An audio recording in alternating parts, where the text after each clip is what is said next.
Alright, let's go ahead and get started.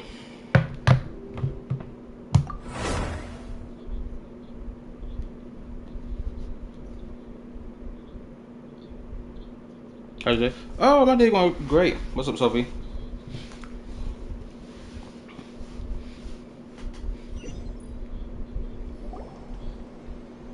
We've never been here before. Where is this exactly? Okay. Welcome to the Genshin Impact stream for the World Quest, the Moon Gazer World Quest. I'm going to play the entire thing. I checked and see how long this story is. It's about 3 hours long. And I'm not doing anything else anyway, so might as well play it. Fortunately, because of the fact that I was stuck on this part right here, I was not able to log in to do my dailies. So now my time is running out even faster to get the rest of my daily rewards from the, to get that free constellation, you feel me? So, your boy got a crunch. Hopefully when next week comes, hopefully I have more time left. Hopefully, I hope I have more time left. Anyway, let's continue. Huh? Look! That person over there! Columbina. Why is she here? I thought that she'd be at Silvermoon Hall. Huh. Funny how life works sometimes. Let's go over and say hi.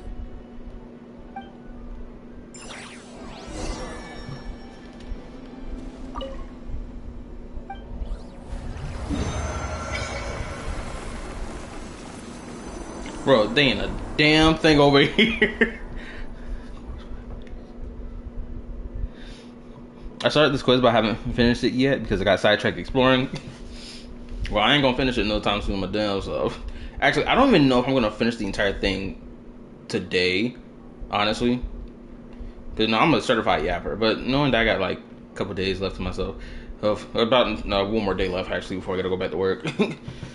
So I'm gonna hopefully get as much content done as possible. But we will see. Also, I wanted to pull for Sandrone, but I don't think I'm going to be able to. At least, not right now. I think I'm able to pull. How much longer do I have before banner ends? I got 16 days, so that's the rest of this week into next week. If this banner is still here by next Friday, the Friday after next, then I think I'm good. Because right now, I do not have enough pulls to even guarantee I get this character. Let me look at my history real quick. Okay, 5, 10. Okay, so I'm 10 deep. The last 5-star character I pulled for was Llama. And I did it purely off of instinct. I was like, you know what, let me get my hands on Llama.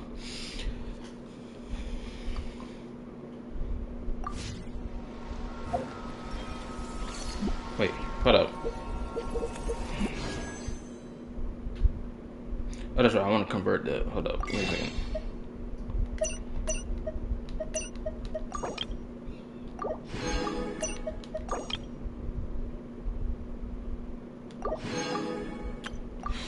How many pulls is that? 58? I don't know if that's even going to be enough pulls. Should I at least attempt it, though? Well, since I'm already 10 deep, so 10. Please come in the next 20 pulls. So are they?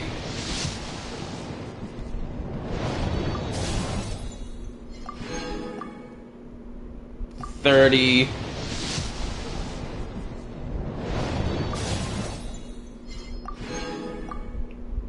$40.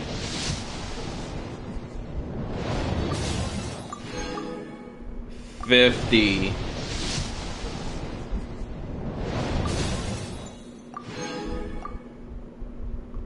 60. Okay.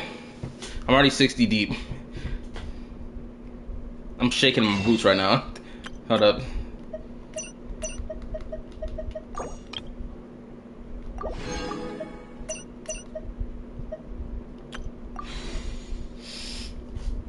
Oh wait, here we go. 70.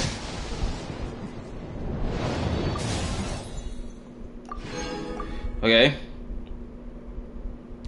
71.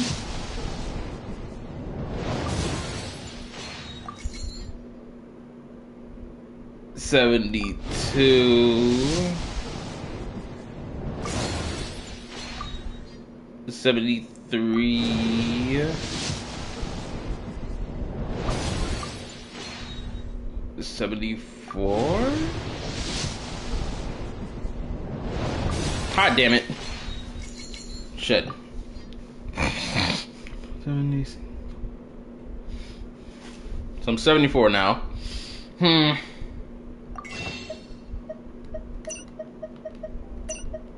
Ain't this a shame?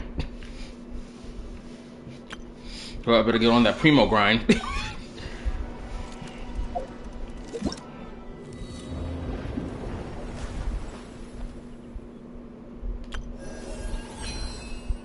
Look at this.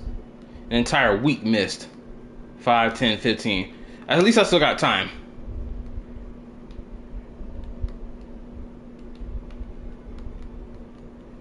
Oh, man.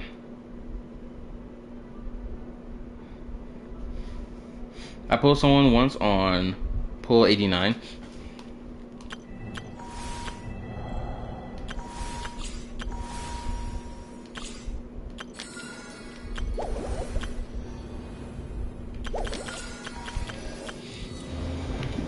Man, this is a damn shame. What it is, what it is. So let's go ahead and get this World Quest started. I was told by a personal friend that this shit is immaculate. Mind-blowing lore, this, that, and the third. So let's get into it. And that the entire thing is voice acted. Yay! Hopefully every World Quest moving forward will be voice acted.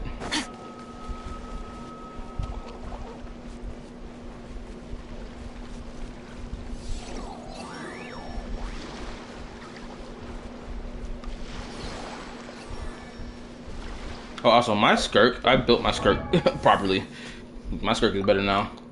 97 crit rate to 191 crit damage. I finally got that perfect balance I wanted. It took a while, but I finally got it. Bro, do you know how hard it is trying to find the perfect artifact? Or trying to, not find, but get the perfect artifact. Like, bruh.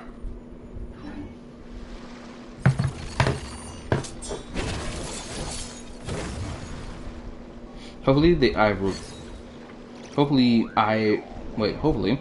requested that multiple times in their surveys, lol, that they're voiced.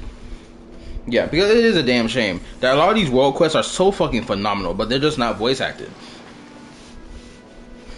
But like, at this point in time, the Genshin devs have to understand at this point in time that there is a good section of people who love and enjoy the story and enjoy the lore of this game that wants these shits to be voice acted so that they can have an even more phenomenal experience playing it. It's like there's no way in hell they didn't grasp this years ago. But if they're only grasping it now, with the release of Nodkrai and everything they've done with it, it's like, bro, let's step it up. Let's keep this train rolling.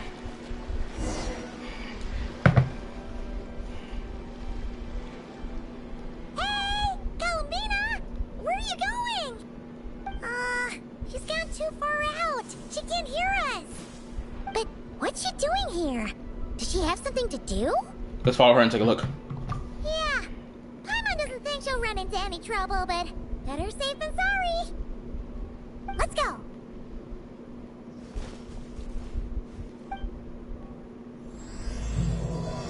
Pioneers. This shit better be so juicy, I can feel it.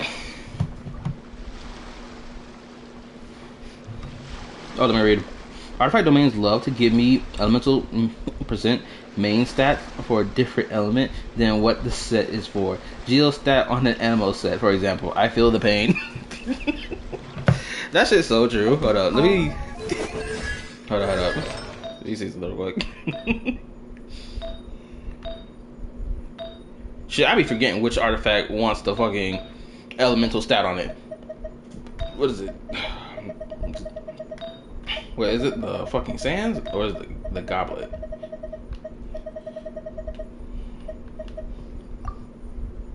Yeah, crowd damage bonus. Unfortunately, I can never find. Well, I do have ones with crowd damage bonus on it, but unfortunately, it ain't got the good percentage I want. Cause look at that fucking crit rated crit damage. Like, good lord, bro. You know how hard it is to even get that? This thing only got good crit damage on it, but I need that crit rate, bro. Thank God we can craft artifacts with illusions. Yo, what's up, Eve? How you doing? And yes, I'm using a 3-star weapon for my skirk, by the way. If it wasn't obvious. I needed that fucking crit damage. Things come to an end.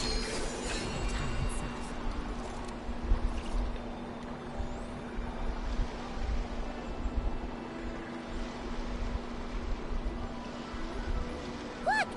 Is that an island up ahead?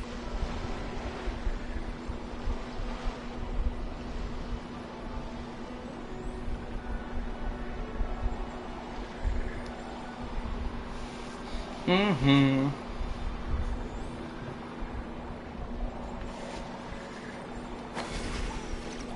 I may have to turn up my in-game volume.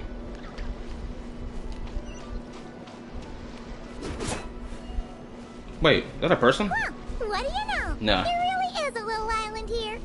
Could this have been Columbina's destination? Let's have a look around. Hopefully, we'll find her soon.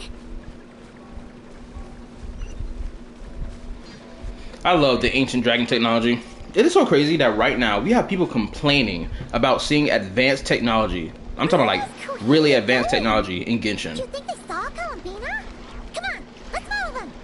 It's so crazy that we gotten to this point. Because advanced technology has been in the game for so long, there is no way in hell people are still complaining about this at this point. At this point, it just feels like they're just bullshitting with their complaints now. Wow. Doesn't feel There's a genuine. pretty little lake if Paimon's ever seen one.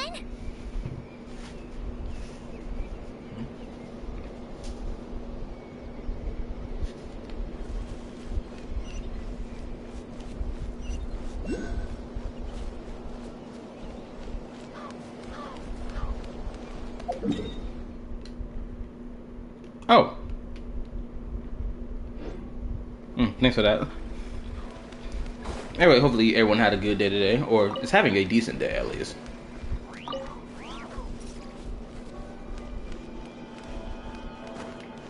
I need to get that.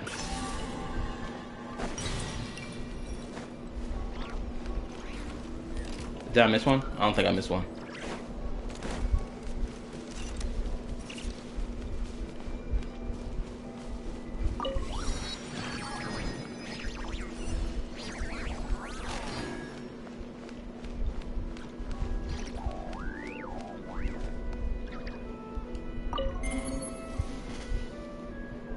Dunanan Forward Station. Did I pronounce that right? Wait, hold up. Dunana Forward Station? I feel like I'm saying that wrong.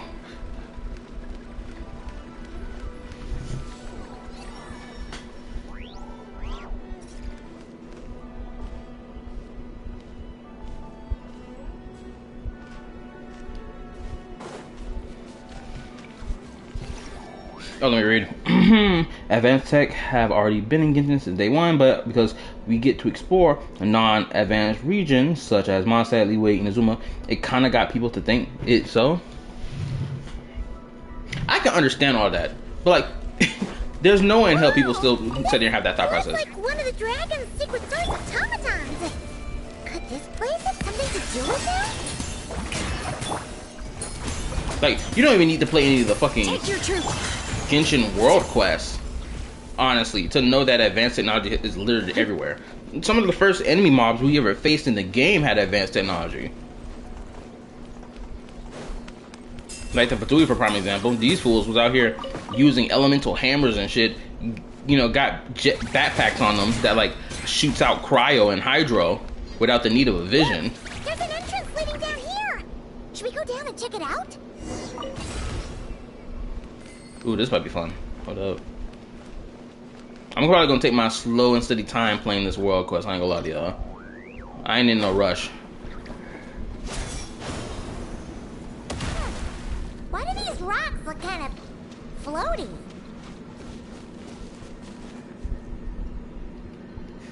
Oh, this must be that gravity stuff.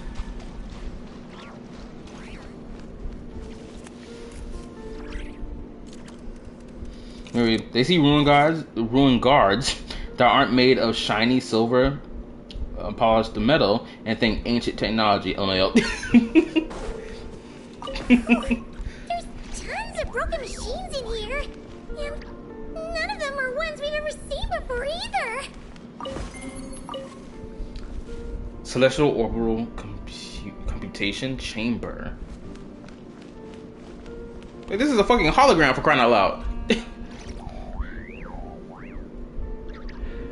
Great and impact. Hi, how's it going? Yo, what's up?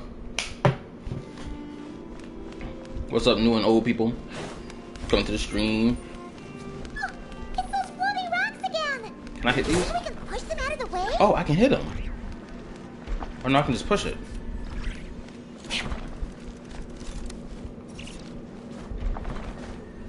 Right, move your ass. Move. Move, damn it.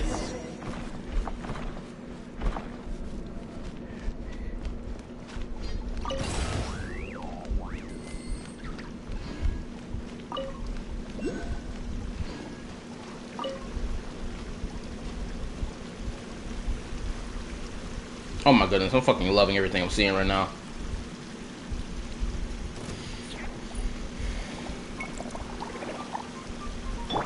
A little illusion.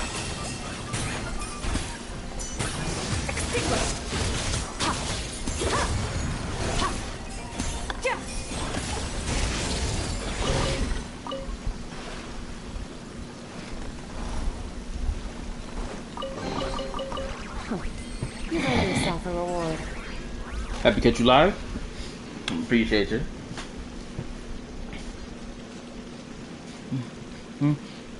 Yeah, after Sumeru, people should have had no doubt at all that tech in Tevat goes crazy. This quest is checking other reaction.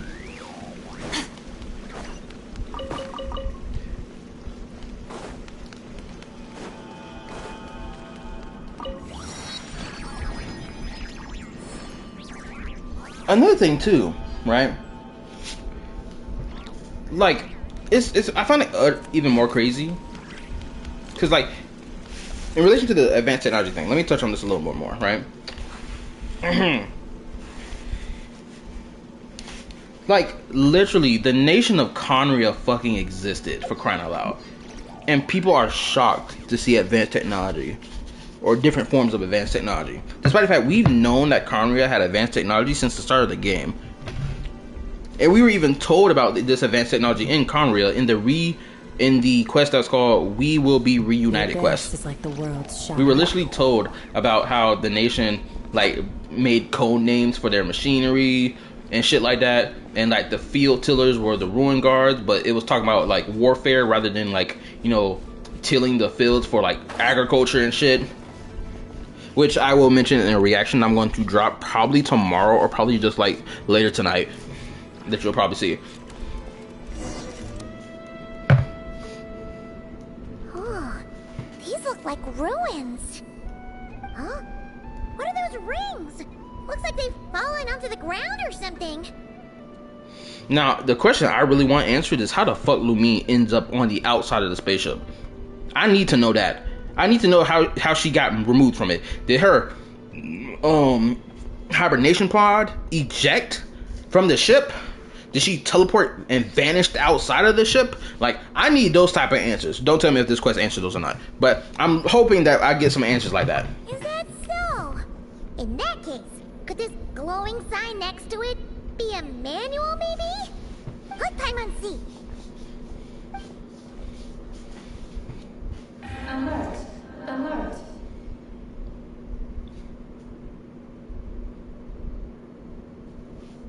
Oh! Darn it! Paimon triggered some kind of intruder alarm! Alert. Alert. Power transmission has ceased. Please head to the generator room to activate backup power. Oh, so it's just out of power! Ugh! Paimon almost jumped out of her skin! What? Come on! Paimon's way classier than that. Like, another thing too that's very interesting, right? If y'all remember, back in Sumeru, the Curry Bear quest, right? When the traveler's having a one-on-one conversation with Paimon, and the traveler's like, yo, me and my twin, we used to just like point to the planet that we wanted to go to next, and then we would just go there, right? Who here genuinely thought that the traveling twins literally just activated their wings and just started flying across the cosmos from planet to planet? Who actually thought that they did that? Because I ain't gonna lie, I was someone who did think that. I thought that. Because like, oh, well, they have wings, so clearly they must fly from planet to planet. And then when you realize, wait a minute, let's think about the physicality of this. More than likely, these niggas get tired flying around, without a shadow of a doubt. We've seen the traveler be tired a lot when they're fighting, right? So when they introduce a spaceship, it's like, actually, you know what? Having a spaceship that allows you to travel from planet to planet makes so much more sense than you just flapping through space with your wings. That more than likely will only carry you for about 20 minutes before you're like, okay, I gotta stop.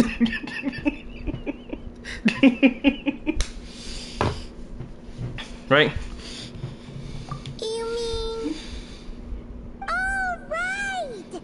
If Columbina came here to do something, she'd totally need to turn on the power first. Genius! Alrighty then, let's go!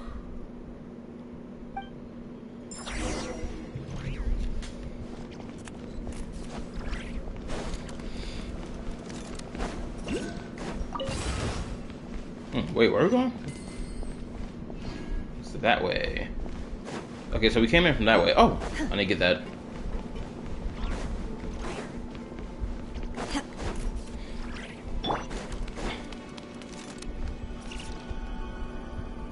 Or just be Goku and teleport with mind. You know what's so crazy? I did think at one point that the traveling twins probably teleported from planet to planet. At one point, I did believe that idea.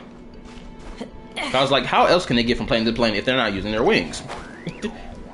My brain immediately jumped to teleportation.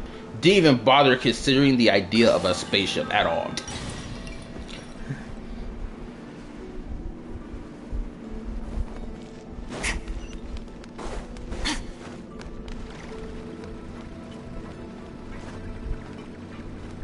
Medieval people had no sense of planets. Seems like this thing's gone kaput.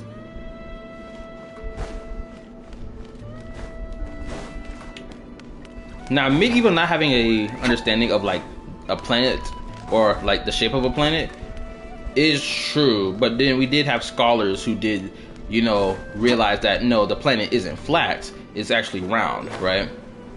Surprisingly enough, I was shocked to find out that even in the Bible, it mentions the shape of the planet not being flat but being a curve. And when I found out about that, I was like, oh my shit. Okay. I didn't know that these niggas knew that the planet wasn't flat, but it was round. I had no idea.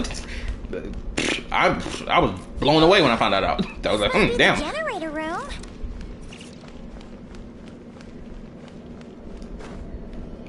How do I get that up there? Who was that? Huh. This thing doesn't really look very mechanical. But given where we found it, it must be the key to getting the power on somehow. But Paimon doesn't see how that's supposed to work. Yeah, and that's super weird. Do you think Columbina's already been here? Maybe she discovered that the power wouldn't start and went to look for a solution elsewhere? You know what? Let's give this thing a try anyway. Maybe we can find out what's going on. Alright, let me read. I mean, there were a theory that one of the twins got out of the ship first because Conrad summoned her, so teleportation can be a thing. I thought they're stars or something. I don't know if they're like actual stars. I think they just symbolize stars rather than being actual stars.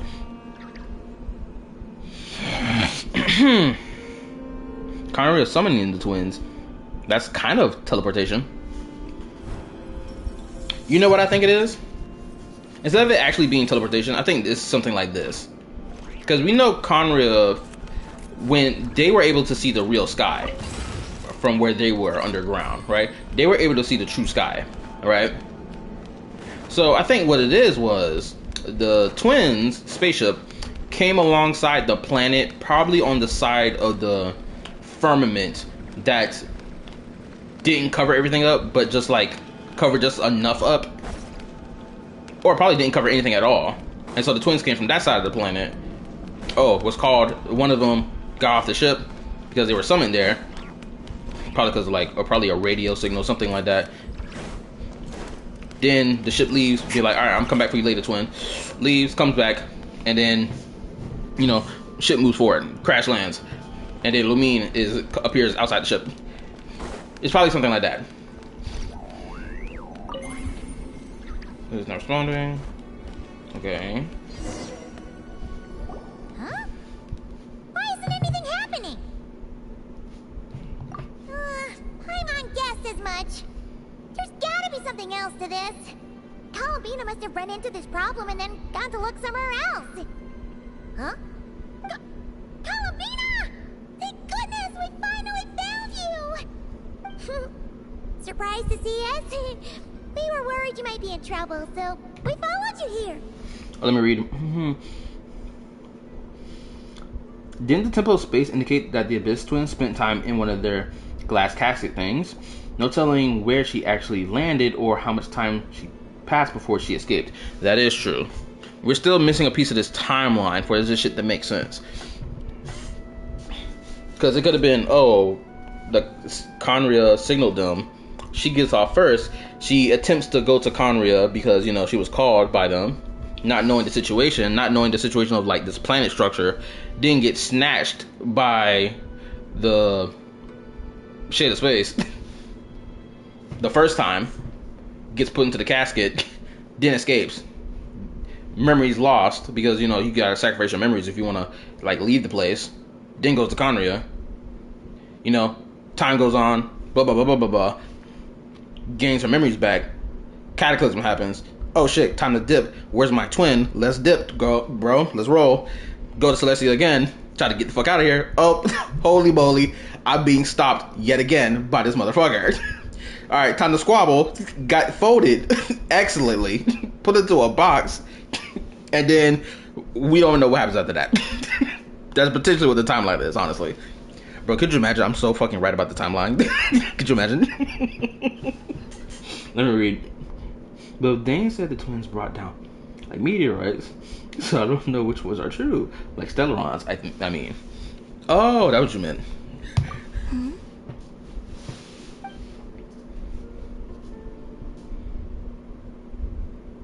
Huh?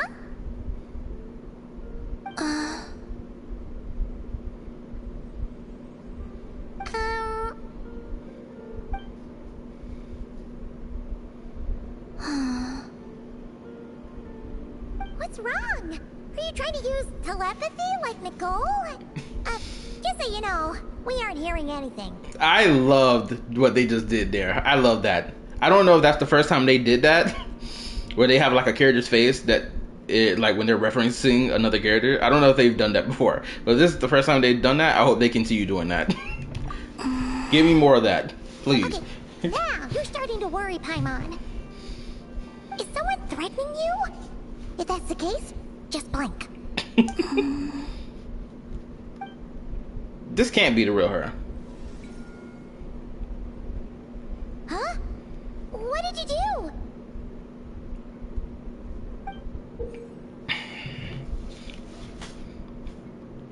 A mysterious type of ancient moon energy that similar affects the Vagi can change how objects may be acted upon. Characters who absorb an object filled with acryl. Shit, I can't pronounce this word. I'm gonna call it loon energy. That's what I'm gonna call it from now on. Loon energy will enter the moon veil suffusion state. Now we're just making up words. Diffusion will make your body lighter, increase your jump height, and also use loon ripples while jumping. Tap attack to unleash moon ripples. So again, inflict damage on objects. An explosion AOE. Gravity can be affected object. Do you want us to activate this? Well, I'm not sure what's going on, but it looks like Columbina wants us to activate this device. We should give it another try. You can use the power Columbina just gave you to activate this thing, right? Now let me read. Did anyone find pairing the ending trailer for Zenless or Scalifer and Genshin says Naya trailer? I find it very similar. I can see what you're getting at. Because usually that's what... Because Genshin... Oh, shit! I don't fucking overshot it. Wait, what the fuck am I even aiming at?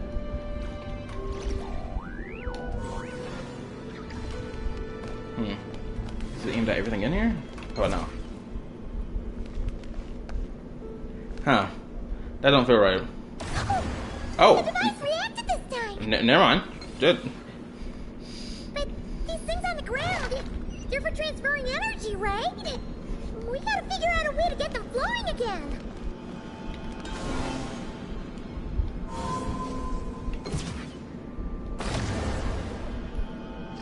Clearly I did that wrong.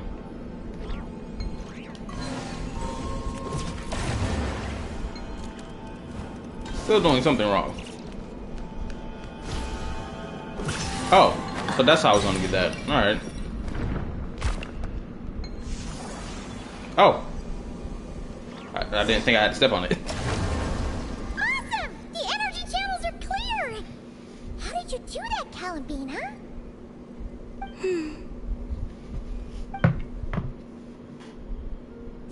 Wait, where are you going? We better catch up with her. You know what I found crazy? The complaints I've seen about Columbina's character it's some of the dumbest shit. If some of y'all disagree, let it be known. But I find it to be the dumbest shit ever.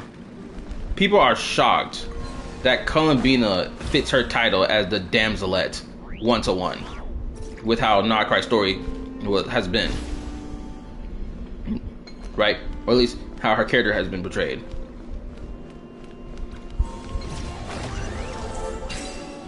And it's just like, bruh, where was this complaint about characters fitting their titles all this while ago? Now we're gonna complain about it? Make it make sense, bruh. Ooh. Look! Shit. The 3 rings that fell to the ground! Wow!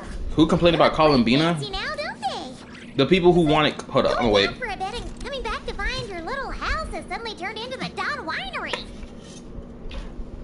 The people who complained about Columbina are the same people who thought Columbina was gonna be this eldritch horror of a fucking biblical accurate angel. That's who.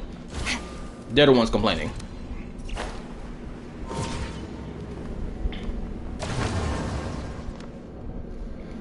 Calculating celestial orbits.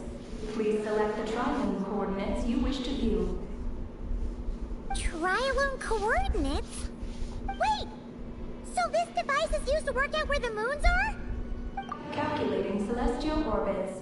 Please select the triangle coordinates you wish to view. Connection lost. Failed to locate target. You know, now knowing that there were bases of operation on the moon, or at least on the frost moon that's still here, that means there were bases of operation on the other ones too. I forgot who destroyed these moons, because I'm pretty sure the moons were destroyed in the battle between the Heavenly Principles and Nibelung.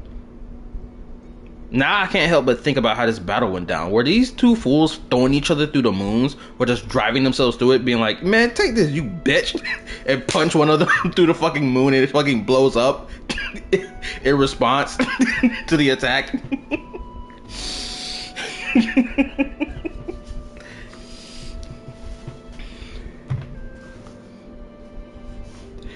Hey, let me read.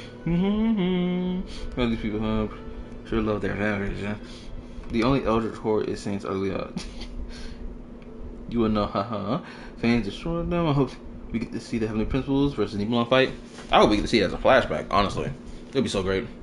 Calculating celestial orbits. Please select the triangle coordinates you wish to view. Connection lost. Failed to locate target. Calculating celestial orbits. Please select the triangle. Connecting. Target located. What are these symbols?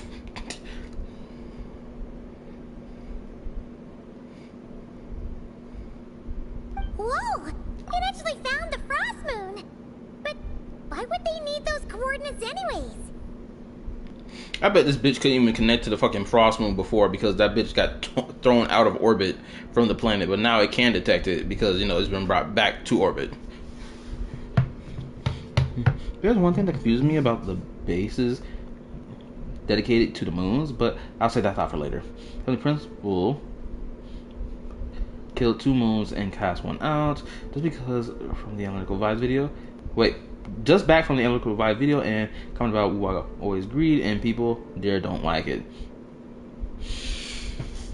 Your jaw gonna drop? Oh, that sounds fun. Okay, hold up, that sounds crazy out of context. Forget what the fuck I said. But nonetheless, yeah, I'm gonna say this right now. The fact that Analytical Vibes is still privating his fucking videos, it makes me sigh. It's like, bro, if you really believe what you stand on it and let people see that you stand on it. If you don't, it makes you look like a pussy who don't stand on his business. Oh, shit. Jot down wait, Paimon's notes. Jot down anything Paimon doesn't understand. Who knows? It might come in handy someday. Frost moon coordinates located. Base engineering blueprints and main control hall route map have been transmitted. Oh, these look like schematics! Whatever these are showing, it looks super awesome. Do you wish to obtain the route map? Yes.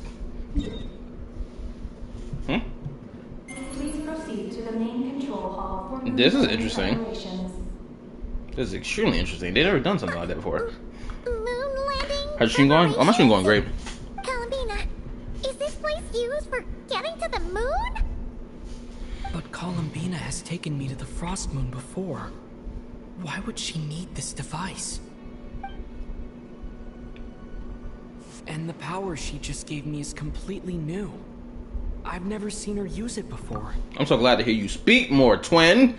Good lord. And what's crazy is you got such a great voice actor voice acting your character. That's the worst part. The fact that you hardly had any voice lines for so long. Granted, you had voice lines, rather. It just they weren't voice acted in the main story content, which fucking sucks ass. And by the way, it's like, bruh, I hated that they went through this whole silent protagonist nonsense. They should have just made the nigga speak. There's one reason why I love Zilla so fucking much.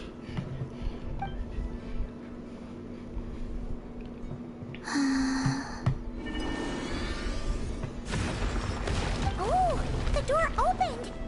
This leads to the main control hall, right? Columbina? Is that where you want us to go?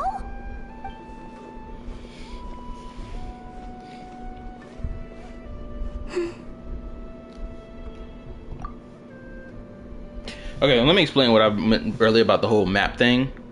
What I was getting at was the fact that we never really had like a scene focused on the map and it being a part of the story, and then them shuffling the map to like be like, oh, here's this new location unlocked type shit. That's what I'm referring to. Let me read. That's what kind of actual question. Go ahead. Big Daddy Neb is crazy. Oh, but that's what confusing me. Didn't he belong out the moons in the sky himself? Why then would the dragons need to explore the moons? Same thing as the comments already hating on the HSR update, saying they copy Wua and Blizzard. That's what I mean. The Cosmos. Oh shit! I was gonna ask. For people who play HSR, y'all tell me how y'all felt about the anniversary that recently happened. Because I came across one video claiming that HSR fumbled their anniversary update.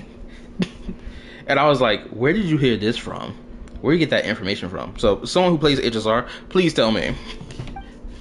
Columbina, can you hold out your hand? Place it in mine, just like we do in Silver Moon Hall. What's all this about? What's going on? Columbina turned into a black Kohenki! Paimon, why you say it like that? What's the problem with her being black?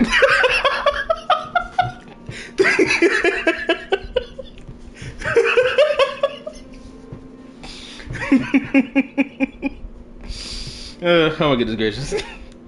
But anyway, a Kohenki that can take a human form is crazy. That's not Columbina. What? An imposter? Among Let's Us. go after her. What's going on? Why did that black Kohenki look just like Columbina? We gotta hurry up and catch it. Let me read. I think it was silent. Protagonist is ignoring back got you into based on that blah blah blah. Which blazing Zilla somehow. I saw that. I am an artist. Do you need custom artwork like PFP banners, overlay thumbnails, emotes, character art, or photos? I'd be happy to help. I appreciate it, but nah, I'm not looking for any of it right now, at least.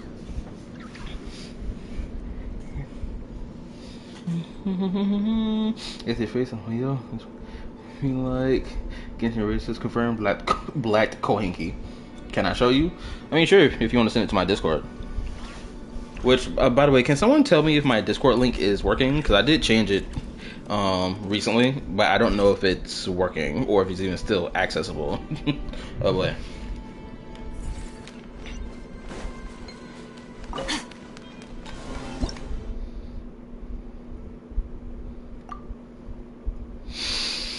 Still to conduct.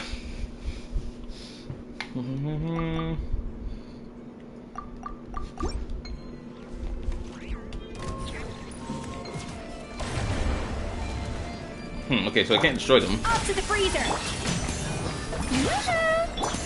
Unleash! Start! Yeah! Your hard work is paying off, as it should.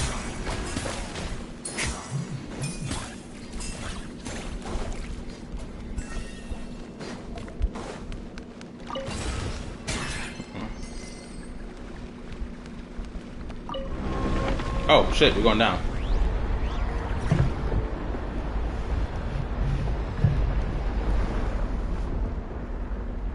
What's that?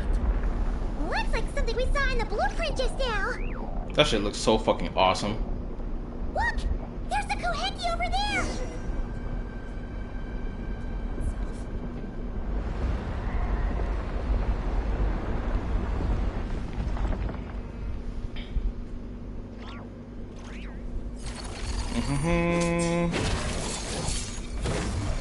My bad, I'm checking my stuff real quick.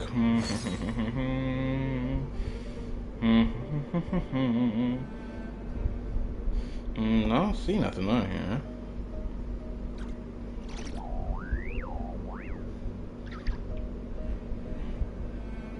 Oh, here we go.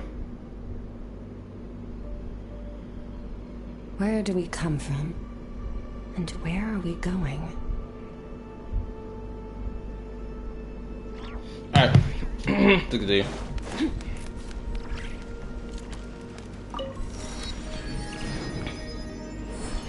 There should be in the settings server that allows you to write all links for our channel, how many times they've been used, and how many times to use them. Here we go. Get a bit more sci-fi than HSR after seeing this.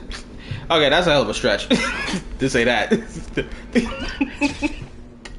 This ain't get you feel more sci-fi than HSR. That's a crazy claim. I ain't gonna lie to you.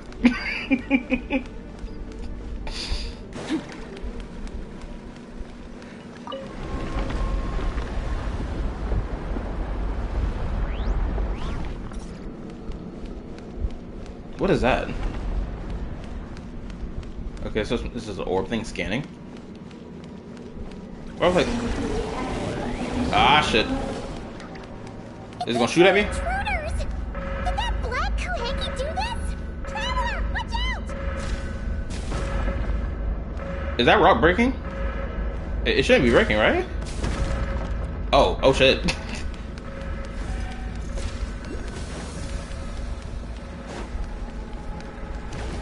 Ah, what? Hold up. I'm trying to slime somebody. Ah! We're being targeted again! Take cover on the left! Bro, I hate when I start feeling like I'm moving slower on purpose. Ah! Look! She's stuck behind the door! Good thing I shoot this thing from here. Good thing. Alright. Wait, what? Bruh. Okay, there's gotta be a way to take that thing out. There's gotta be. Hold up, let me try to work my magic. Okay, my magic not working now. Unfortunately. Go ahead, shoot, damn it. Alright, I'm out. Ah, shit! That Kuhenki must have come in here, right? Well, that was close.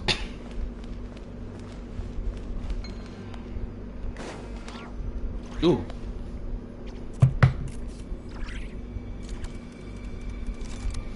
Let me read.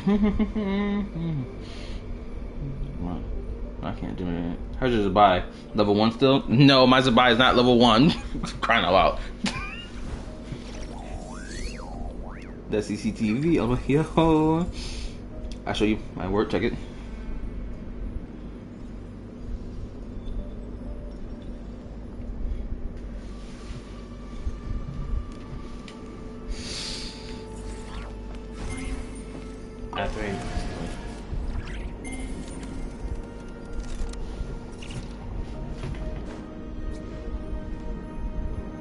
Alright. I'll check out your work in depth at a later time. Oh, let me read this again. Yeah, okay, whatever. Alright. What's going on?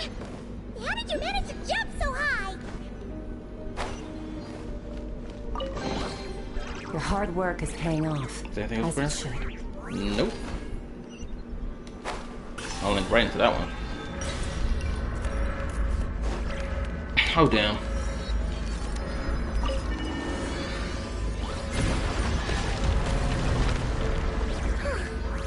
Everything's back to normal. Was it simulating the moon's gravity just now? Alright. Good luck to you. They really were preparing for a moon landing.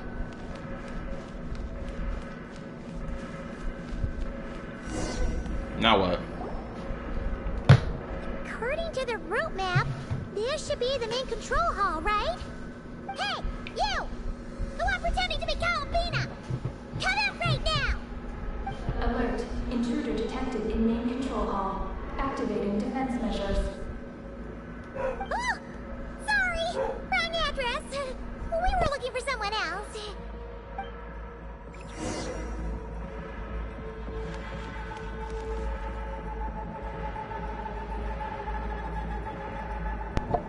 Bro, what the F is that? Just dropping balls or whatever? Defense array. Wait, what's it gonna do? Is it gonna attack me or what? Oh, okay, I see the problem. Huh. Great, now it's gonna chase me around the room. Perfect. What is this? Freeze it at a time, then shatter, melt, and to break it. Oh, okay, cool. A little move. Strike a pop. My will embodied by ordinance divine. Let the world collide. Goose on the loose. Annihilate. Mine to wield.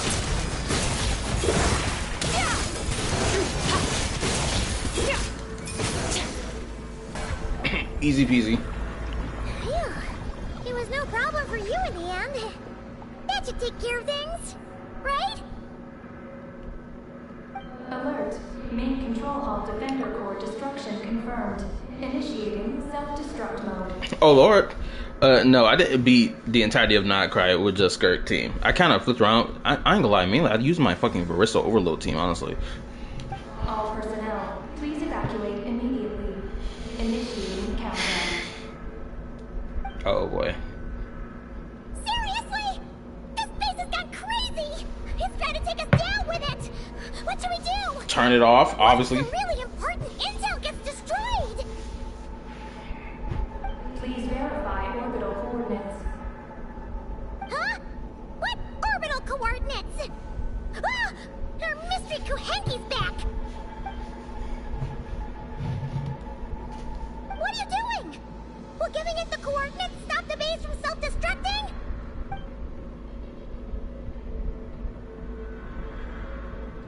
What are the coordinates? Don't panic! Don't panic!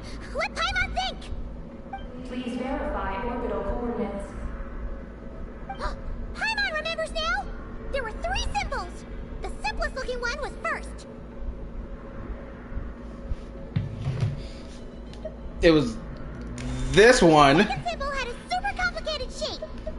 That. And lastly... Paimon can't quite remember. But it was probably the same as the second one. No, it was different. Orbital coordinate verification successful. They tried to fuck a brother up. Mission in progress. Please board the lunar spacecraft immediately. I'm not gonna lie, bro. I'm so glad I remembered those fucking chicken scratch ass symbols, cause I was wondering what the hell those are. Thank God I remembered what they look like. Did we make it? Why is the alarm still going off?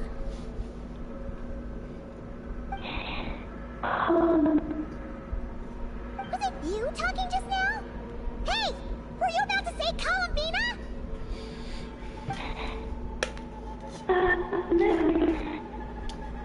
On the moon? What? Has something happened to her?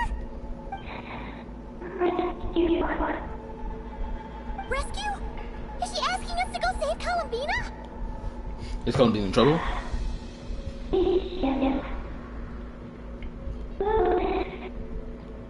Take the spaceship?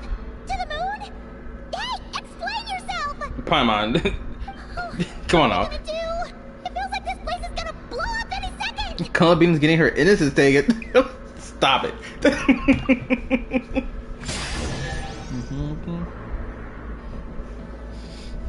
So let me read. If you listen to Paimon and failed that, she just panics before you get the right answer. Good thing I didn't listen to her. You've earned yourself a reward. Is there anything else in here? Nah. This is bad. We still don't really know what's going on. If Columbina is calling for help, the spaceship's our only chance. You're right. And if this base blows up, we won't get another shot at going to the moon to rescue her. Paimon gets it. We'll just have to take a chance. Ah, shit. Ah! Thank God I made it.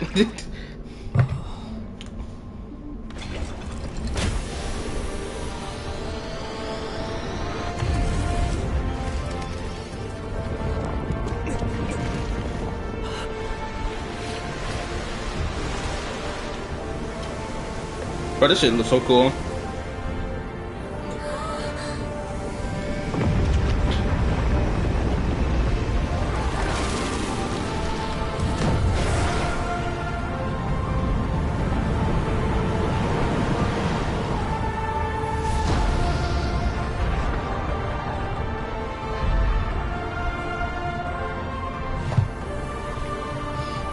Now the thing I'm very curious about, how the hell did we pass the firmament? Did we just punch through the firmament? Or can spaceships just like slip past it with no problem? I need to know the answers to this question. Because the fact that we're all the way up here and we didn't hit the wall or anything like that tells me that that firmament must be thin.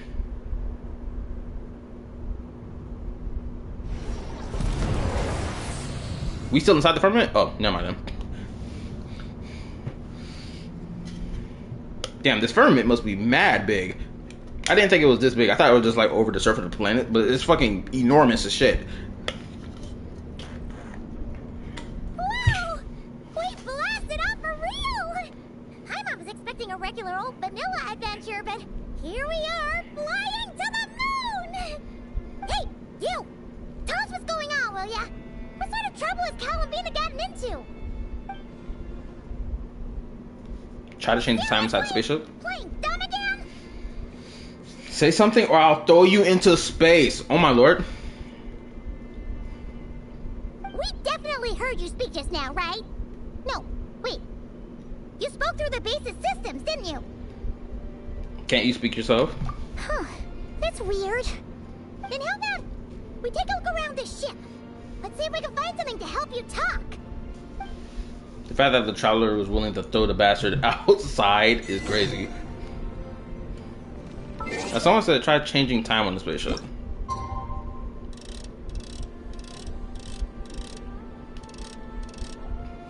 Let me read that again. I don't see how anything's gonna change.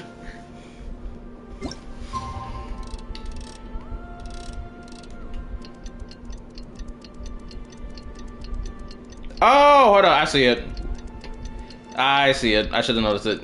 I was sitting here wondering, what the fuck is the clock gonna do? It's not even the clock that I'm supposed to be paying attention to. I'm so fucking stupid. I'm supposed to be paying attention to that. So let me do this again. Oh, wrong button. That's not a good angle. I need a really good angle. Hold up. Look over here. Probably about like right here. This is a good angle? This should be a good angle. A really good angle.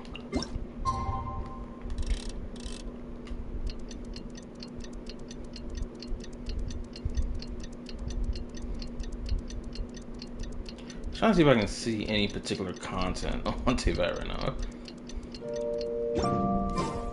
Okay. What's that content right there? Is that why that look like Ocean right there? We got the way that it looks. I'm fucking straining the fuck out of my eyes just to look at it. That's a cool detail. Ooh, what's this? What's this? Let Paimon take a look. Looks pretty spacious. Oh, could this be some sort of escape pod? Interesting that Paimon knows what an escape pod is.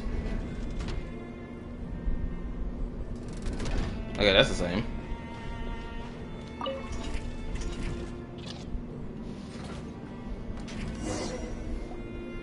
Huh. Is this escape pod broken? There's something glowing inside. Huh? She's here too? Does that mean there's something useful inside? But how do we get it out?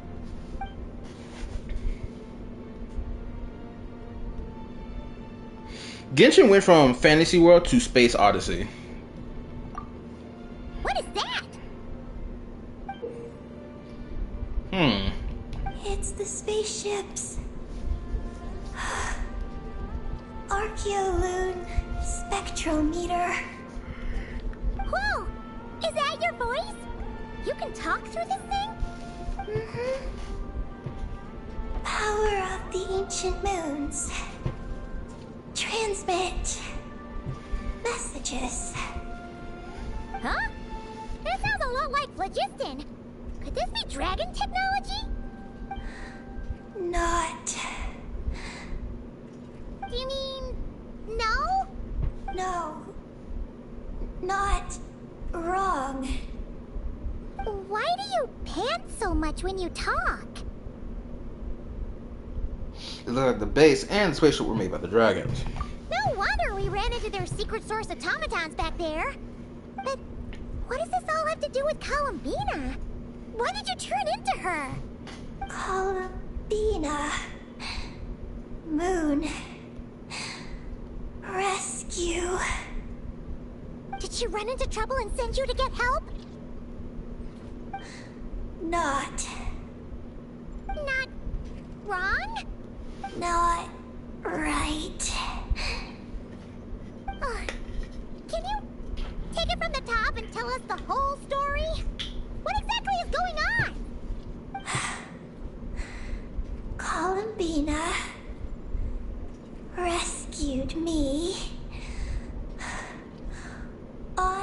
the moon. Huh? She rescued you? So, she hasn't sent us a plea for help? That's right. I mean, you need help. Then why did you tell us to get on this spaceship? I wanted to go back to the moon. Not you. Oh no! In that case, what does that make us? People who came along of their own accord. No, no! How could this happen? We're not that clueless, are we? Hey, you! You're leaving something out, aren't you? You said Columbina rescued you. That means you were in danger. Not. Not what this time? Not wrong? Not right? Not. Sure. Ugh, this is really starting to get on Paimon's nerves.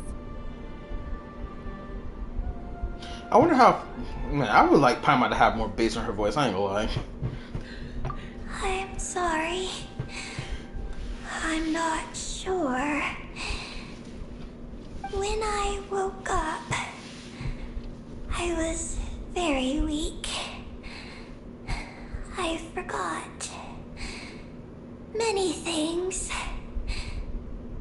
She took me to a place of healing. It was called Silver Moon Hall. Oh, did Columbina tell you to stay there and rest? Then why did you come here? I must return to the moon. There lies my mission. What mission? I forgot. How could you forget something like that? Oh, right. You keep talking about going back to the moon. So, you're not a local Kuhenki from Tivat? Yes. I belong on the moon. Sorry, I'm not talking right now. I'm just really enjoying the conversation. Now? Yes. If she hasn't left. Well, that explains it. Paimon's got it all figured out now.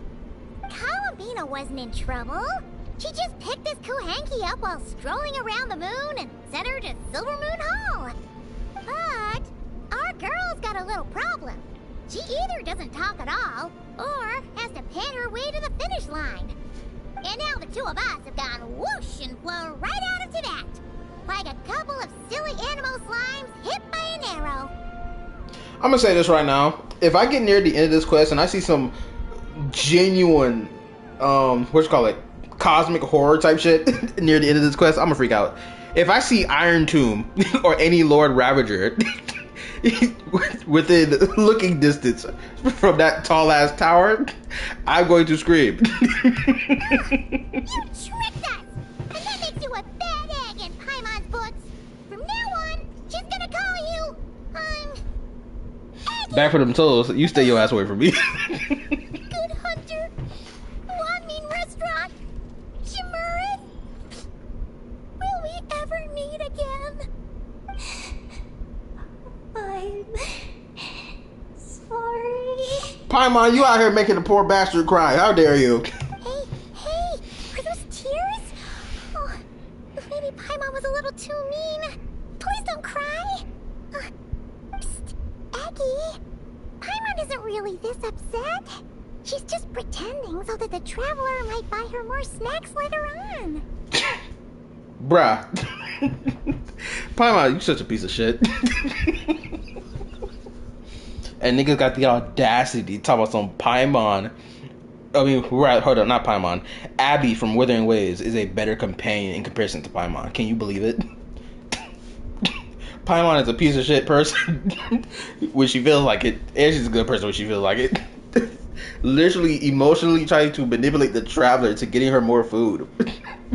Toxic. If you play along, we can split the snacks 20-80.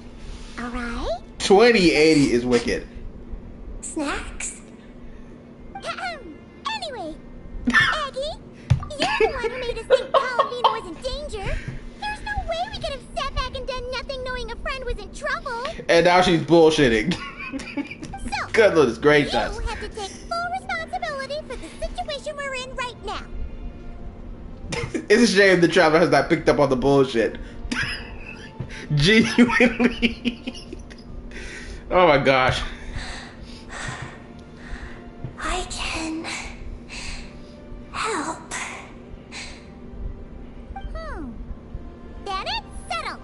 Let's make this a surprise visit for Columbina. Who knows? Maybe she'll be really happy to have friends come and play with her. If Paimon becomes a playable character, her ultimate better have her like throwing money in the air and it fucking falling on people. That's what I want. Well, Paimon suddenly realized that we'll soon be famous as the first adventurers to set foot on the moon. One small step for us, one big step for Tibet, right? I ain't gonna lie, if the Heavenly Principles didn't keep this firmament up and just let humanity do its own thing, and then they found their way to the moon and found out that technology and shit, then y'all, well, technically they would have been the first ones on the moon, but you know, Heavenly Principles don't want that shit, so. And don't you start saying you've already been. Columbina helped you cheat, so that doesn't count. This vessel is about to enter lunar orbit. Please select a landing So zone. Aventurine's follow-up attack? Yes. Oh, are we almost there? Let's go check it out.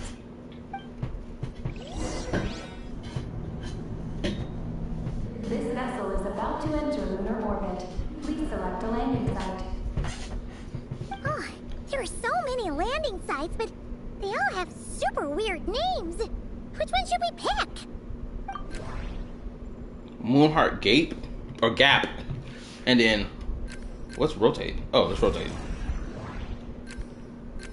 The Storm Research Center.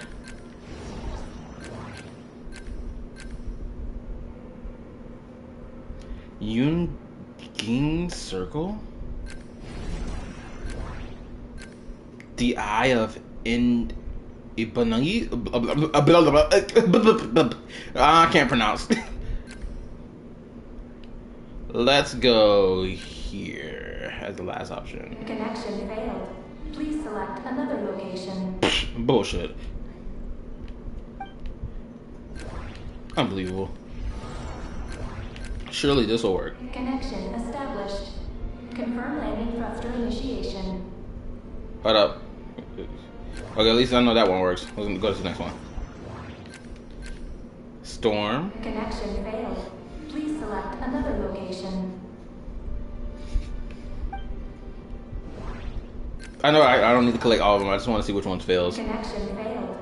Okay, cool. So it was just the other one. Eugene Circle. Connection established. Confirm landing thruster initiation. Oh, autoplay back on. Are we getting ready to land? Nah, we ain't landing. We traveling. Oh, damn, that was fast. What's going on? Uh-oh. Quick to the escape pods!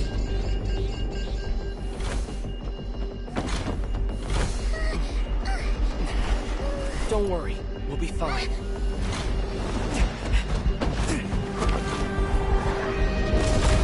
Like that the traveler already knew what to do.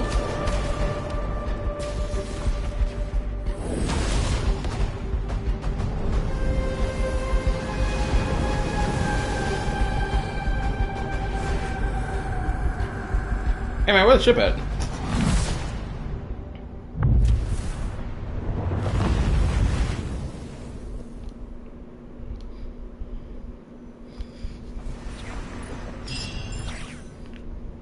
What happened? Right. There was an accident on board the spaceship. We got into the escape pods. Did we make moonfall successfully? It seems like I'm still in my escape pod. I need to make sure Paimon's all right.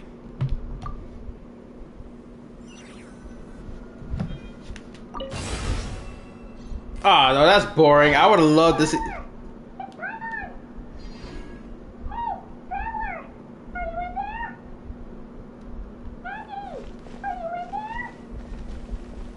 I would love to have a scene where we punch our way out of the fucking damn escape pod, kind of like in Stellar Blade. Okay, so we're underneath the rubble. Looks like I'll have to find another way. I start bending reality. Be gone. We got so lucky having all that around us.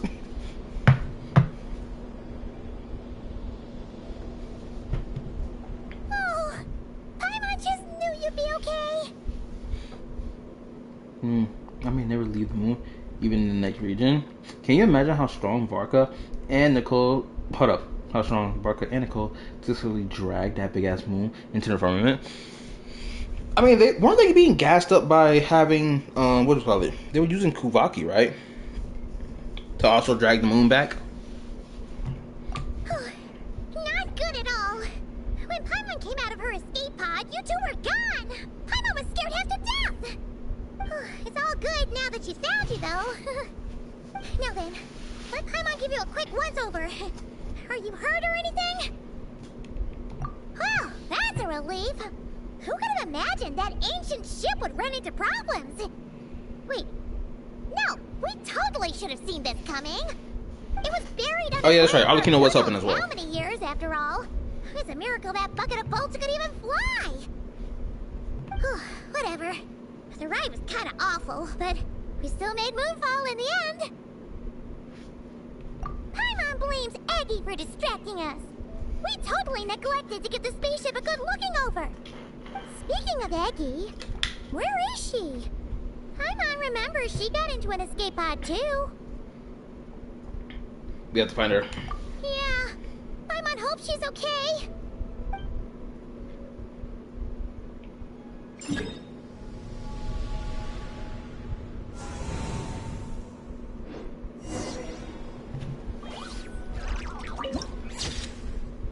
This is such immaculate wallpaper stuff. If I don't finish this stream tonight, or at least this stream today, if I don't finish the story today, oh shit.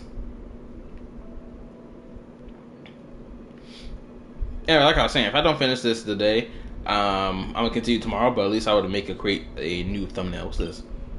Ancient Moon Remnant. Oh, that's where the tower is. And this is where our ship is. Yay! What's this? Traveler's Crater. When the achievement is born from the ancient dragon wisdom. Wait. High-speed transit station. Powered by ancient lunar energy decision, but high-speed transit routes. Most were built near research facilities to make travel more convenient for researchers. Okay, now I gotta look at the fucking waypoints differently now. I mean, we always look at the waypoints in Genshin. That's weird, honestly. Get across the moons, seemingly forming a certain order. They could be mysterious objects from a bygone age. To the foreign traveler, however, their function becomes quite apparent at first glance, at first sight.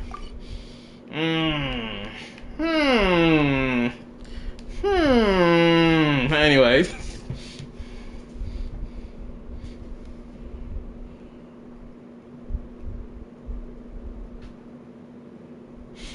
I would not suggest exiting the blue circle, by the way. Cool detail, but just saying. Now I got to. Unfortunately, I can't go that way because it fucking got a giant ass wall on it. So there's no way I can go from that way. I guess I gotta keep moving forward then. If I want to reach that blue circle.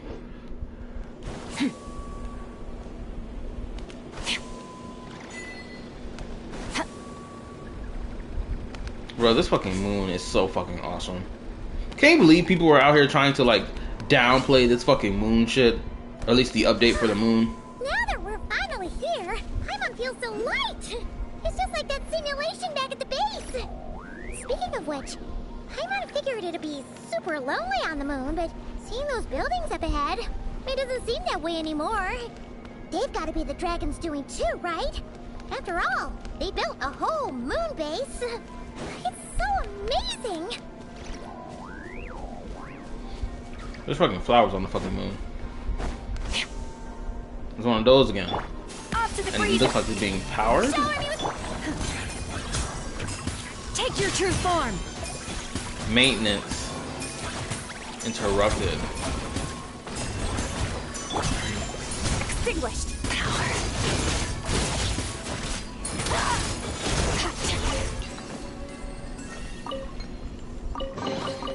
Your hard work is paying off, as it should. Maintenance area.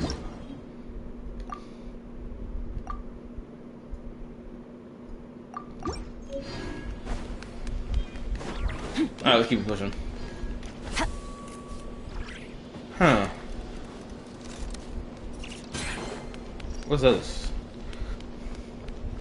Oh, this is where Paimon crashed. Eggy isn't here.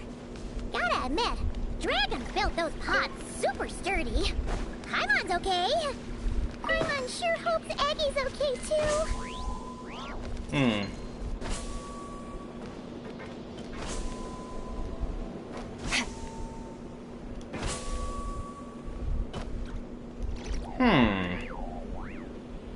What's this? Oh. It's a hyperpad. Nice. The fact that we can glide on the moon is crazy. Adaptive front. Energy surge. So you can absorb it any time. Do your master's bidding. Let my name echo in song. The pinnacle of excellence. Surge. Power. Yeah. Ha. Ha. Yeah. A treasure buried in time.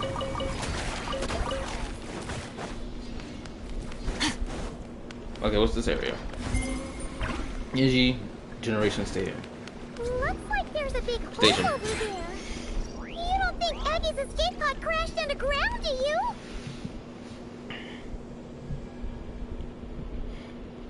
Oh, that's a sci-fi catapult. Oh, the sci-fi catapult. My fellow chatters are talking about without a circle. I think it was a glitch on my part. LOL. I kept running back.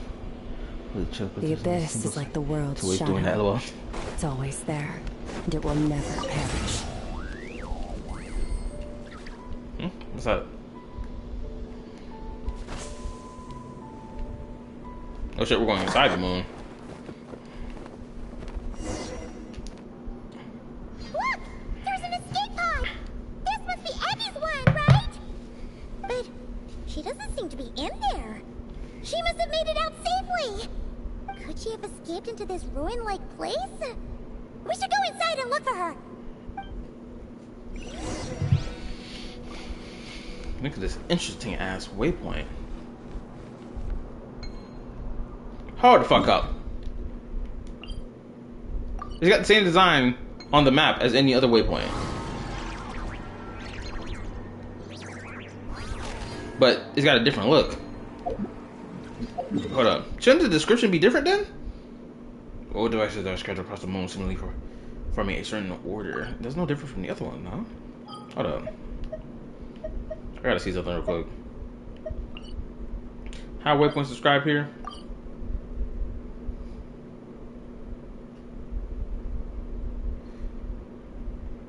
It's described in the same way, but different depending on like the planet, depending on the location. Okay. Okay, where am I going?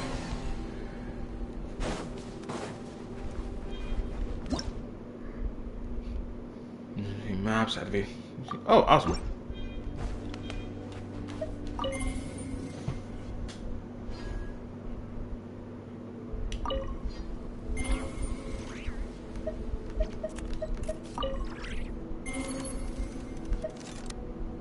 Bruh. Help! Help me! Listen! Is that Eggy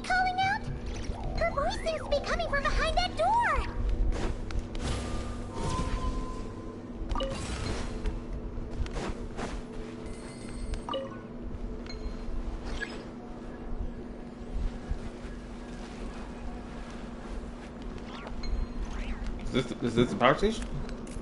Okay, it is the power station. Okay, so let me just push it. Okay.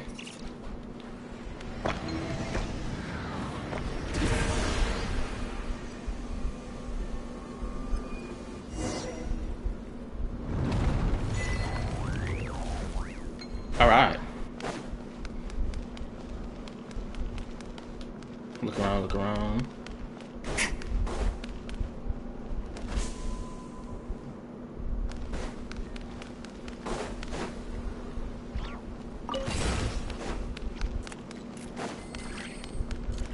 Okay. Look! Eggie's hanging from that spot over there! We gotta save her! What's this? Ancient Moon Pearl Production Area. Oh.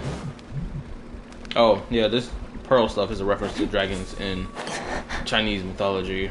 Or just Asian mythology. Of beings that like hold orbs or pearls in their hand. Okay. You're there. Now what? Did I miss one?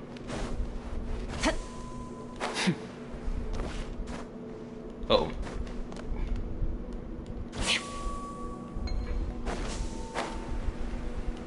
Unless... Oh. Let me try this instead.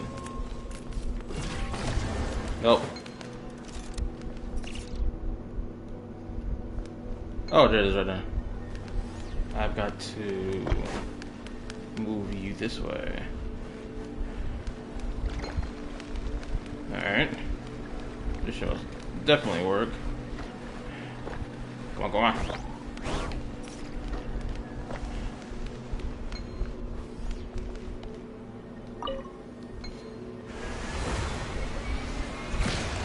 Like trying to play fucking Rocket League.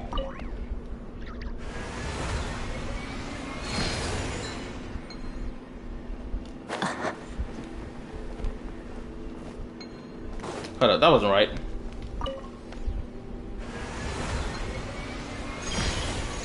There we go, that's better. I was wondering what happened.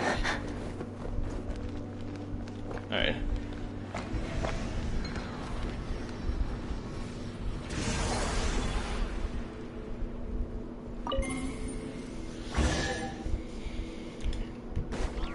One half. Probably one half. You've earned yourself a reward. Surprising, in zero gravity, I'm moving faster when I glide.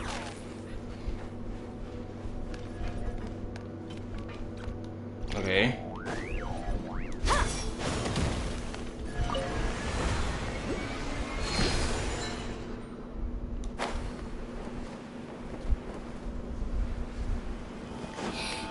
Where'd he go?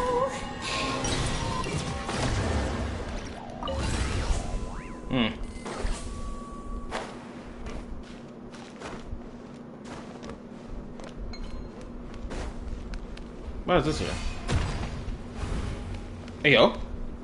Oh, these are crates. Okay. Annihilate. A little of my will embodied. Extinguished. Mine to wield.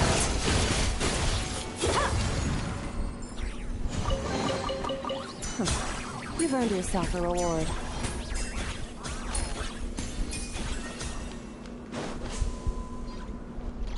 Come on, let me go up. Do some climbing.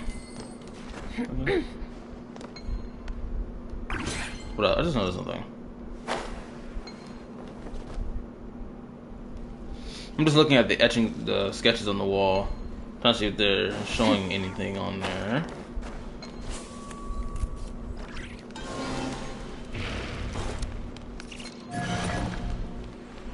Alright, come on. Roll, baby, roll.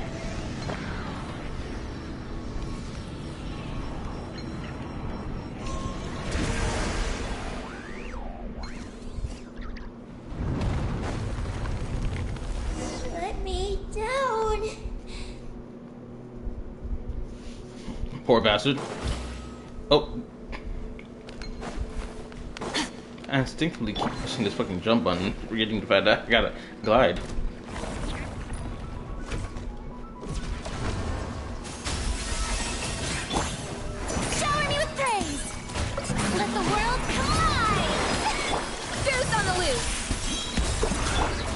Transfiguration! Take your true form! Cryo power.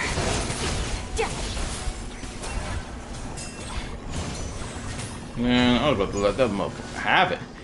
Anyway, what am I looking for again? Looking. Wait a minute.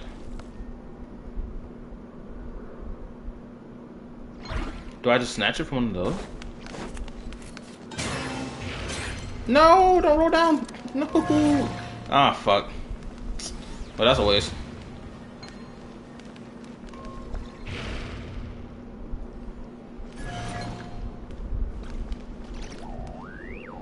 I don't need that. I need the other one.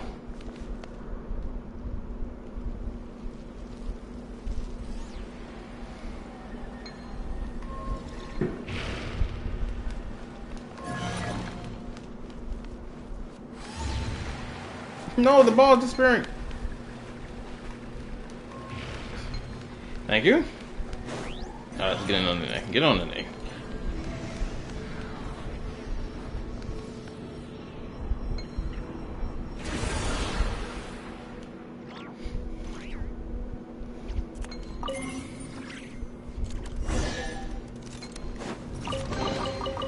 Alright. Treasure buried in time. I wonder if Searchology knew that there was a moon base on this moon, or did he just like leave Teyvat without thinking much of it?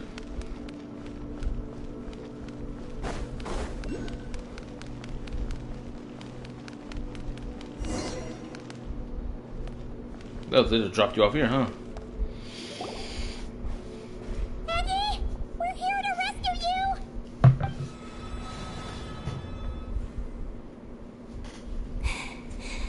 Let me go.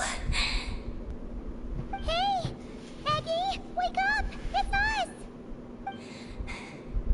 You let go of me.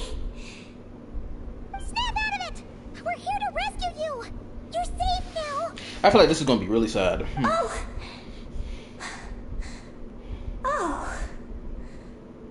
I'm sorry. It's you. How did you get captured by those things? Do you know what this place is? I don't know.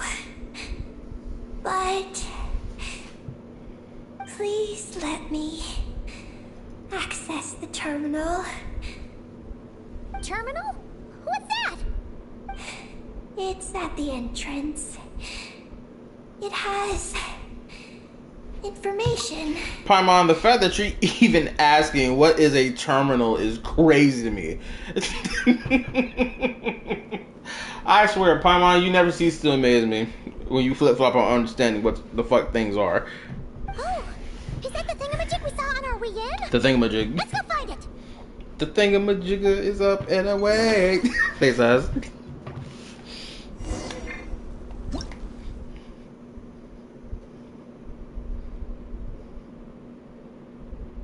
Stellar black body.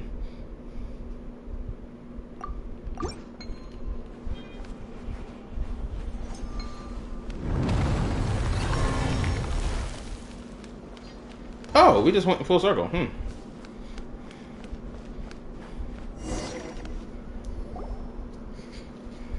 this the terminal you were talking about, Eddie? Yes.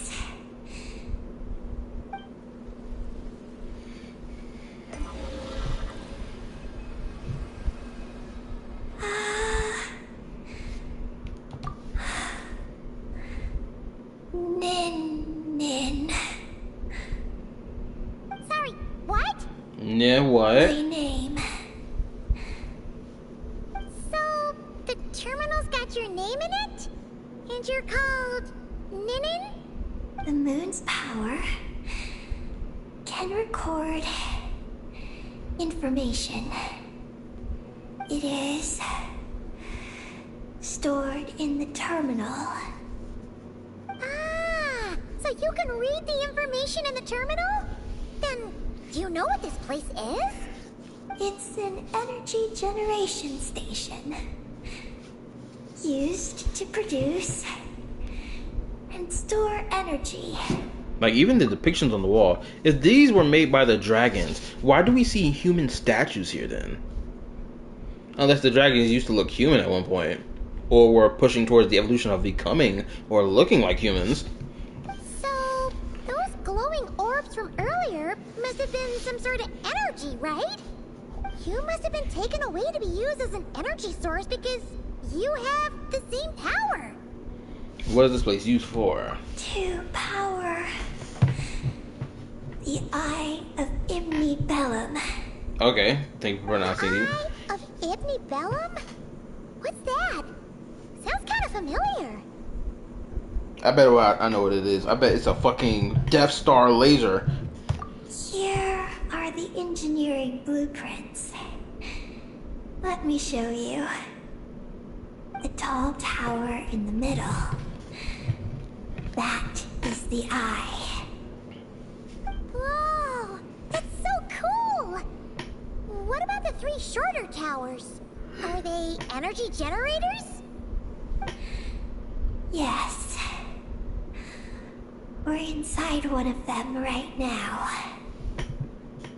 The work logs record that it is a lunar surface monitoring station, capable of monitoring the entire lunar surface. Monitor the lunar surface? That's amazing! Then, doesn't that mean it could help us search for Columbina's whereabouts? I don't know.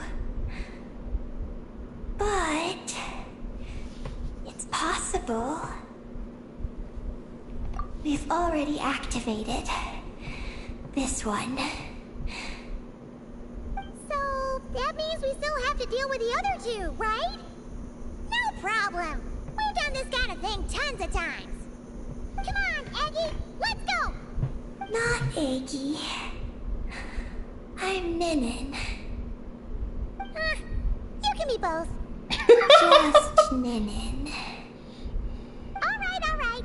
So, you're Ninin, aka Eggy. Does that work? She keep trying to force this name.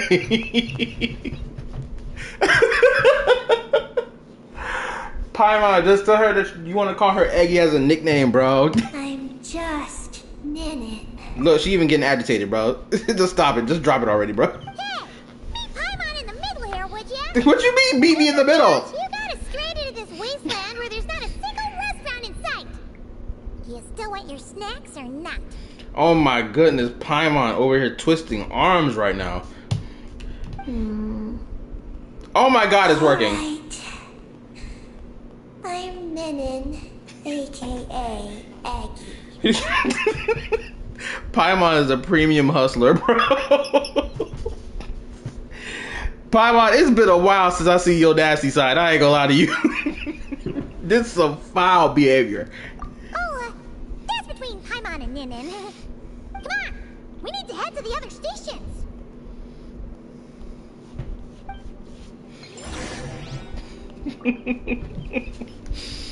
Paimon.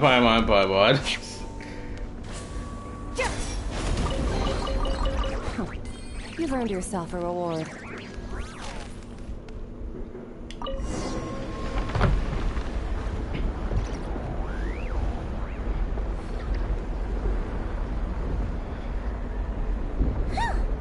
on the surface. So, where are the other 2 energy generation stations?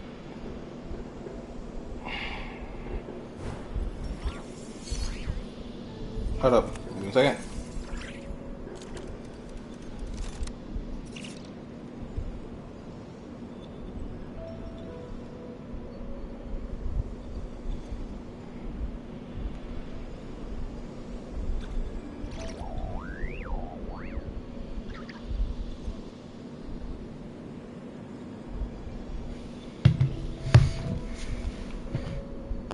No person wanted a nickname. Her. Oh, sorry, my fucking mic was twitching.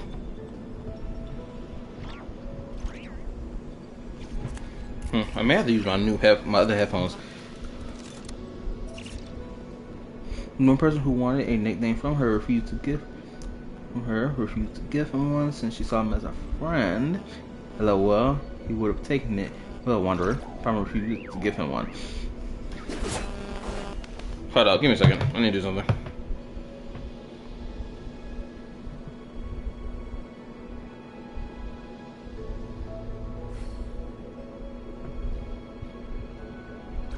All things come to an end. Even time itself. Oh, my bad. I'm texting family. You're right, go to.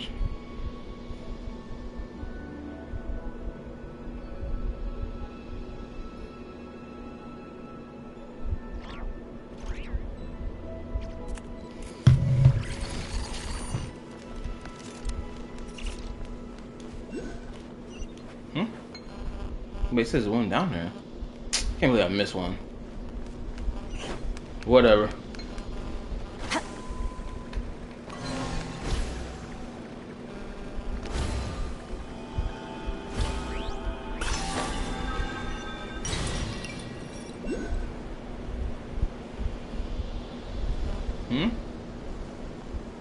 It says up there. Is it all the way up there? Oh no, it's right here.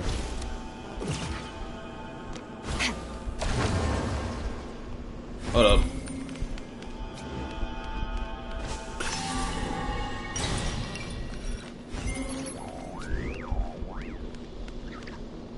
This place is gonna be so fun to explore later.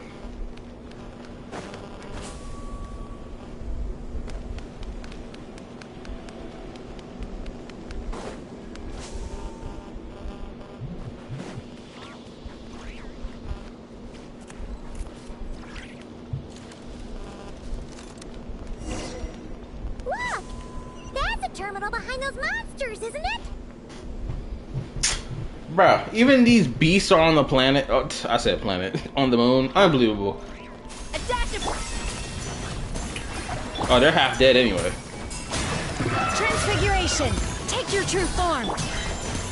Fearless! Into the void!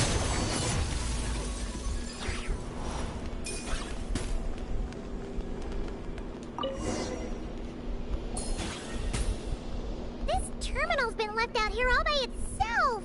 Poor thing. Is it the energy generation station's terminal? Why don't you give it a try, Eggy?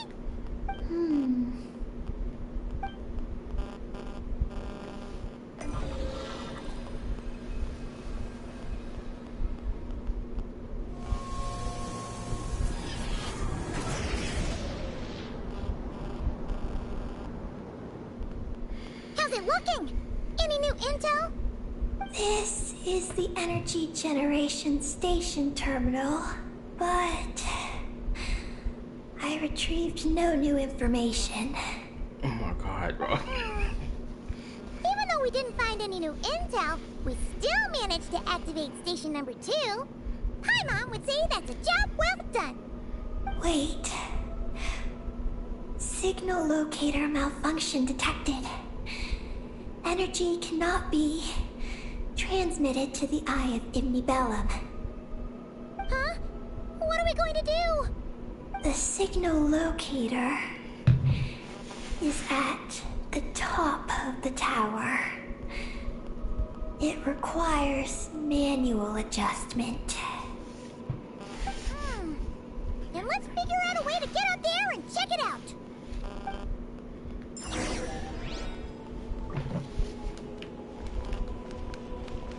Oh, it said read info. Your hard work is paying off, as it should.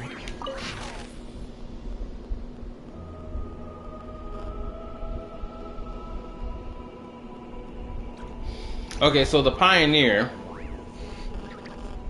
was the first moon gazer.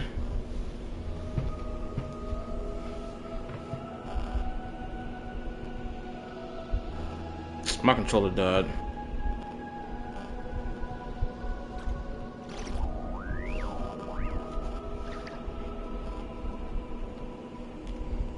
Crap, hold up. Give me a second.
Okay.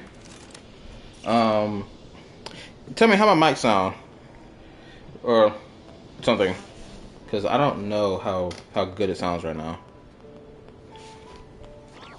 I'm trying my new headphones. It was the second pair of new headphones I got for myself. I don't know how good it's going to be. I don't know if I'm wearing them correctly, actually. Am I wearing them right? Should be, right? Yeah, I'm pretty sure I'm wearing them right. Sounds nice? Alright, cool. Oh, hold up. Crap.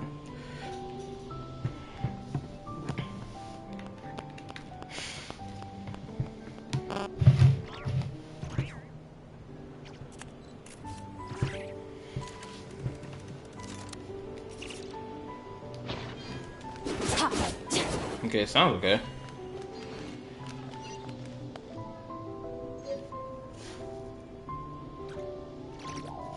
My bad, I hear people screaming outside. Probably trying to figure out who's gonna shoot the first firework.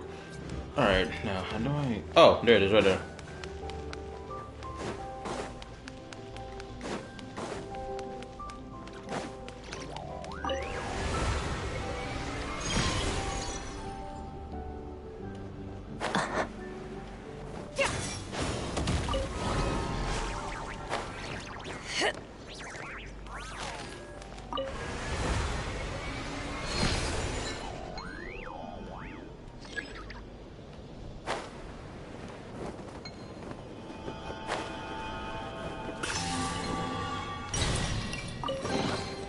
Your hard work is paying off, as it should.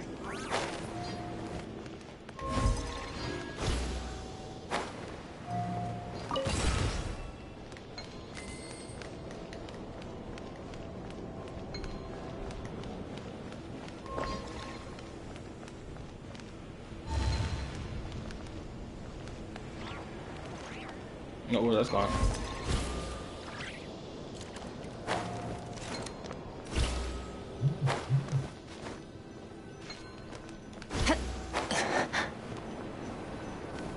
Alright.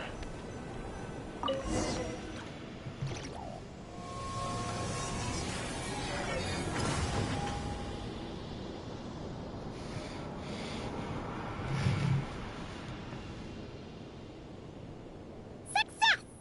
Well, that was easier than Paimon expected. But we still need to activate the third station, right? Look. It's already active. Whoa! You're right! It still works! After all this time? Dragon Tech sure is reliable. Someone else? You mean... Columbina? After all, who else could it be? But why did she only activate one? You don't think she found out something was wrong? Are we gonna run into some sort of problem? Hey, Aggie! You're not misleading us again, are you? This one's coming out of your friendship level. What's up, Pinkish? Also, happy 4th of July to you as well.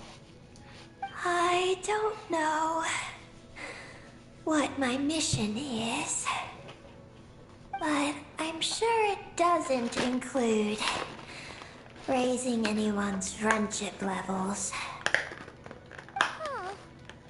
Aggie, you've changed. Did all that info from the terminals go to your head?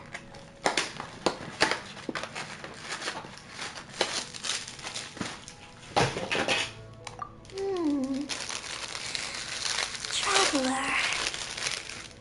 More rational. Reliable. Good thinker. A superior partner. Unlike Paimon. Let's go, Traveler. I'll walk with you. Now she's ignoring Paimon indefinitely. Okay, that's it! Paimon's deducting another 10% from your share of the snacks!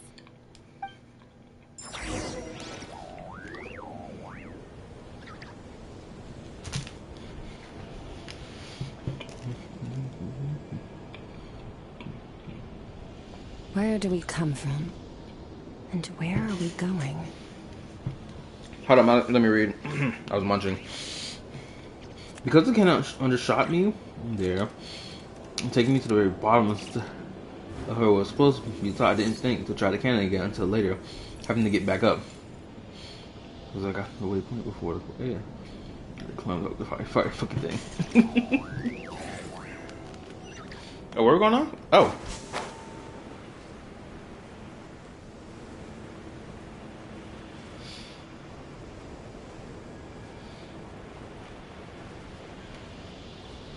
My fault if I ain't talking right now. I'm just really locked in, trying to immerse myself.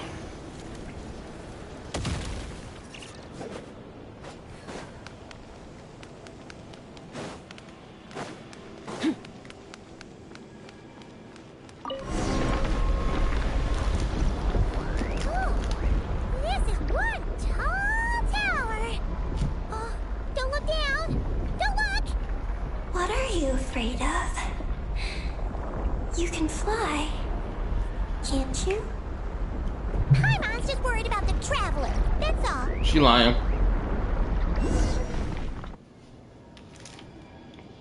So, this is the Eye of Ibni Bellum?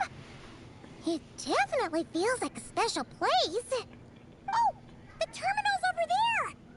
I think I'll get some useful information. And I'm about to go get my bowl of ice cream. Let's hope it doesn't pop your head up even more. Paimon being hateful today. I don't know what's going on.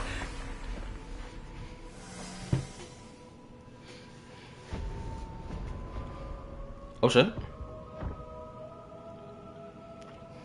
What just happened? I activated the Eye of Ibni Bellum. Oh? Did it work? Can you find Columbina? In the facility known as Ungian Circle, the terminal has detected the appearance of an unknown individual lacking an identification code. Could that be Columbina? Or someone else entirely. The system cannot confirm this person's identity. We can't be totally sure, but at least we have a lead for now. So, how are we gonna get there? Let me help. Look. We can use this to get across. Wow! What is this? It's the entrance to the high-speed transit lane. It runs on the ancient moon's power. Through it, you can reach the next stop from the Eye of Ibni Bellum. Ungian Circle. The terminal records state that many species of creatures live there. It is a home for living beings. If only our moon was something like this in real life, but it's not, unfortunately. There are all kinds of creatures living on the moon? That's incredible! Should we head out now? Please wait a moment. Something in the terminal is still responding to me. Peggy, what's wrong?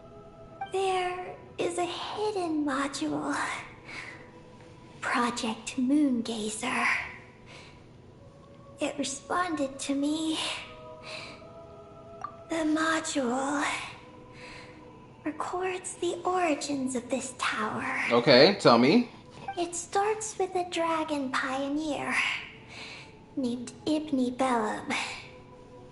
The lunar vessel we traveled in was his creation. He was the one who led dragon researchers to the moon. Wow! That's amazing! So, this place must have been built to commemorate him, right? Not exactly. The terminal recorded this instead. After the Pioneer landed, he began to explore the moon and circumlunar zone. Then, one day, while in the circumlunar zone, I'm hyped. He received a mysterious signal from deep space. A signal from deep space? What was it? The researchers couldn't decipher the signal's meaning. Okay. But the Pioneer believed it was a message sent back by their king who had journeyed out into the sea of stars. So this nigga need... Hold on. Okay, let me paint this picture for y'all, okay? Before we even continue this shit. Before my brain explodes. This entire time, when Nibelung was talked about, I always pictured Nibelung as this giant dragon. Because, like, some murals in, like, Natland depict, like, either the Pyro Dragon or Nibelung as this giant black dragon, right? Never in my brain, never once have I ever thought of, imagining Nibelung in a human form. Because now, knowing with this advanced technology, this dude may have just literally had a human form that looked, draconic in nature. Or maybe he was like a more humanoid-looking dragon that, had a spaceship and was like, yo, I'm gonna go journey in deep space to go find this power I need to defend my planet. And then sent a message back being like, okay, I'm on my way back now. What's going on? And then no one responds back. He's like, what the hell going on here? He gets back. He finds his planet has been taken from him. He's like, ah, shit, man. I was gone for too long. This is what happens when you leave to go get milk. Anyway. And that king's name was Nibelung. The Dragon King? Did the signal really come from him? I don't know. Because the researchers could not enter deep space. So, they built this tower. This place. The Eye. It was originally a deep space signal transceiver station. Built to recapture that signal.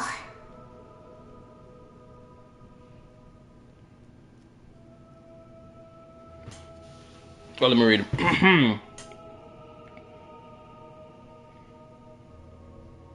That milk came back spoiled. Those chicks let foreigners in. Yep, and the Moon Sisters paid the price for that, unfortunately. They're like, oh, good sir that's traveled the stars, please take shelter here on our planet. And then homeboy started tweaking and was like, you know what, I'm taking all your shit from you. Get lost. It's mine now. That's what happened when you're too trusting of people. Anyway, let me read.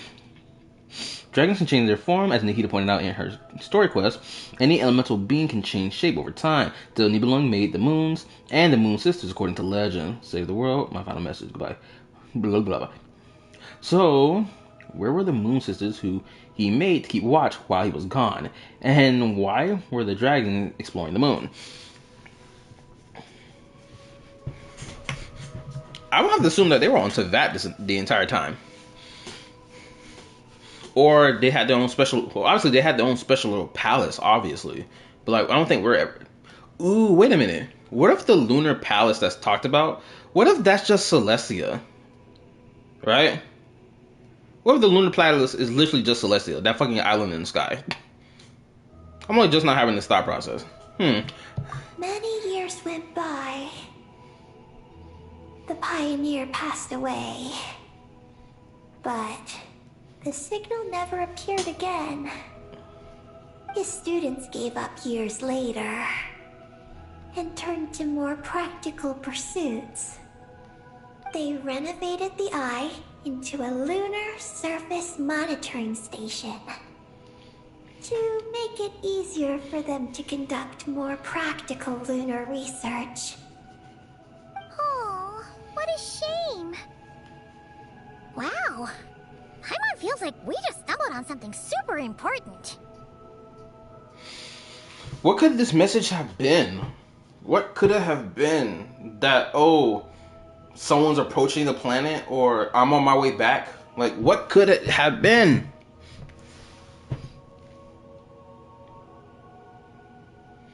Well, let me read. They said the sky is a lie. Now we're on the moon. What's the truth then? Nebulon still placed the moons in the sky, which means the dragons knew where it came from and who made it. It makes me question whether he actually made the moon itself, or if something happened to change something about them while he was gone.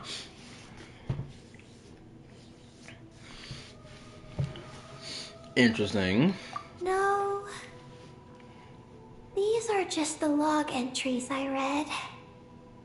The real project file is encrypted. I can't open it. Huh? Didn't you say it responded to you? Shouldn't you be able to, open it?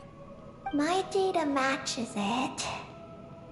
But maybe because it isn't enough. Sorry. What do you mean by isn't enough? Ashley said isn't enough. What more is there to need to be said for that? It's like how Snacks and Paimon are a match. Oh my god. But 20% of the snacks won't be enough for Paimon to eat.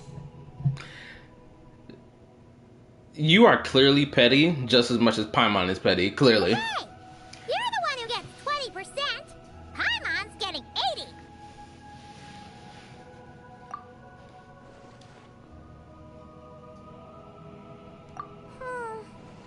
Yeah, Paimon feels like that's exactly it.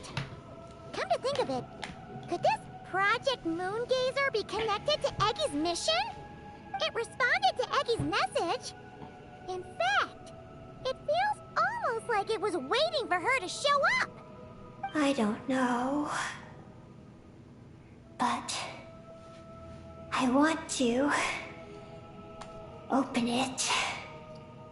Then let us help you. If there's not enough information, then we just need to go find more terminals, right?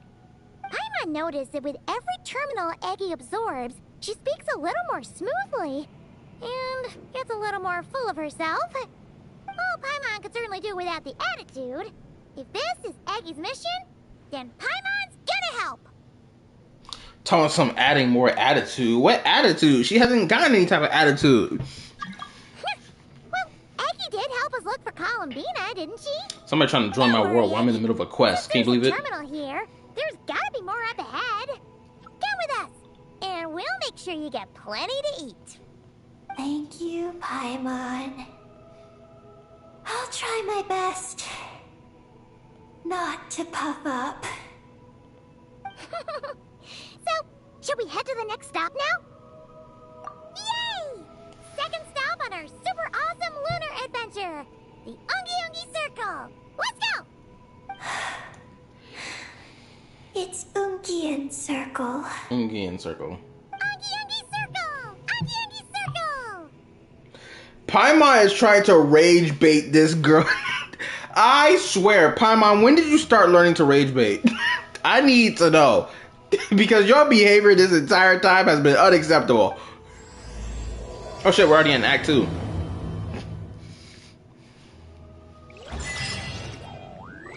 I don't know where Paimon learned this behavior from. Nobody around here taught her to be a rage baiter unless she got it for Flins.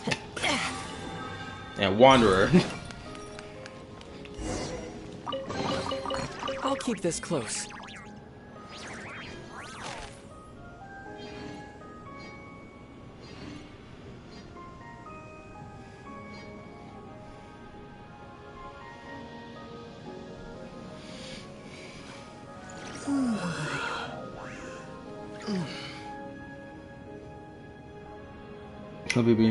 The Bible mentioned being a lunar envoy on a lunar palace.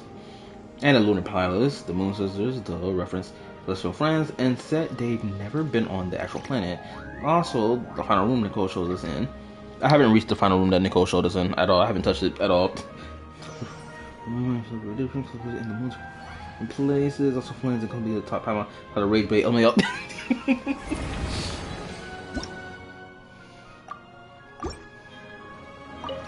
Whoa!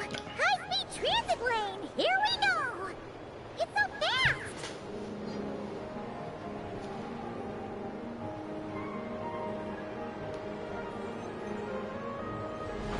I'm really enjoying this bus. I'm already at it for 2 hours. Huh? What's that huge thing in the distance? It looks like a giant kuhenki. Do you think it's some sort of mega kuhenki? Eggie? Do you know what that is? Perhaps it's some variant species created by Ungian Circle. The Ungi Circle can do that? Yes. Do you guys see that? Is that an antenna sticking up over there? It's so tall. It reaches all the way past the sky. Looks like it all starts from that crater thing over there. That's Ungian Circle. The home of life. Looks mighty empty for a home of life. That is because Paimon's eyes have been deceived. What do you mean by that? You'll see once we're inside. Wait a minute. Is that like a hologram dome around the place? So that's why we can't see what's actually in there? And we can only see it once we step through the doorway?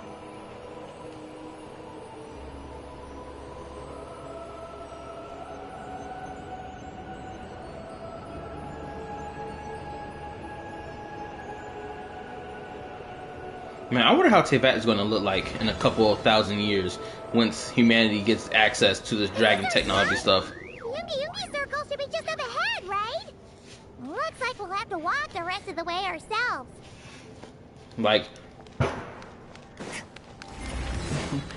I'm gonna be more convinced that Genshin Impact's world exists in the Star Rails universe the more lore we get from this place.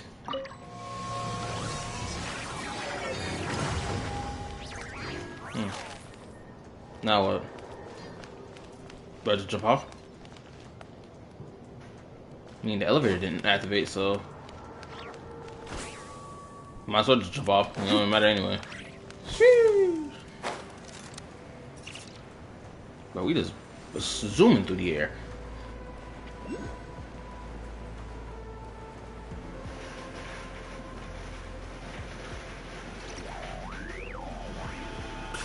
People outside popping off them firecrackers.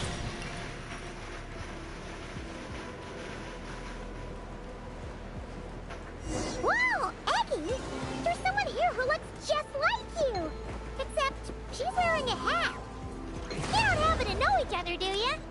You know what? Let's go help her. Quick! So, a burst of flavor. My will embodied. Do your master's bidding.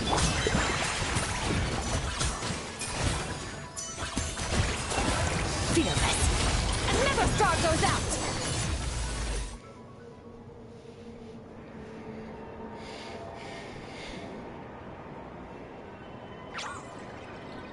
Huh, it looks like they're talking to each other. You're back, Eggie! So, how did it go? What did you guys talk about? She said she saw a girl who walks like she's floating. That must be Columbina! When did this happen? It was a few days ago. That giant creature we just saw was beside her. The Mega Kuhenki? With Columbina? That means she must still be here! She hasn't left yet! Come on, let's hurry inside and take a look! Let's follow the giant life form first. It will lead us into Ungian Circle. Oh, let me read.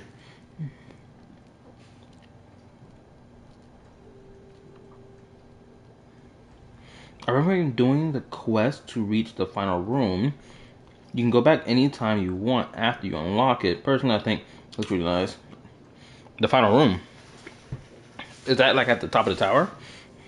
I fucking hate the weather right now. It's about to rain for for days, and I need to work on a couple of those days.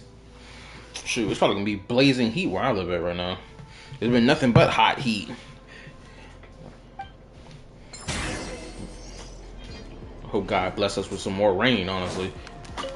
I need a premium downpour right now.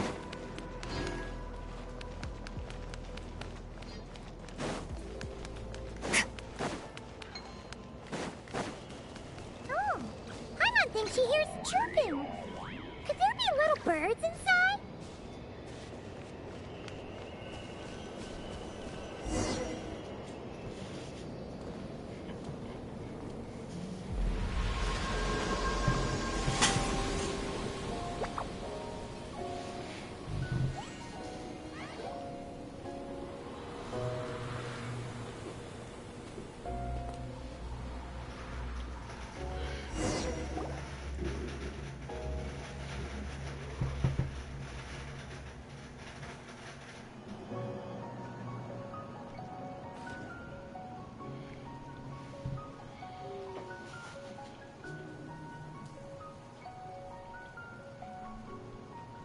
Whoa!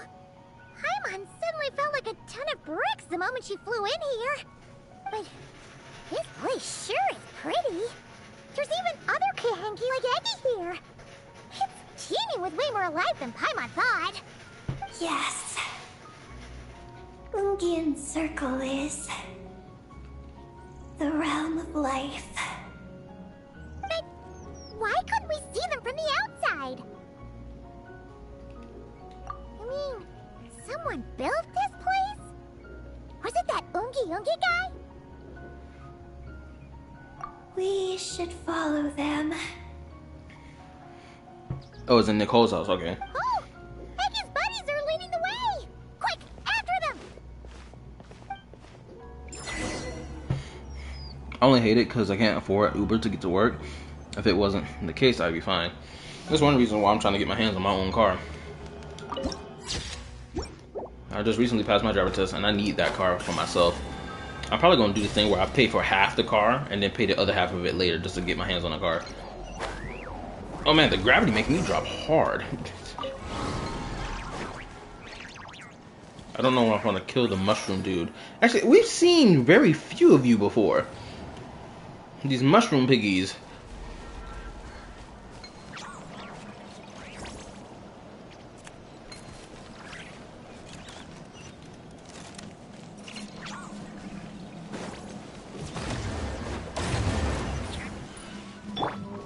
A dash of strike a pose. Oh, Look! The terminal's over there! What are all those things surrounding it? It looks like they've sealed out the terminal. Let's try clearing them out.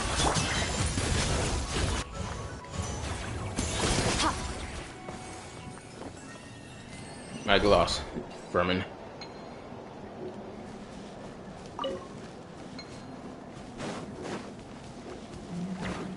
I'll gladly take that, thank the you. hard work is paying off, as it should.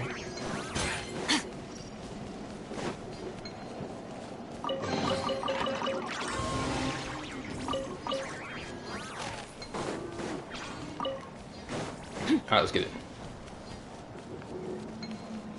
Oh, it's them?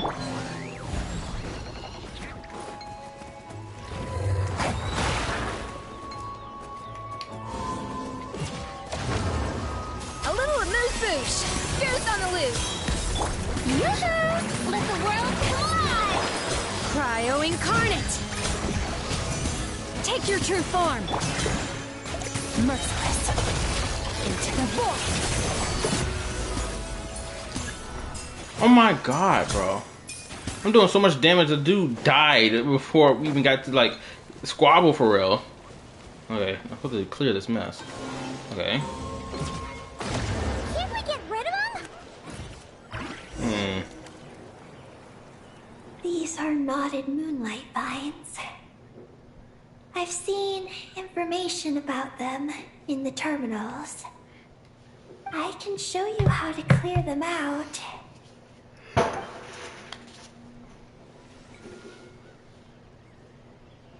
Huh?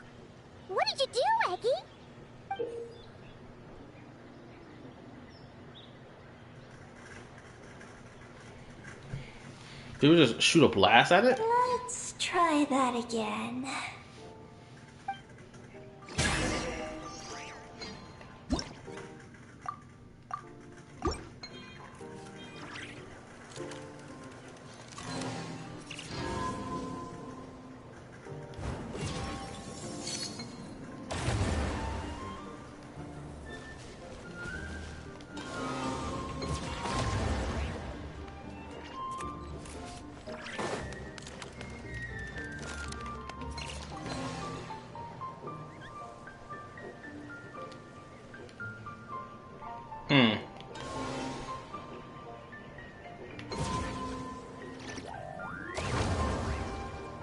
Okay, shit, I'm misunderstanding.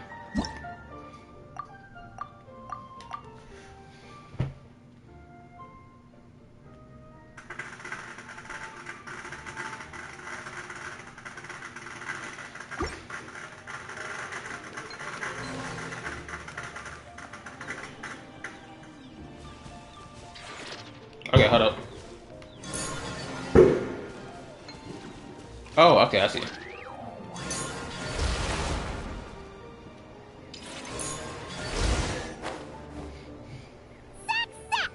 The terminal should be working now! Come try it out, Eggy!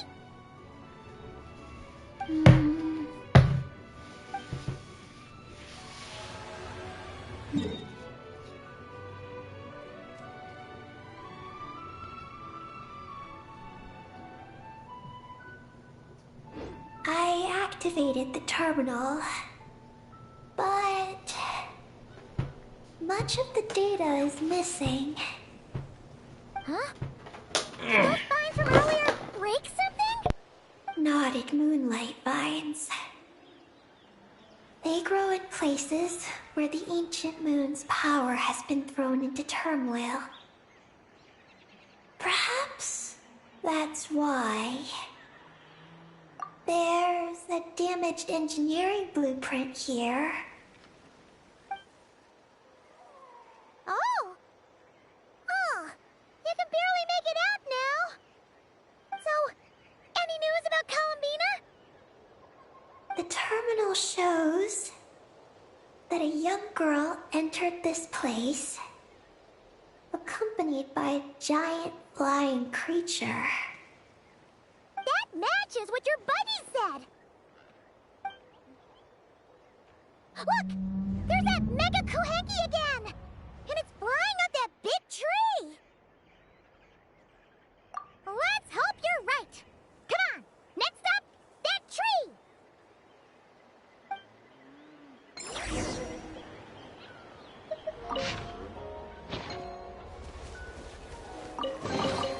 Your hard work is paying off, as it should.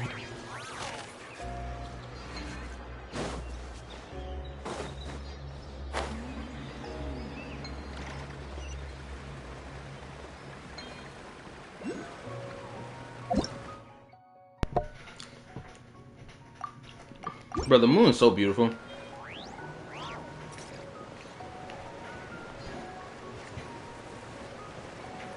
Like, I'm just in awe. This is probably gonna be one of my new favorite places in the entire game.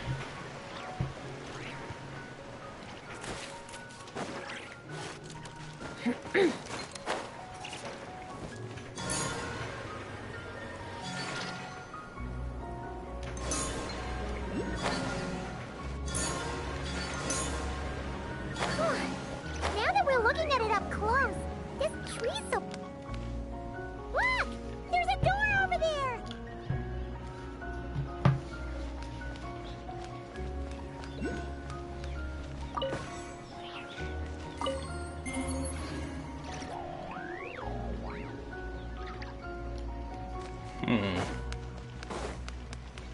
Oh, looks like the door won't open! But there's a crack! Let's see what's inside! A crack? Let's see something inside. That's crazy.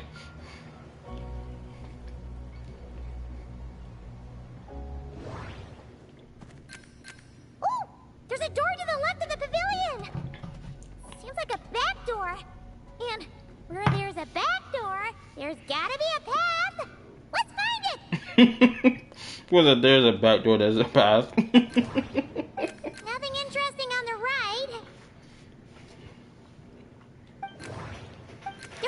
pavilion in the middle with these really tall struts on top. Could that be the antenna setup Paimon saw earlier?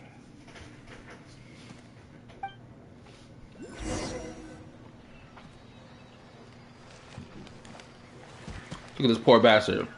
Were you trying to link back up with your homie on the other side of the door? Clearly, I have to go this way.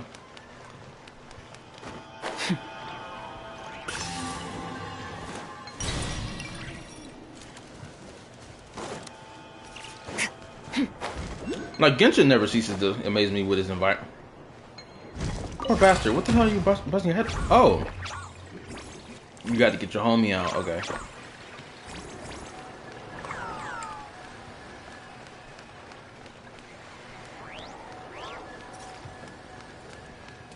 I wonder.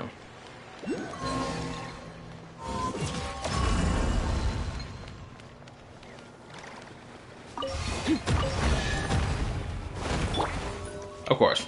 Attack! Strike a pop! Transfiguration! Take your true form! Sword! Mine to wield.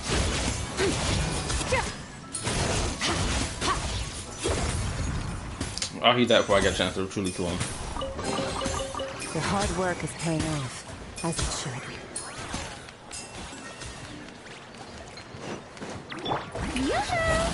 Let my name echo in song! Remember, nice clean cuts. A burst of flavor. Transfiguration. Do your master's bidding. Merciless. Another star goes out. Damn, I couldn't tell what my highest damage number was.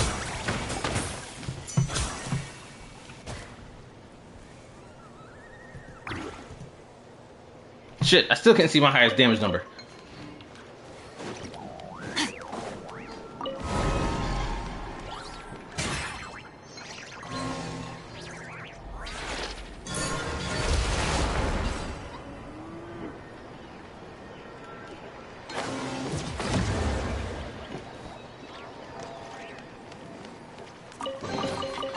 Treasure buried in time. I got sidetracked here, getting a waypoint or two, and then freeing some creatures caught by those machines. They're behind a door that wouldn't open.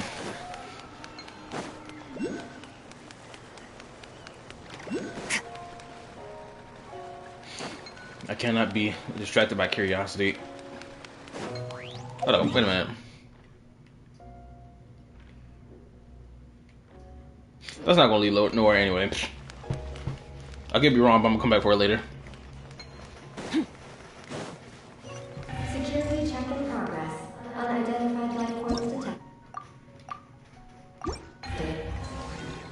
Oh no! We're trapped!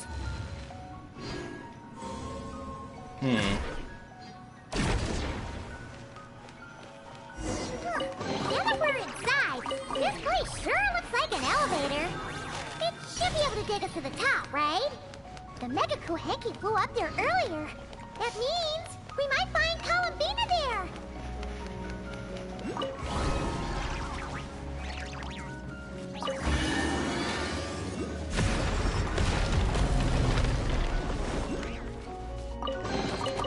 Your hard work is paying off, as it Alright, should. go meet your homie. How do I get to the power hub? Oh, I'm over here asking, how do I get up there, my dumbass? Are you serious? Hold up. Hold on, I'm fucking my shit up right now.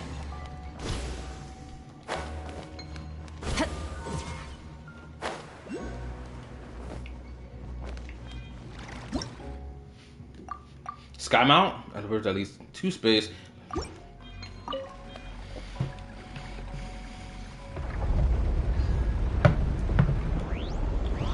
Alright, we on the move. Never mind. Insufficient energy detected. Sky mount startup failed. Please check the power system. Huh? Sky mount must mean this elevator, right? Looks like they're really struggling for energy up here on the moon. We need to find out where we can get some more.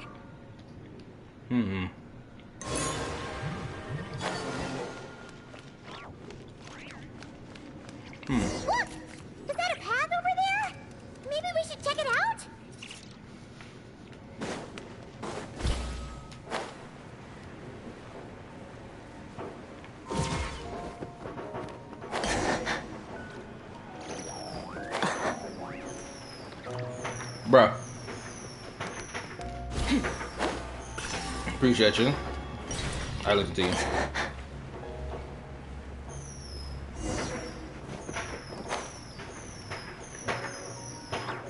I guess it's the energy right here. Begin machine maintenance.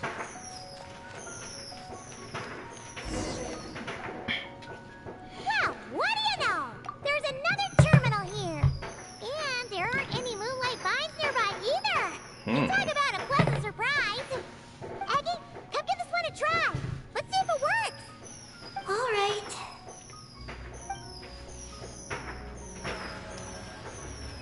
Terminal activated. Reading relevant information.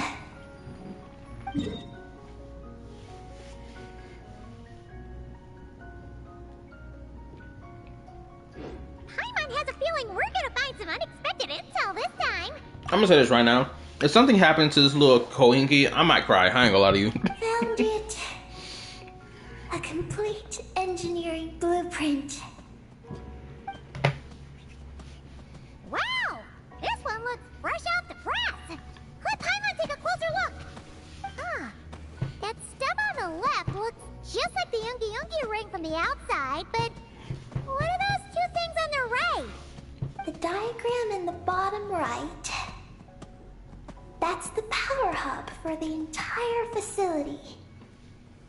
It's located underground. Great! Looks like that's our destination. So, what's this one in the top right? It's the destination of the sky map we just rode. The Space Life Form Capture Station. That's another year over here in Jersey, where it rains on the 4th of July. Oh, that's interesting. Space Life Form Capture Station? Did Paimon hear that right? Overall, this complex is composed of the Ungian biosphere and the Space Life Form Capture Station. Its designer was named Ungian, a researcher in the field of life sciences. He believed that among the stars live many mysterious creatures we haven't discovered. Obviously. Do those kinds of creatures really exist? Why did he want to capture them? Paimon really asking that question knowing the Traveler exists. Bruh. Because he wanted to overturn Ibn Bellum's theory. What exactly is that theory? He believed that the deep space signal received by the dragons was not a message their king had sent back, but rather, it came from some mysterious creature from beyond the stars. So, it all comes back to that signal. Yes. To that end, he built the capture station in the space above Ungian Circle. What a crazy idea! So, Oh, y'all can hear them fireworks? I haven't found any relevant records. I live in an apartment complex, so people got their fireworks going off right now. Honestly, I was wondering if y'all could even hear that in the background. makes sense. First off, though, we have to solve our power problem. The blueprints say the power system's underground. So, let's get moving!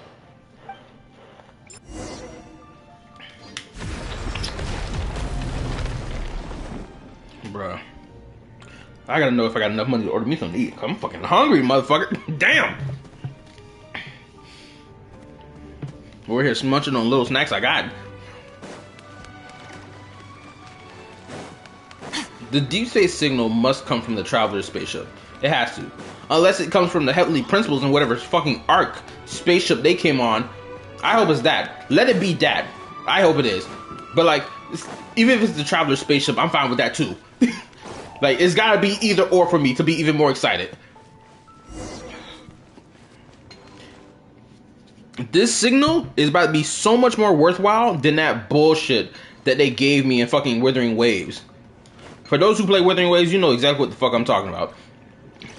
With the whole, oh, this signal was recorded in deep space by the satellite, only for it to be nothing but noise on it, rather than something that's like, oh, this is a message sent to Rover from, you know, blah, blah, blah, their home world, as the last message sent to them, unknowingly to them, or whatever the fuck, and this, that, and the third. Like, but instead it's just nothing but static noise. Like, bruh, it was the biggest letdown to me. I was just like, bro, what the F is this?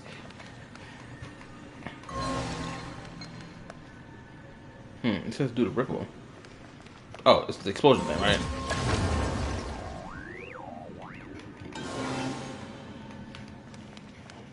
No, I'm doing something wrong. Hold up. I'm gonna use it. Oh, that's right. I'm stupid. Jeez.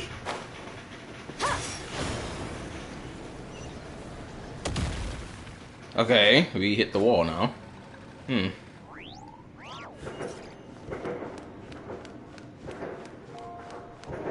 Oh, thank goodness.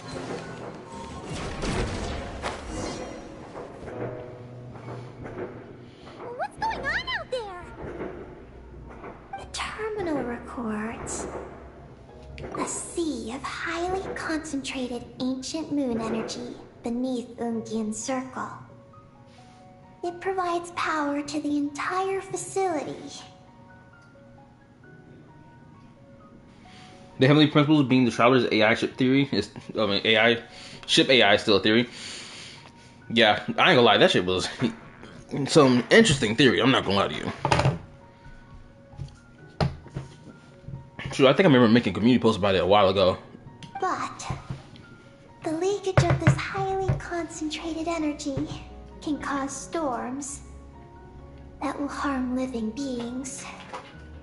But don't worry.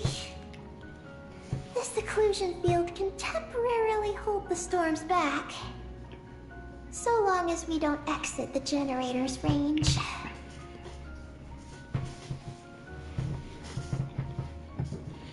You know, I just had an interesting thought. What if this signal is from the second who came? Because I don't think we've ever confirmed who was the second who came. Right? I know people have flip-flopped between it being Nibelung or something else, but we know the second who came, someone correct me if I'm wrong, but isn't the second who came the individual who helped the Heavenly Principles create the Gnosis by using the corpse of the third descender? So maybe that's what the signal is from. Because if the Heavenly Principles was here, well, they clearly were, when Nibelung was away, that means the dragons were still, you know, doing their thing here before things went to shit.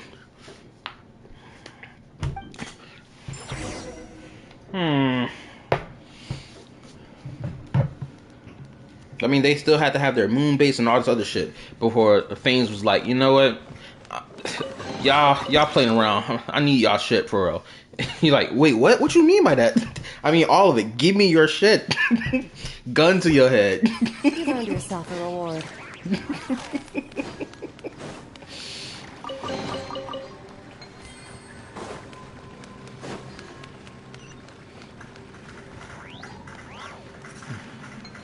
Head around.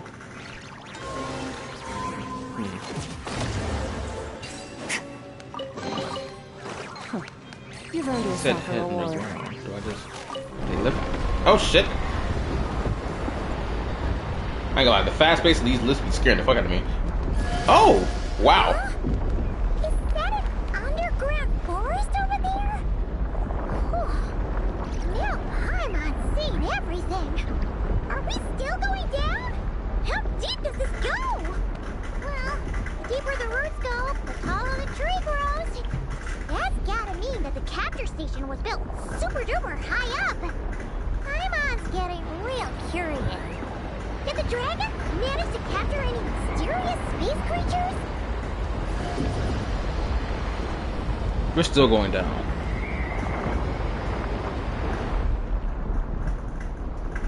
Bro, what is that?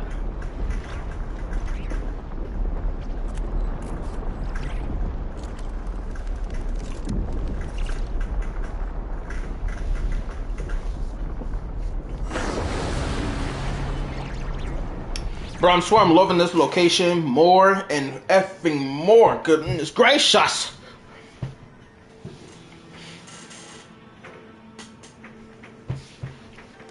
Oh, I guess I should say this. Yeah, I have been spoiled about the item in question, purely because I was doom scrolling through my YouTube shorts, and then boom, it popped up. I was like, wait, is this real? So I was like, hold up, that's kind of tough if it's real. I need to collect this sword immediately. Turbine 1, auto-diagnostic. Operation normal. The question is, when do I get it? Diagnostic. 2, malfunctions detected. Turbine 3, auto-diagnostic. 1. Oh, it's supposed to be spinning, but it's stuck by these roots. Turbine 4, auto-diagnostic. 4, malfunctions detected. Oh, this is gonna be easy. Archaeologist storm occlusion field activated. Please proceed to the malfunction points for maintenance. This is gonna be so easy. This ain't gonna take long.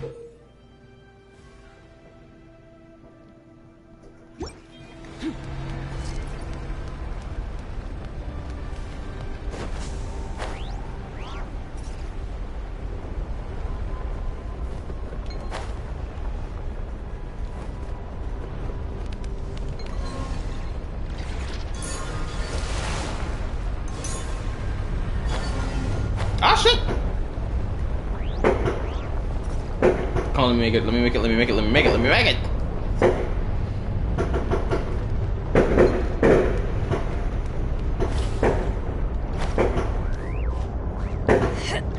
Hopefully the sound in the background ain't too loud for y'all. Okay, they real close to my living space, popping them bitches off. Turbine 2, repaired. Oh, it's coming. Let's go straight to you.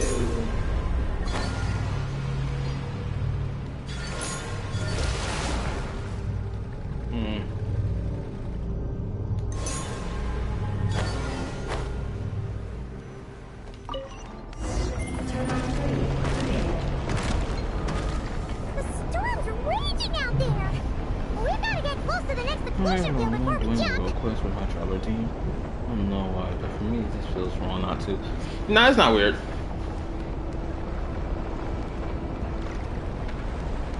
Now's our chance.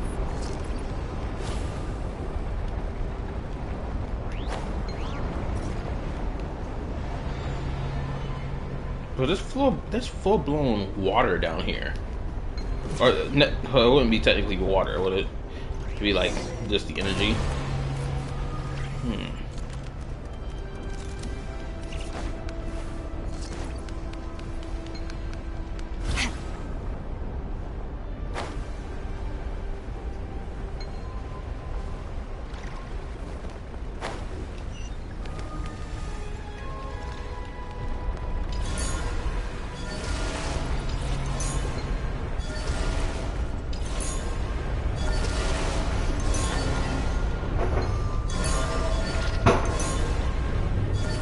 Is that all of them? Why has nothing changed? There's a terminal over there. We can use it to. Oh, there's a terminal, all right. We'll leave this to you, Aggie. Turbine 4, repaired. Ah, monsters! Look sharp. We gotta protect Aggie while she reads the terminal. No, what you doing? Don't drag me over there. A dash of front. Strike a pop. Take your true form. Transfiguration. Oh. That's interesting, but I don't want to do that. Paradigm shift.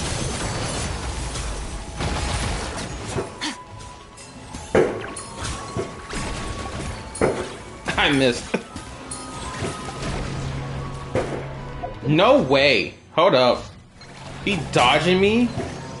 Bitch, fall through the floor. Ain't no way.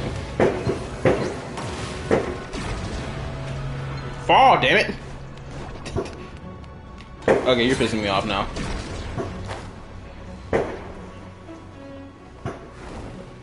At least I get to still make it though. That's the difference between me and you. And I get to climb back up. Bruh, you ain't gonna let me climb back up? That's crazy. At least I can teleport.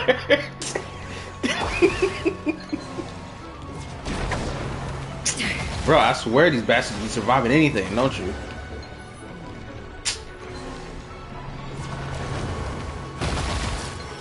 Bruh. Fuck all this. I just need my Squabble Fest, man. Hold on, I can turn this stuff off.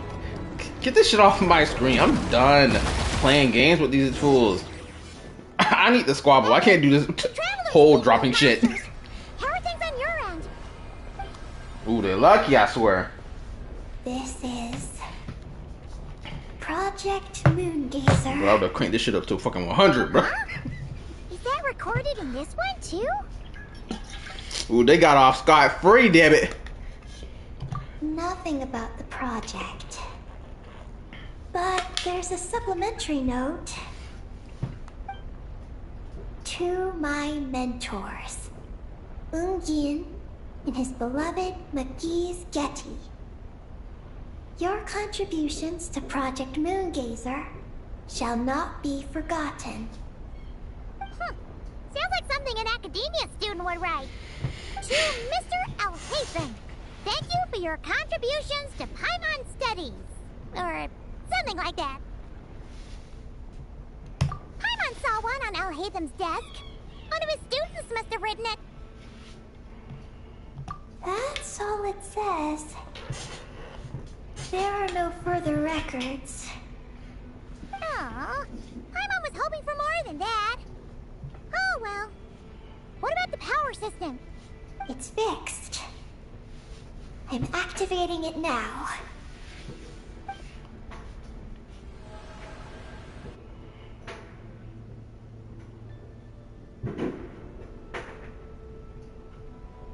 Oh, it worked! I'm not gonna lie. When the Heavenly Principals wake up, that nigga gonna be pissed. Those big wheels are spinning so fast, they might suck us in! We gotta skedaddle! Now! I ain't collect my stuff though. Bro, we're on a time crunch. Well, guess what? I'm gonna take my time getting my shit. Thank you and appreciate you. No way the damn thing's spinning that hard.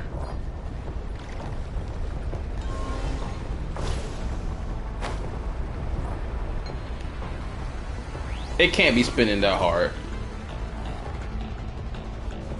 Bro, we're fine over here. What's the problem? It's not like we getting dragged back.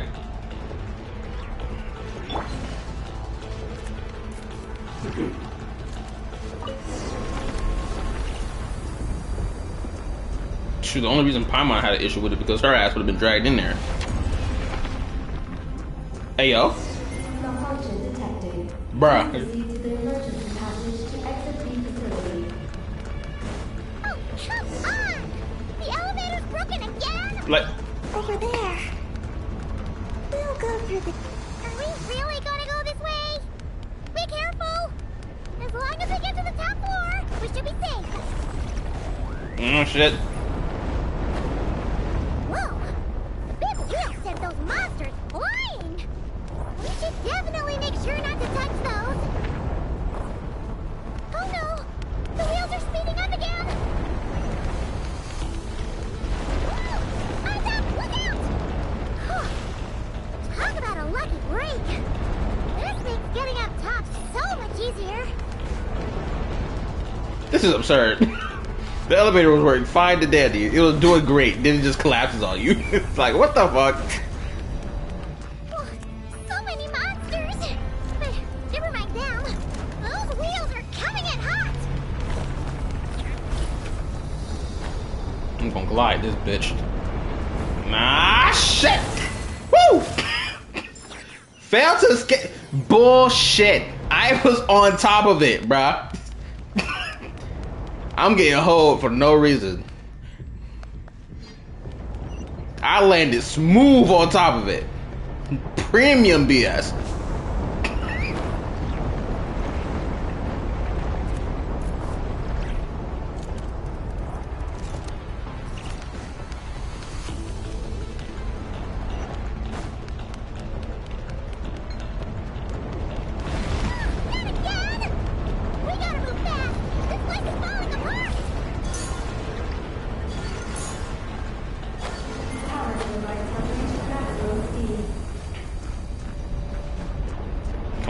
Climb, climb, baby, climb. I'm gonna get my head knocked off.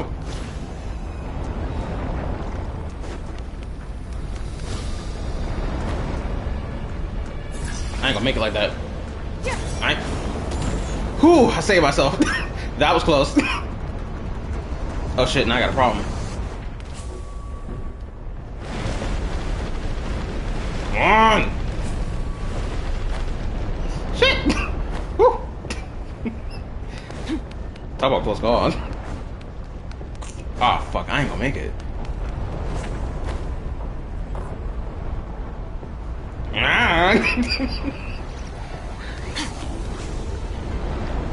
And I'm saved.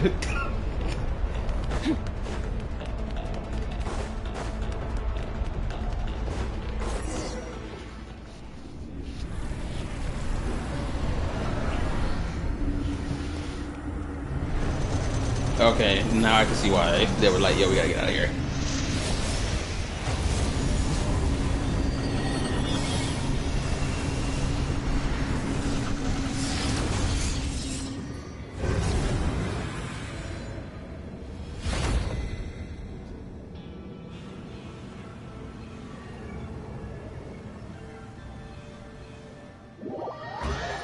I almost got my head clean knocked the fuck off. If I didn't do that fucking dive right then and there, I would have been finished. That'd been 2 fails in a row for this whole trying to escape shit. Treasure buried in time.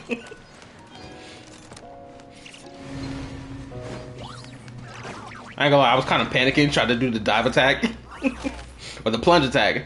I was kind of panicking a little bit. I was like, hold up. Turn off this gravity shit.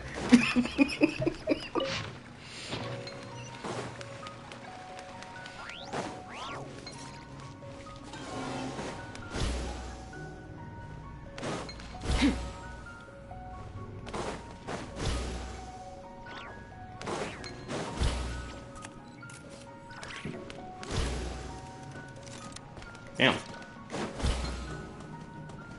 We should be able to start the elevator now, right?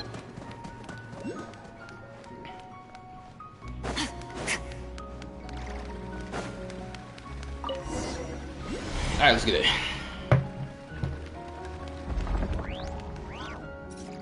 Okay, nice and steady. We shouldn't fall this time. Paimon's been wondering what this space life form capture station looks like. And if the dragon researchers ever caught any space creature. Speaking of which, Traveler, do you think the dragons would have mistaken you for a space creature and captured you for their research if you'd arrived back then? Yeah, obviously. Never mind. Best not to dwell on such They most scary thoughts. definitely would. Dragons don't eat humans. What's so scary about them? Aggie, are you going through a rebellious phase? You're talking back to grown-ups like a little bird who's learned to fly. Oh, I'm not a grown-up. I am not a little bird. Nor do I have wings to fly with. that behemoth flying around us. Hey, keep that up, and Paimon's gonna confiscate all your snacks. Paimon over here talking to this Kohenki like he's a damn child. I ain't gonna lie, me and Paimon, we got beef. Talking all type of crazy this entire quest. What, they want me to jump out the window or something?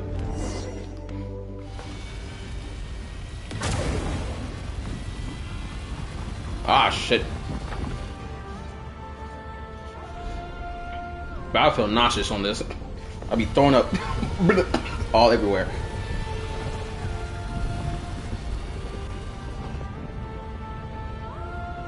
It's crazy that we're still inside the firmament. It's so hard to believe that we're still inside the firmament. Oh shit, that's Natline right there. Oh, up at the top.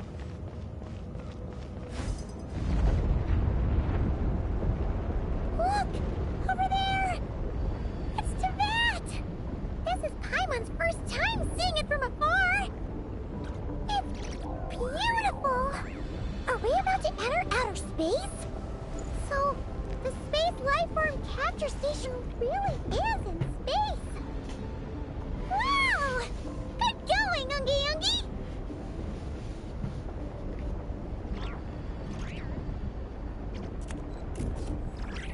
This gotta be another feeling entirely to see your planet from a distance like this. Bro, I ain't gonna lie. Being an astronaut must be something else to see this. It's like this scary feeling of realizing how small you are in the grand scheme of this God's garden that is known as the universe, or the planet, if you don't count that. It's like, it's soul crushing, but at the same time it's exciting. I don't know, it's such a crazy feeling.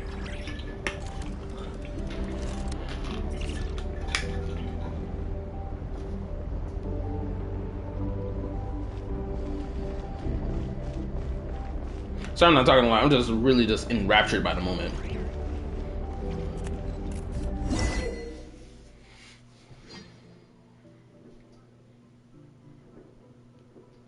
Pay attention to the effects of inertia when you move. Oh. Oh shit. Oh, they're still doing that? Bruh. Even now, as we're hovering, they're still doing this whole, yo, we gotta blur the under areas, the fucking underwear diaper thing. They're still doing it when it doesn't even make sense to even exist here. Underwater, I get that. Outer space, are we fucking for real right now? Oh, you're floating! Looks like we really did get sent into space. Let's search this place carefully first. Paimon just hopes we don't get jumped by any space life forms.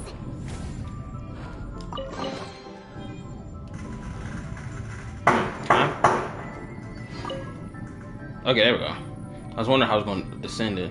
We're not. Okay, going up. What's this? This is dive down. I'm not gonna lie. This is probably the most freedom of movement I've ever felt playing this game. I fucking love this. I'm glad they actually did this. If they didn't have this in the quest of this like free movement like this, knowing that we're in outer space, I ain't gonna lie, it would have been like kind of a letdown.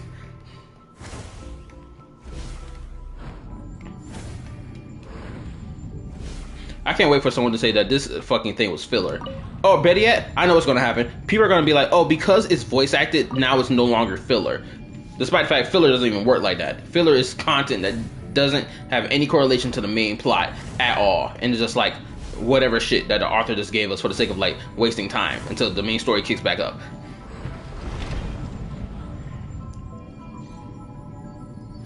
Ooh, what's this? Oh, shit.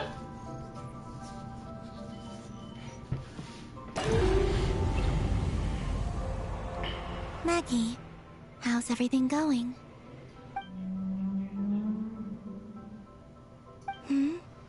Ungi's left, you say? Then let's... one moment. We appear to have guests.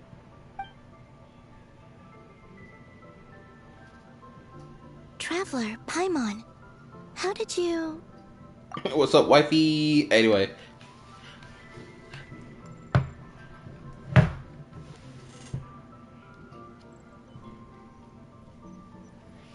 Oh, hold on, let me read. CCC censorship crazy. That's how degenerate that part of the fandom is. It's incredibly toxic, I guess. I don't think it has anything to do like that part of the fandom being degenerates because they want to. Because we would have like some undershot of like, oh, female character undershot of her dress. Like, it's not even that crazy. In comparison to like Snowbreak Containment, anybody here has ever seen Snowbreak Containment like interactions between like the main character and the female character? Bruh. In the next reaction I post, you're gonna see what I'm talking about. What Genshin doing with this whole what do you call it? The invisible diaper thing. It's like, it's so unnecessary knowing that Snowbreak Containment exists. Granted, they done censored the fuck out of Snowbreak Containment because the ladies of Love and Deep Space had an issue with it. Despite the fact their game does the same shit. Anyway. It's really you this time! Finally! We found you!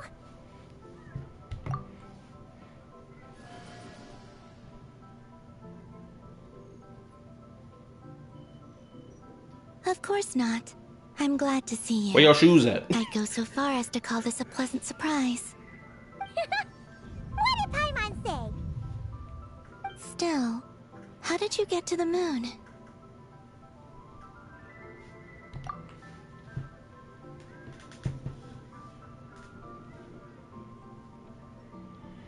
Yeah, but Hood doesn't want to get cooked by the CCP again, is what I'm guessing. Yeah, I understand that. Which makes sense why they started moving their company out of China and into Singapore. Like back in, what was it, 2022? We started hearing about that. And also they probably trying to like save their ass from like someone else trying to activate another assassination attempt. Like, y'all remember when apparently when Impact 3rd, they had like the girls in like bunny outfits, and someone had an issue with that and tried to assassinate Dewey over it? Or maybe it was something else that someone tried to assassinate Dewey over in relation to the game. I can't remember which one it was though. Do you know how many people commented on Ayaka's underwear when she first came out? Because you could see it while gliding. The changes started around this time, and that was before the censorship. Really? People I hate people sometimes. It's so crazy knowing people want such ultra realism from Genshin character designs, and when you're ultra realistic about a character design where it's like, oh, X female character is wearing a fucking skirt, and guess what, when you're gliding you can see underneath her skirt, then it's a problem. It's like, do you want the realism or not? Make it make sense to me, damn it. That's how gravity works. I suppose that's the moon's gravity for you. It was even able to pull your journey into its orbit. Paimon wouldn't have stumbled into this situation if it weren't for Eggy being so confusing. Eggy? Is that your name now? Oh, let me read. Ayaka had like a thong thing? Okay. They weren't complaining. They were degenerate. People who complained were complaining about the degenerates, not the design. Then they should have left the fucking people alone, damn it. I don't understand this logic. Just leave the peoples alone. Let them like have their fun. I swear, more and more, as we continue moving forward into the future, people cannot goon in peace.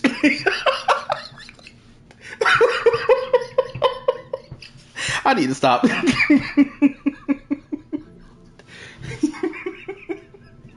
I need to pay attention to the story. I'm over here talking about shit. They got Frizillas.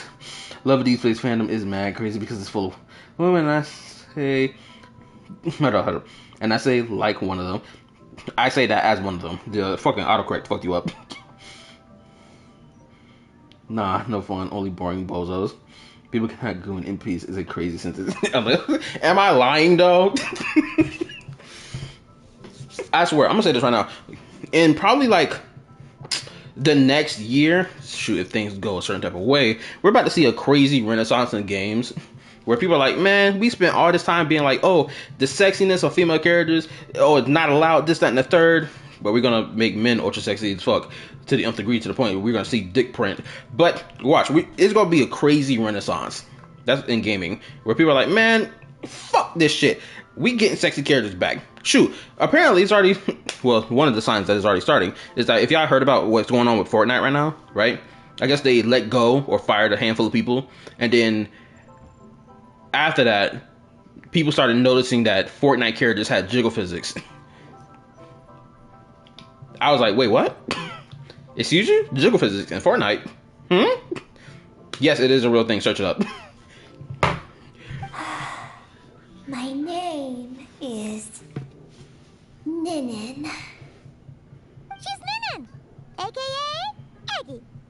Please don't blame her, Paimon. I too am partly responsible for this. Oh, Paimon was just kidding. But why would you say that? What exactly happened between you two anyway? Let me see. After returning to the moon, I had an idea. I wanted to tidy this place up and then invite my friends to come visit. So, you were going to throw a moon party! Yes. So I spread my power throughout the moon, checking every corner to make sure it was safe. Soon, I discovered some things I did not understand. Ninin was one of them. I still don't know what she and her kind are. Oh, let me read it. Soon they're gonna start censoring feet. Hold on, no. They're gonna start getting feet censorship. I keep reading. I'm Japanese. The Kuvaki name means, so her name just means black egg. Okay, I keep reading. They already censored a few of the characters with their outfit changes. Jean, Amber, and a couple others. And of course, Aika getting that garment that covers her underwear. Oh, also, I know another censorship that happened. It was Rosaria, right? Granted, I don't remember seeing Rosaria's original model, but I heard that her censorship was crazy. Like, chest got reduced like crazy reduction. I know a lot of people were upset about that. Shoot, even my close friend, also he was extremely upset about that. Eggy? Isn't she a Kuhenki? You know, just a slightly different color. Well, a completely different color, but that's no big deal, right? Man, I need someone to send me a picture of it. I'd say their origins are different. The ones we see in Tevat are born from my Kuvaki. Hold up. Let me pull up this dialogue. I'm over here yapping.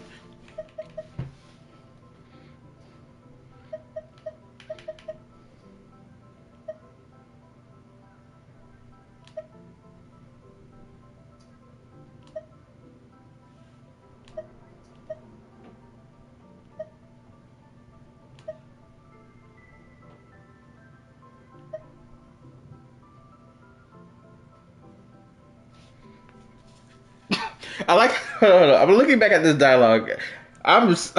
Forgive me for talking when this dialogue was going on. But hold on, let me listen to this one. Well, a completely different color, but that's no big deal, right? She had to make sure to say, but it's not a big deal that she's a different color compared to the other Koenki. Paimon had to save her ass.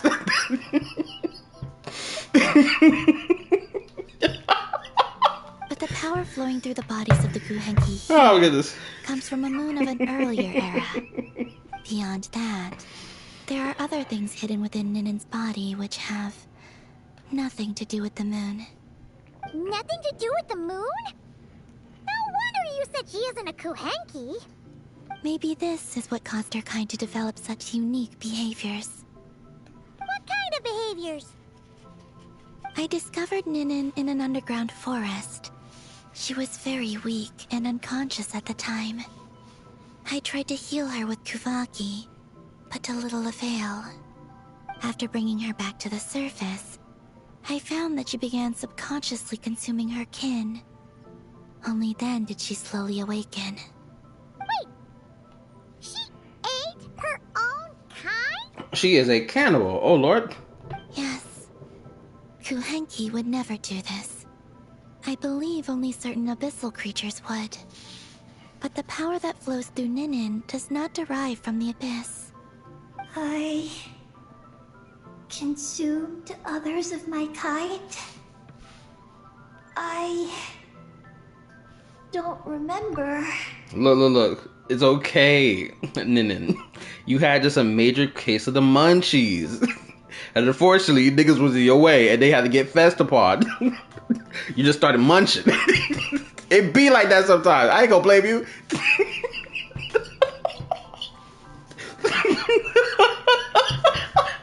Look, niggas be getting the people away when they hungry. Move your ass out the way or you get eaten next. It's as simple as that.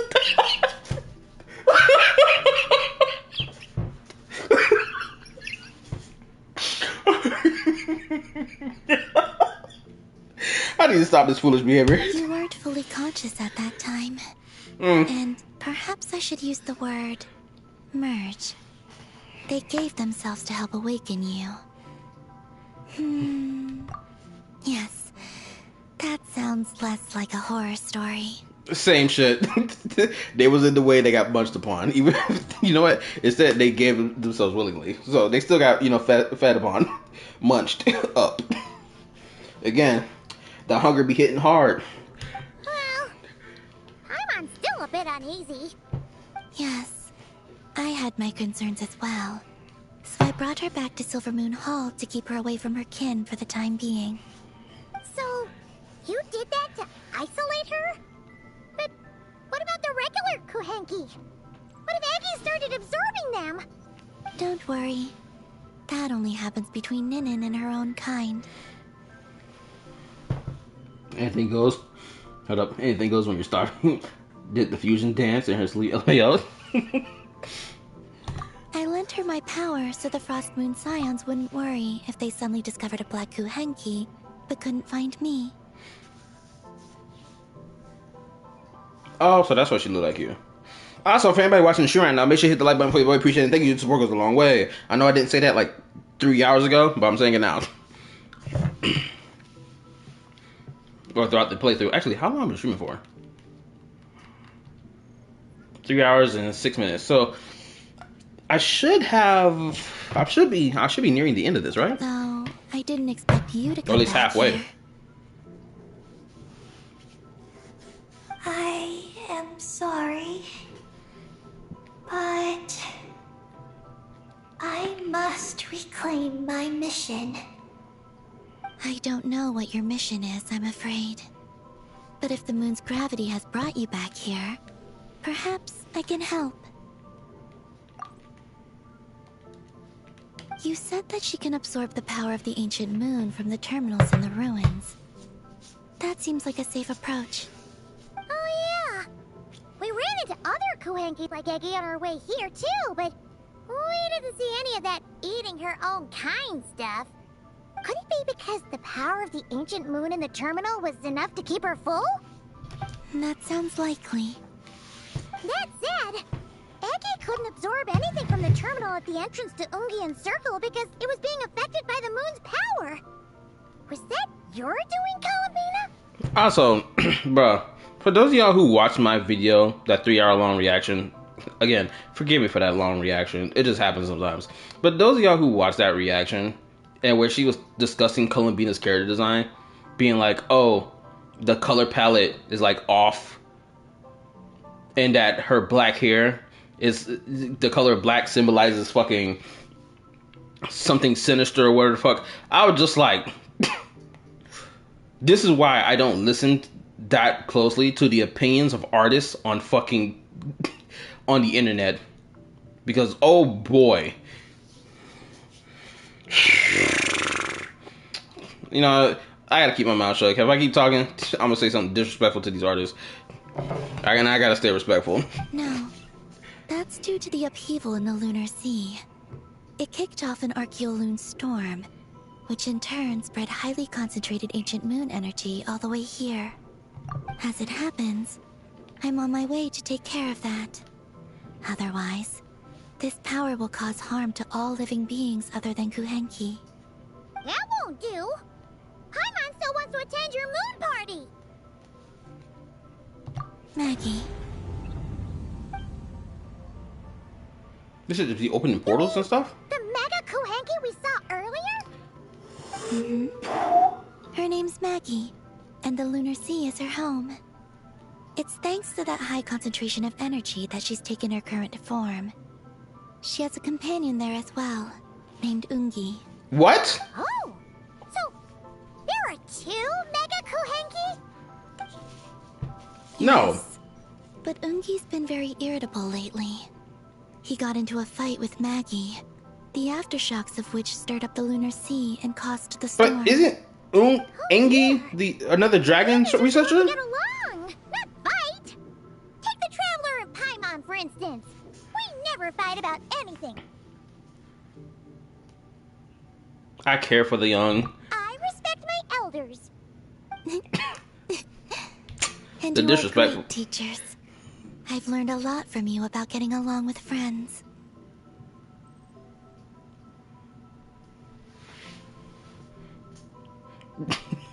I was just thinking back to what these two characters' interaction was just now. It was freaking hilarious. Wait, let me read. Genshin killed herself for a reason. People just need to let them cook. Wait, those notes about her feeding herself to Subject 1. Oh. I mean, she said never can't experience racism. What did you expect? Yeah, that take she gave near the end of the video. Forgive me for what I'm about to say next, but it's usually the case all the fucking time. Forgive me. But it's always these retarded ass, stupid ass individuals who are like, oh, I'm so progressive, I'm so open-minded and forward-thinking, end up being the most racist ass people that's around your block. They're way more racist than the actual racist. At least an actual racist, at least is upfront with what they're saying about their racism. And then, but when it comes down to these other individuals, they sit here and try to morally preach about, you know, being the better human, only for find out they got a whole bunch of dirty skeletons in their fucking closet. They're like, oh, I'm an ally. No, you are not. Back the fuck up. You're a snake wanting to use me so that you can have brownie points. Fuck all that. Anyway, I'm sorry. I just hate that shit. And it's so crazy. Sorry, this on the topic of racism or people experiencing racism based on skin color, shit like that. Like, what's even crazier? I said something. Okay, back when I was probably my second year in high school.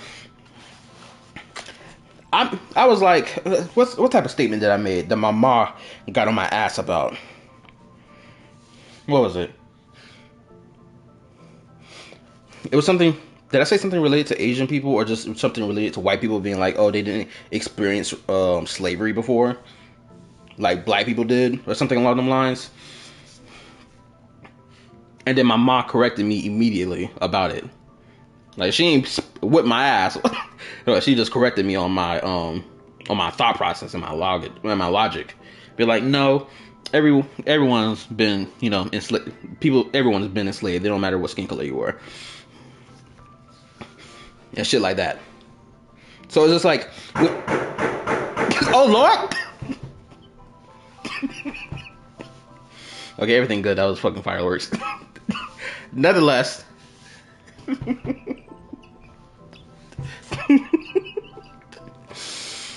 Anyway. What was I saying? But yeah. Like, it's extremely stupid. There's just fireworks outside. There's not gunshots.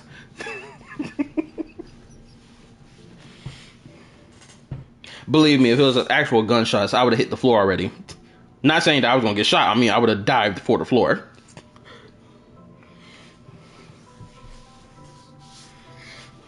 Yeah, I thought they were gunshots from the hood.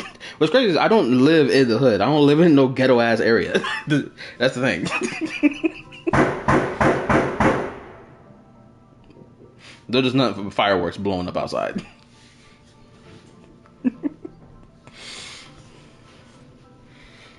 Believe me, if where I lived at was anywhere near some ghetto hood shit where gang banging is going around here, you better believe I wouldn't even be living here in the first place. Like, I don't mess with none of that shit. Your boy trying to live until he's 80 at best. Anyway. What was I saying about the racism thing? Shit, I done got off topic. But nonetheless, it's fucking stupid that people have this logic that white people never experienced racism or like slavery or whatever. It's stupid logic. Like, yes, we know niggas have been enslaved and experienced this stuff, right? Probably more so than people of fairer skin tone, depending on the, you know, time and places of history or whatever the fuck, right? But nonetheless, it happened regardless. People trying to pick and choose who can be racist towards the other one based off shit of the past. It's so fucking stupid. It's premium retard logic. Anyway, let me read. Reverse racism is a term that bothers me too. Like, racism is racism no matter which races are being spoken about in whichever direction. Those are the same people that use that term. Exactly. Anyway, let us proceed. In that case, Ah, shit, it's 10:17 right now. Can I order me some food right now? we'll Shit. get those mega kuheki to make up. That alone won't be enough, Best decision of my unfortunately. life. The Archeolan Amen. storm has already formed. Good. I'm glad to hear that. Get out of that shit.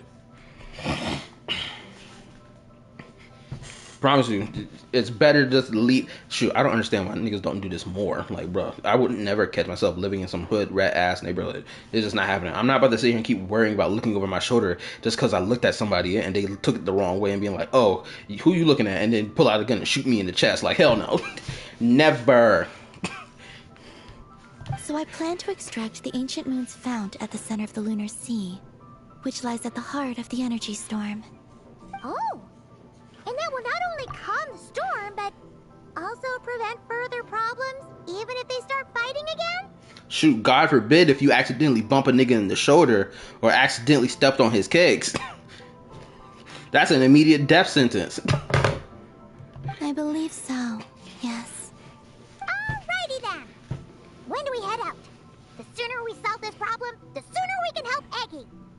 Paimon really wants to know what her mission is. I had been monitoring Ungi's movements before you arrived. If we want to avoid hurting him, it might be best if we wait for him to leave before retrieving the ancient moon's fount.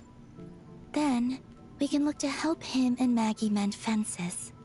Maggie told me that she can't detect Ungi's energy fluctuations at the moment. Excuse me. Ooh. That means he must have gone somewhere else. Huh? Wait!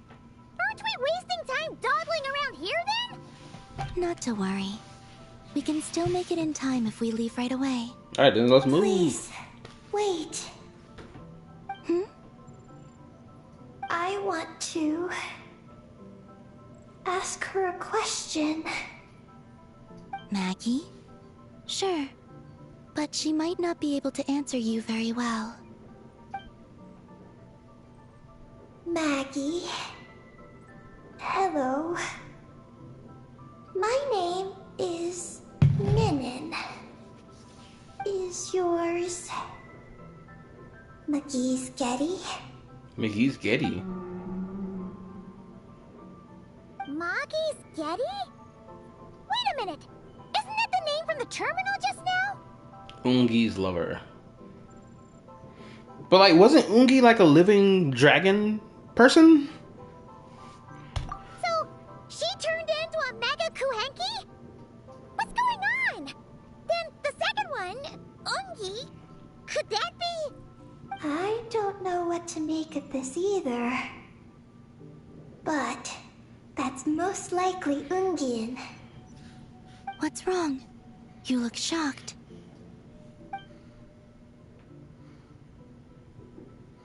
How did they become these things, though? Two dragon researchers and Project Moongazer? Unless that's what the project was, to transform into those. It seems my home has secrets that even I know nothing about. Come with me for now. Once we resolve the issue of the Archeoloon storm, we might be able to speak to Ungi. Okay, let's go!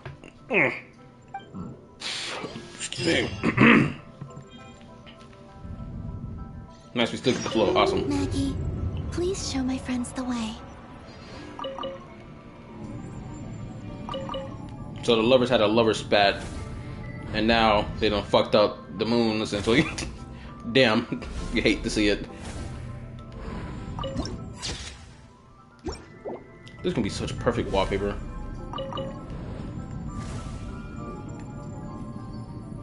This should kind of remind me of Dead Space, you know, trying to hover your way through the hallways. I ain't gonna lie, I'm gonna have to get my hands on a copy of Dead Space, or at least of the old games. I need to get so I can do a playthrough of that. Just have a horror game playthrough.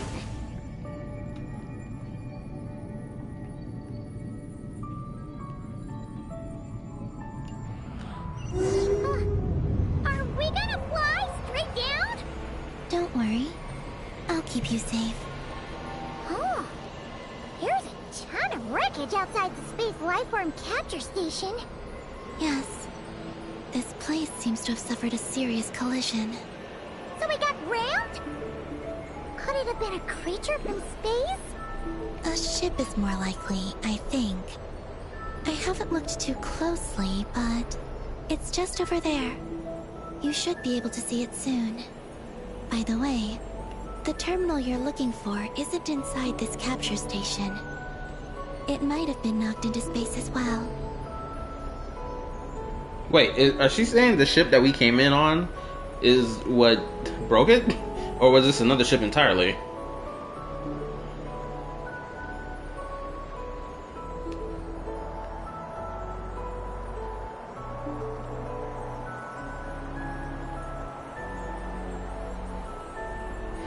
Also, let me read. Bro, I hate it when I doom scrolling on Twitter.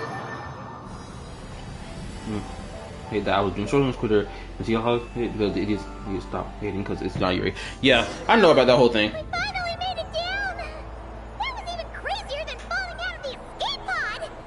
Stay close to me. We're about to accelerate. Ah, not again! Yeah, I promise you. If it was Yuri bait, then they wouldn't be complaining at all. And I promise you, if people wanted to see how to, I'll wait till this thing's over. We'll need to pass through it quickly.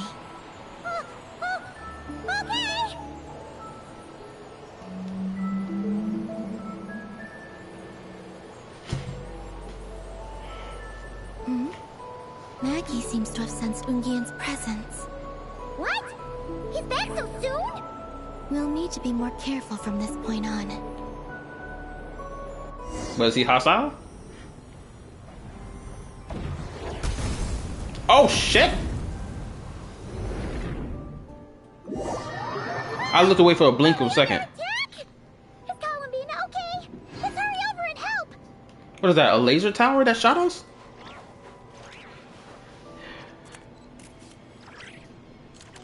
First and foremost, let me say this. If it was a Yuri ship, these people wouldn't be complaining at all. And if people were demanding, yo, I want to see a straight ship, they'd be the first ones to be attacking people who wanted to see a straight ship. Let's be so fucking clear right now. And unfortunately, this relates to like IRL politics and not even top politics necessarily, but you know, cultural war shit. So there's that. And obviously, let me read. Let me get the chance. Oh yeah, I'm gonna change the Versa team.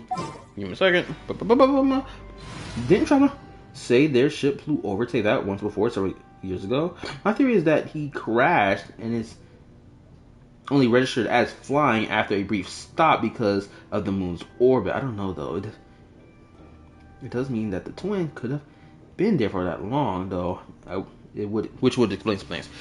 Whew, my bad. I stutter when I read.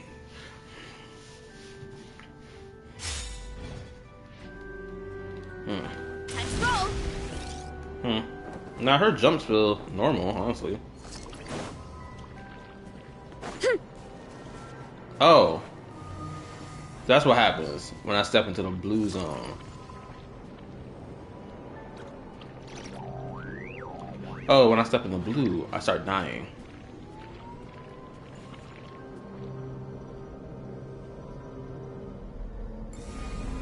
Collapse on able. Oh! Okay. Running late again. Okay, I see. So that's how that works. Maggie's been shut down! Ew, what is that? Those blue areas contain high concentrations of the ancient moon's power. It's best not to touch them.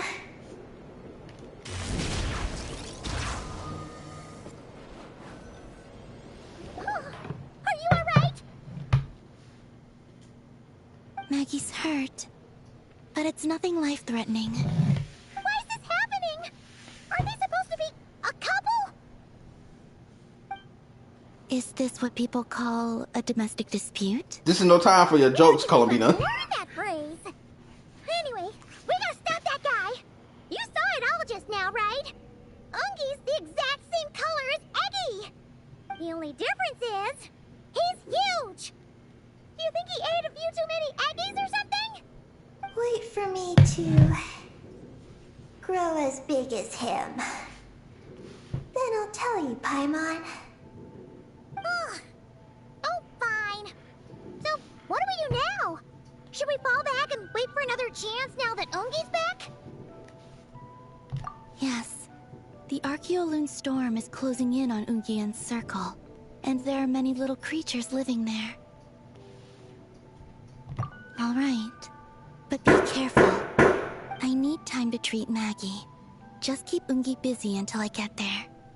There are some small schools of Kuhenki living in the Lunar Sea. I'll ask them to help you out. Okay, leave it to us.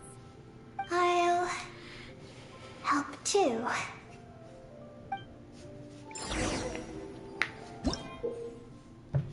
Okay,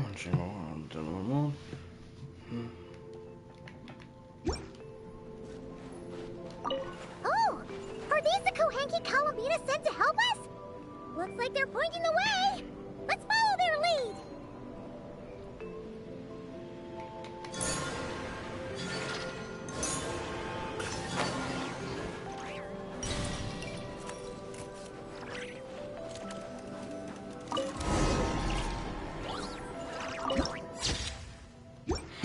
so much screen-worthy content.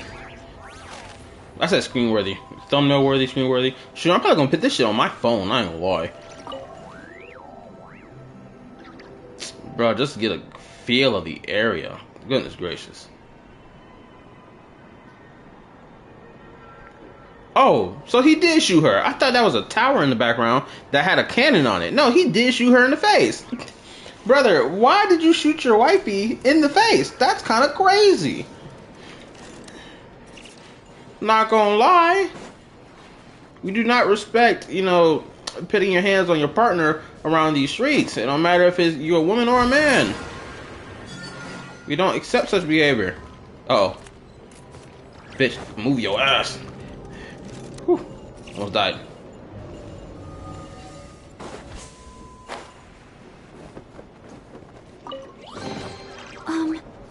Are these edible?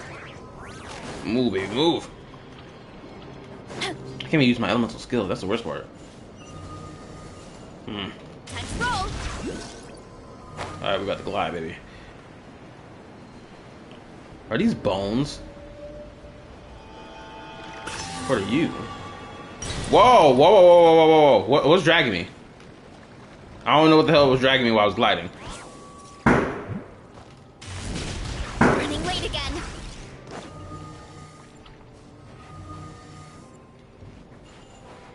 That was close. Why are they all crowding around here and not leaving? Their companions are trapped. We need to rescue them first.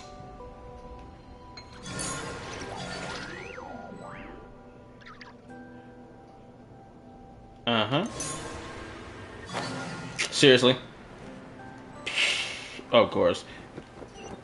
Wait, who am I helping right now? Oh, that.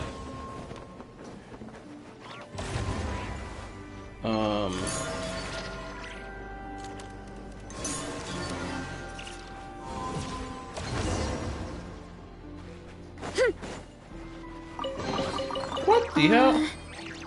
Did that grow out of the ground? What's up, big boy? What you doing in here? You know what? I'm gonna name you before I leave. Your name gonna be Pork Chop. That's gonna be your name from now on. Pork Chop.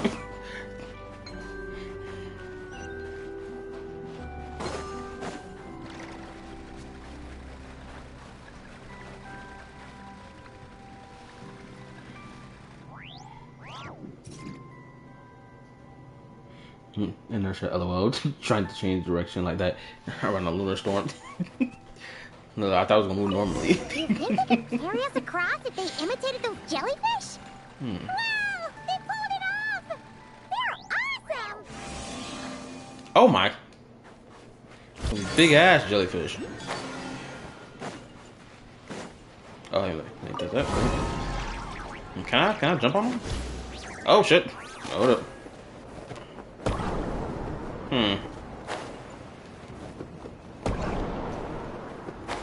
Your upward jump velocity ain't really much to speak of. It just feels too slow. I'm getting a lot of airtime, I guess.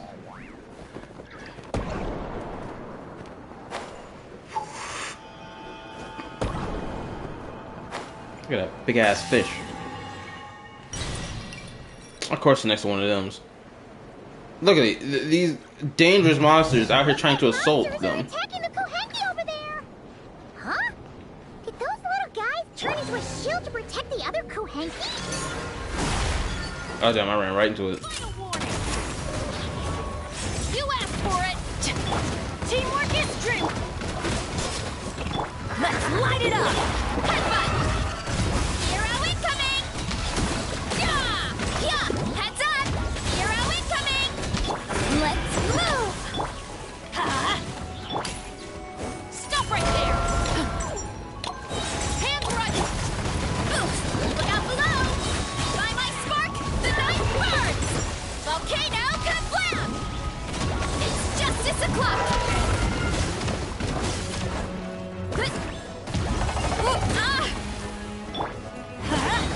I'm going in! Start the clock! Yeah! Hi! Did that grow out of the ground? Alright. Since this school of Kuhanki can mimic jellyfish, do you think they could mimic that whale over there too? I'm loving the design of these Kohanki. They look so cool. This one's wearing a mask? I thought they all wore hats, but this one's wearing a mask. Excuse me. They can! Aw, these little guys are amazing! Oh, we on the move.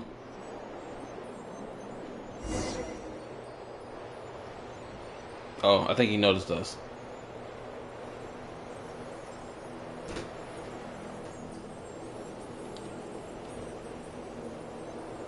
Okay, so he hasn't noticed. Oh, nope, he's noticed us. Ah! Unky's seen us! Oh, we immediately got flying over there. Ah!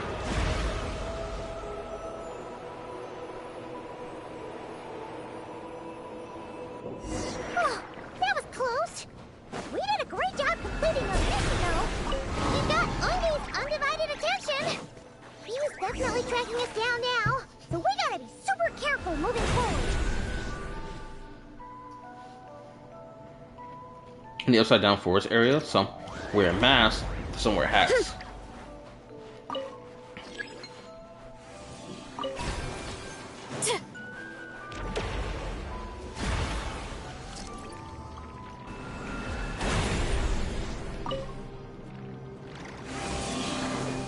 Come on. Ah, shit. I should have thought twice. Uh-oh. Come on, make it. Bruh. Okay. Now I'm getting clobbered. Hurry up, Brassa! No way he hits me midair.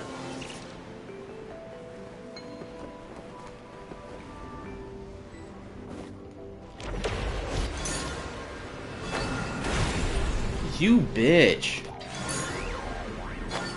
Save my ass. I quickly fucked up on what I was supposed to be doing, clearly.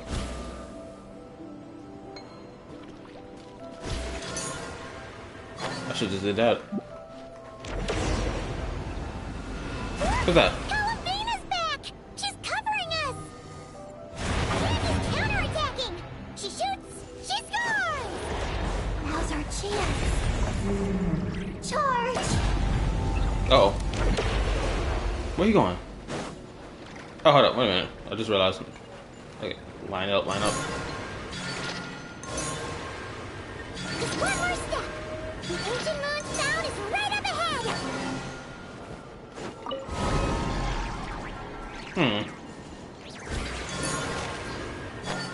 You should have just did that to begin with. I don't know why I figured that out. What is this, a star? We finally got our hands on the fount. That's mission accomplished, right? I sense there's information I need in here. Such as? So, you don't just absorb data from terminals? Because this looks like it formed naturally. No, it's artificial. I can feel it. Oh. Be careful then.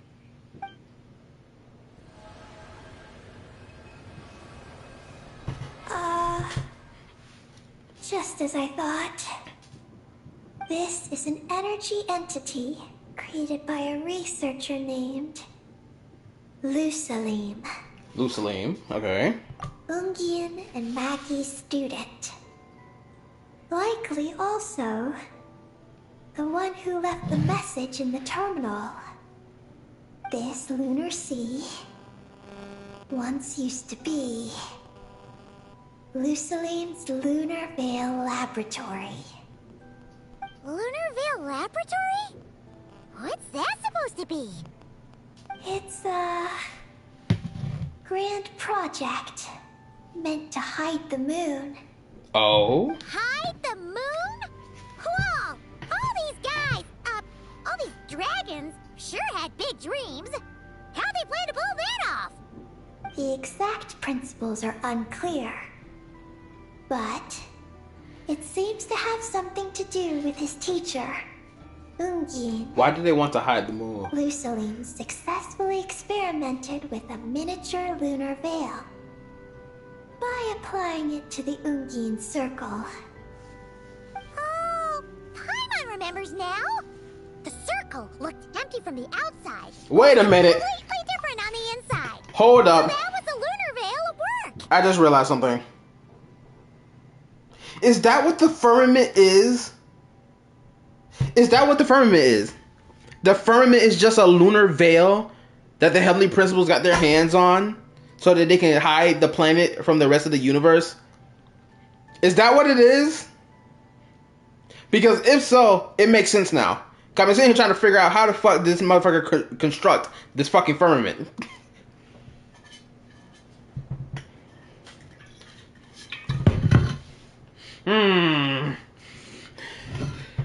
My brain thinking. The veil opened like a curtain. The firmament can shatter. That's right. The success of the miniature veil pushed the project on to the next phase.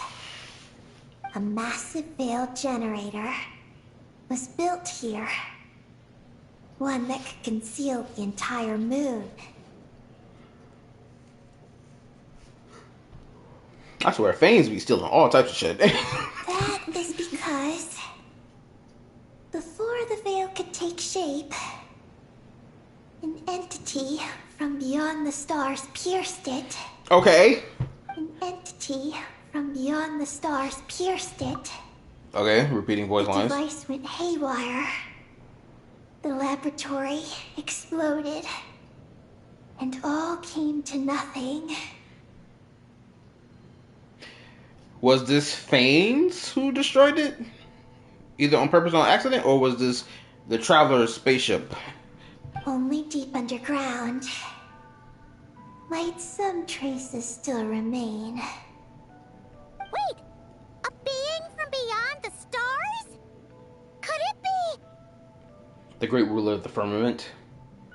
No one anticipated the entity's arrival, but it changed everything. Okay, so the nigga crash landed on the moon first, and then he went to the planet.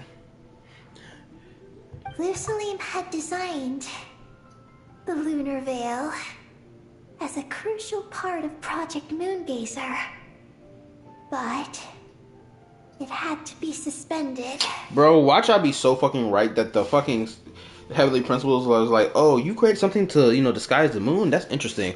I'm going to take that same principle from your technology and rework it so it can cover a whole fucking planet.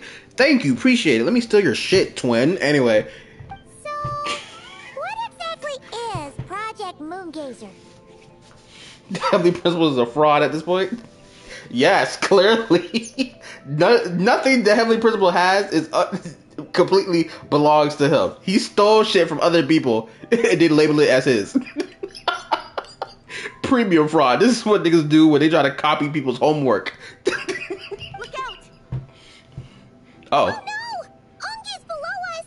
Quick, get out of the way! We gonna get a cutscene or what? Or do I have to run? Oh.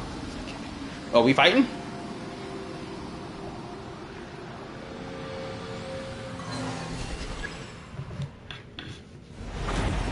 It's coming!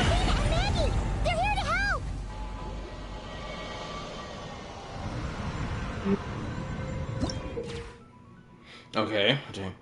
With a dull color. Vines. Oh, so we're doing a Dvalin again. Okay.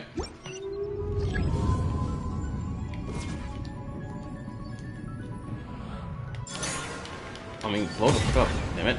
Okay.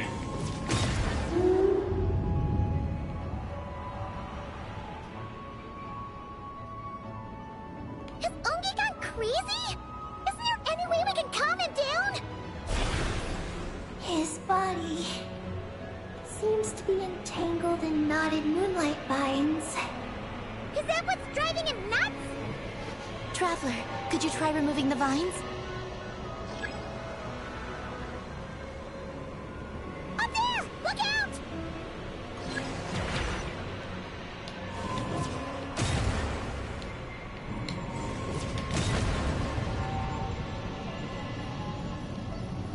What else am I missing?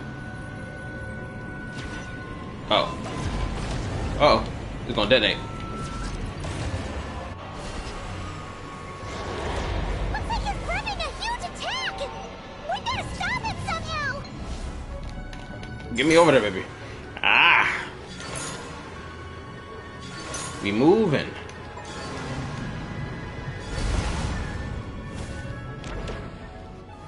Looks like it's working! Come on, let's get rid of those vines! I've got you. Them bitches ain't gonna make it. Come on, rotate. Bruh. Ah, shit. Hold on a little longer. Maggie's shaking him off. Come on, reload, reload, reload.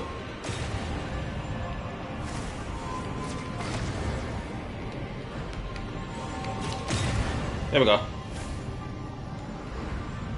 Alright, we should be good now. Here's our chance. Look! More vines! Quick! Clear them out!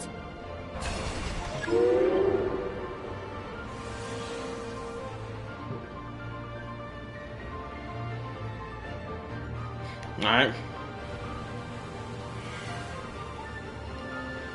Weave Nation certified. Ah! Are we chasing him down now? Oh! What is that across the moon? Is that a railway? Is it like a trainway for the rail?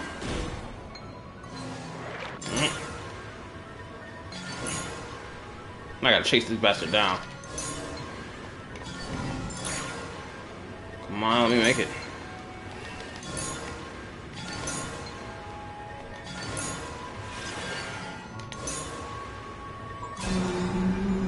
Look! Vines are sprouting from Ungi's head! Quick! We've gotta remove them! Come on, let me make it. Huh? Is Ungi running away? Damn it! Huh. Where'd he run off to? That bastard didn't run. He trying to do a sneak attack. Down below. Keep up with the little ones.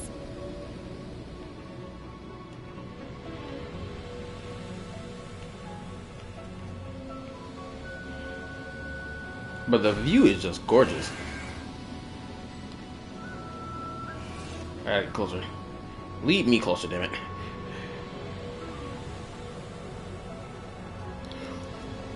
Bro, how long have I been streaming for? About 4 hours? I can't even tell if I'm near the end or not.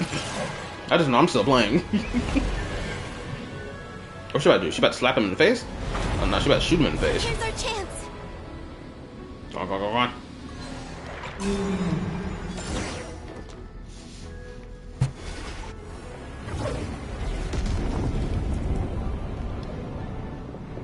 Look at you. Slapped and floated to the floor. Folded, I meant to say.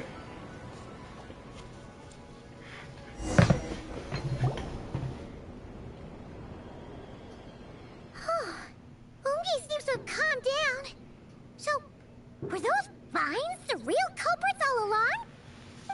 still in pain. I can tell. His mind's been thrown into chaos, and he can't communicate with me. Yeah, without a shadow of a doubt, the Heavenly Principles is clearly morally gray. Probably the most morally gray character in the entire game. Like, the dude literally took a whole planet away from an entire species that already was, like, living their lives on it. And just said, well, it's mine now. I need this for my peoples. Sorry, twin. You know, I've been over here running away from these fucking Lord Ravagers across the cosmos. And, you know, humans, we need a place to live at because these bastards keep killing us. So, give me your shit. I'm not going to ask you a second time. Basically how it went down. He took their planet, he took their power system, reworked it, put a fucking wall essentially around the planet.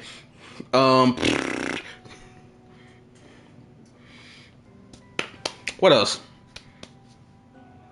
Any dragon that still had an issue with it, he put them down. The rest of them, you know, cowered and like hid away. He let them live. What else he do? Oh, he took out their king and put that nigga in the dirt. Took the moon marrows, potentially destroyed the two planets, the two moons himself, unless, you know, the fighting caused the two moons to explode. What else this fool do? Took over Irminsul.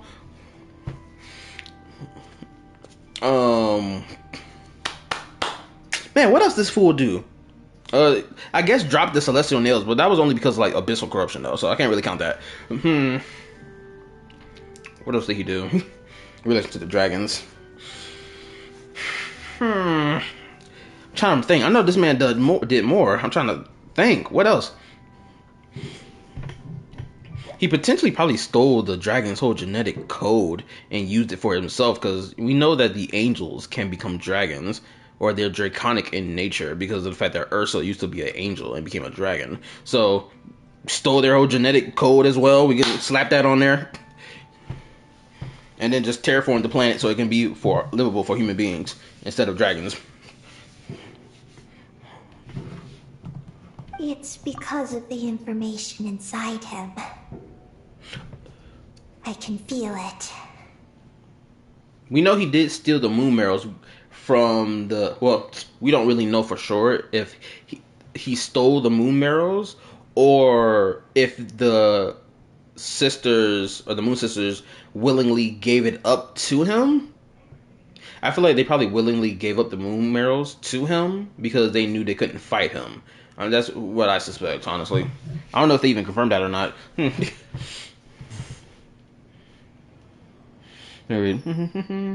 Lohan made... Okay. HP made Langong be something now long gone. Migunga. I did kill the moons, but only after Nibelung turned them into weapons as punishment for them failing to keep the planet. They betrayed him. Visions also were made after the moon wheels. Moon Marrow is a corpse. It doesn't form until they're dead. Oh, that's right. My bad. Thanks for the correction of that information. But y'all get the point. This man has done a lot of, you could argue, heinous shit. But he's done heinous shit for the right reason? Because we still do not know what's going on in the universe of Genshin Impact. Like, we don't know what's going on beyond Teyvat. For all we know, the universe could be fucking dying. There could be Lord Ravagers, planet-busting entities, or the Abyss could be just eroding the cosmos, or the cosmos could literally be ending, for all we know. Just because it's time for the cosmos to end. Like, we don't know what the hell going on out there in outer space. But clearly it had to be something so egregious for this man Fanes to be rolling up to this planet, staying here for a little bit before completely tweaking the fuck out and being like, you know what, I can't wait no more. I need your stuff. Give it to me for free, damn it. Anyway. He and I are of the same kind, after all. What are you doing, Eddie? His body has information from Ungin's circle within it. Do you remember how there were moonlight vines growing near that terminal? You mean he was the one who absorbed the information from there? Yes. That information may contain details regarding Project Moongazer. That must be why I'm here. But you'll be putting yourself in too much danger! Paimon, let Ninin go. She was born on the moon, and I was the one who, out of worry, sent her to a place thousands of miles away from home. She did everything possible to return here with your help, back to her homeland, all for the sake of her mission. That determination, it's remarkable. I don't think she wants to be protected, even if it's out of goodwill. But Columbina! Paimon's worried precisely because she's trying so hard. You know, even though she's hit her rebellious phase and hasn't shown Paimon any respect for a while now. Paimon, you've been just as disrespectful. You've been passively aggressive towards this, towards Ninin this entire time. Let's not sit here and act like you was nice to her 24/7. And maturity is what follows that period of rebellion. Paimon, if you let me go, I'll respect you so much, even the moon will seem less important by comparison. Oh, that sounds sad. This guy's huge! But what if it swallows you? If that happens, then that must also be part of my mission. How stubborn can you get? Stubborn is one way to put it. But you could also say that this is a wish she holds most dear. That's right. Then go, Ninin. I have faith in you. Let this ray of moonlight bear witness to your choice, and bless you on your journey. This is... Thank you. Oh, she got her hat. Go. I ain't gonna lie, I feel like tearing up right now. I ain't gonna lie to you. I gotta keep these tears in, damn it. Come on, Eggy! You'll get through your rebellious phase! Paimon knows it! I can do this.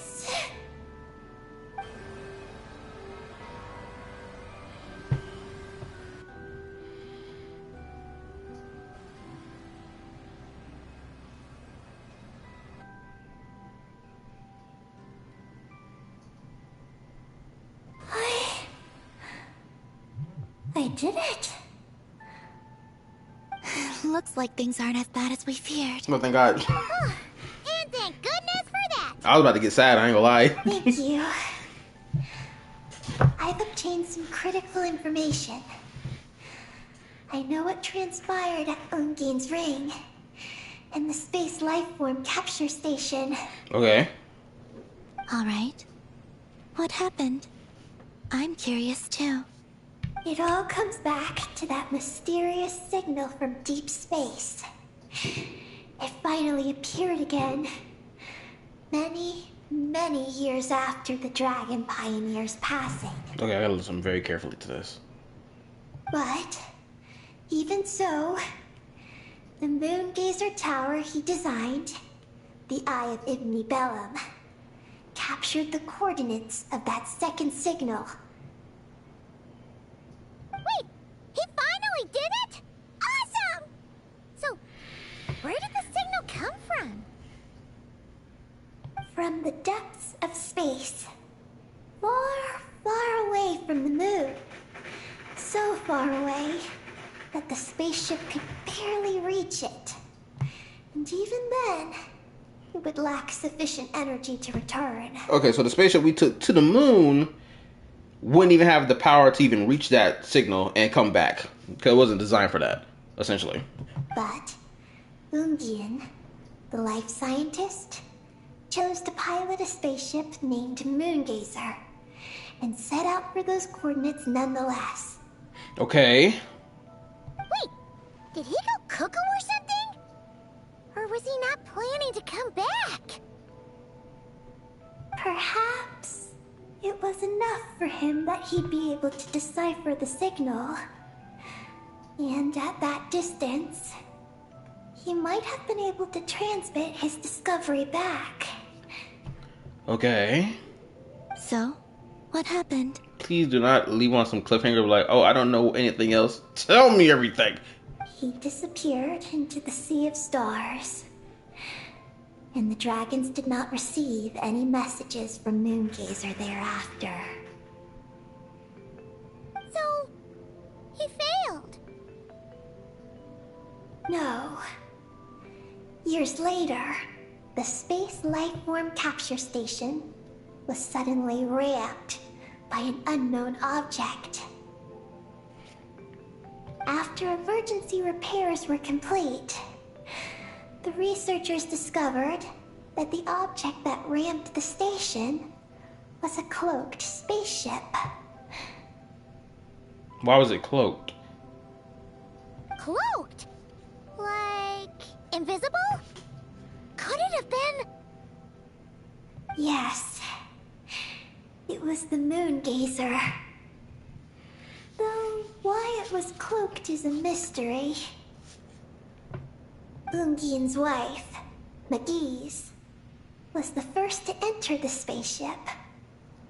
But she only found a round, black, spiky creature inside. What? Archeoloon spectrometers indicated that the creature matched Ungian's data signature. So he transformed into that, but why? What happened?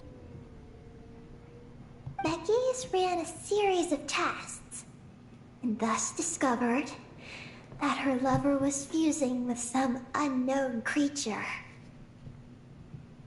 Oh, that's terrifying! Was it the mysterious space lifeform that had sent the signal? Did it eat Ungian? Could he still be saved? Unfortunately, the dragon researchers had never encountered such a situation before. At a loss, they could only watch helplessly as Ungian transformed into an entirely new life form. So he came in contact with something that fused with him, like some symbiote type shit, and then he started transforming him. I got this sneaking suspicion that we're going to get a new threat to Teyvat, or we're going to discover a new threat that exists in the cosmos once we finish the Teyvat chapter and go out into the universe. That's the only thing that makes sense for where this storyline is leading, or at least the information we're getting from it. Because they said that they mentioned earlier that this power that's here on the moon is nothing related to the Abyss. So I don't know if this is even Abyss related at all.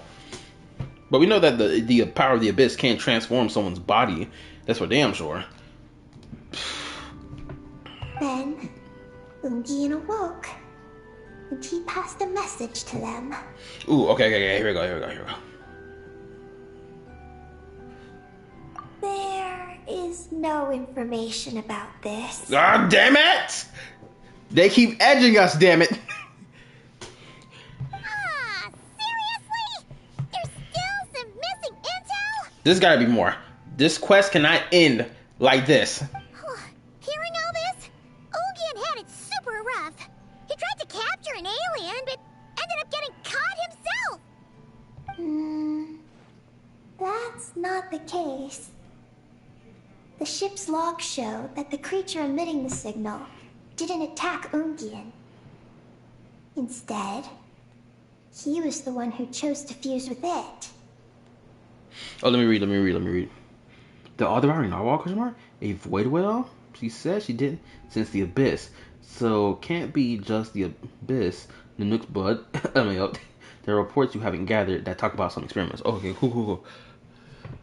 In this way, the creature was able to overcome the language barrier and pass a message to the dragons.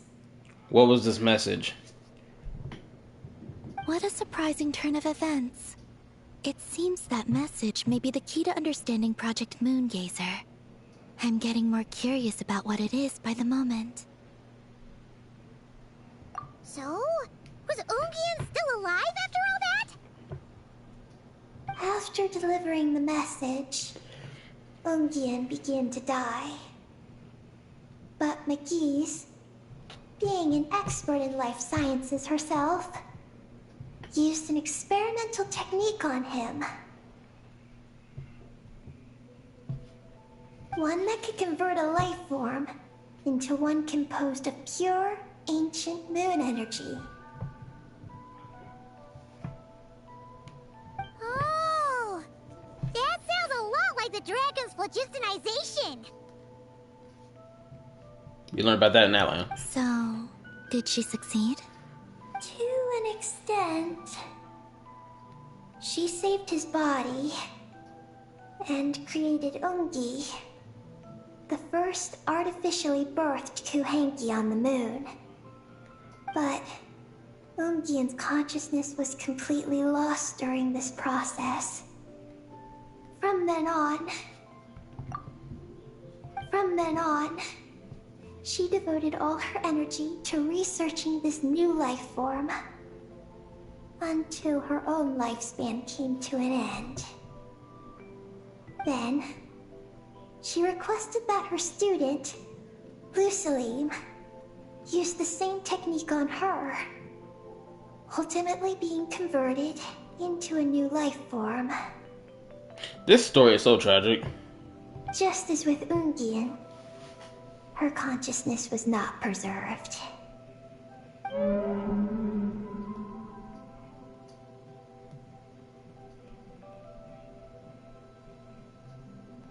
So this is your story. If that's the case, I think that Lusaline may have been the one to inherit the message that the creature from space transmitted to the dragons. Did he also establish a research facility somewhere? That's most likely where we'll find the key to Project Moongazer. I'm afraid his research facility no longer exists. Please don't tell me it was the one with the energy thing. Oh? Did you discover something?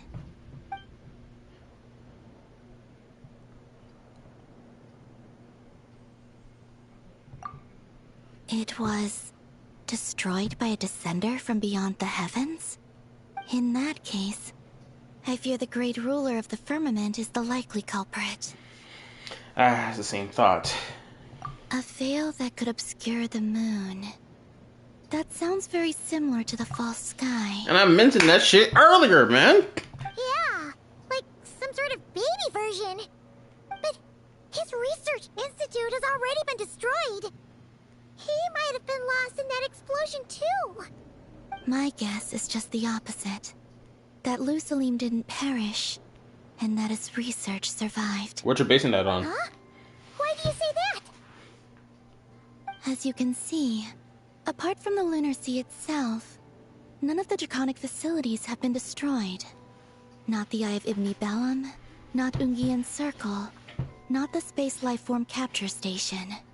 Their survival doesn't seem in line with the plan laid down by the one who changed the world. So, you're saying that Lusaline protected them somehow?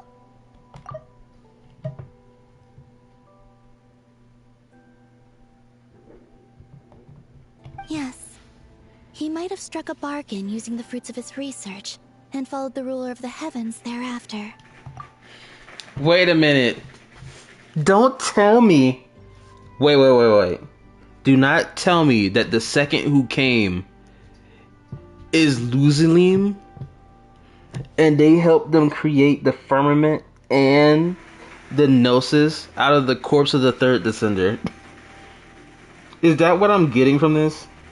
Is that what the line of logic is leading me towards? Someone can correct me if I'm wrong, but that's the line of logic I'm getting right now. That makes sense. And if it's true, he might have continued Project Moongazer elsewhere. But where? I do know of one other place on the moon. If Project Moongazer was hidden anywhere, my guess is that would be it. Boy, I can't wait to be proven right. When it's like, oh, Lusalim helped the fucking heavenly principles create the gnosis and the fucking firmament. I can't wait. I can't wait to be proven right. Also, for anybody watching the show right now, make sure you hit the like button for your boy. Appreciate it. And thank you. The support goes a long way. However, Ninin, is there something you haven't told us? Huh? Among your kind, only you have a mission you seek to fulfill. Oh, that's true. Now you mention it, Iggy's buddies all seem super carefree.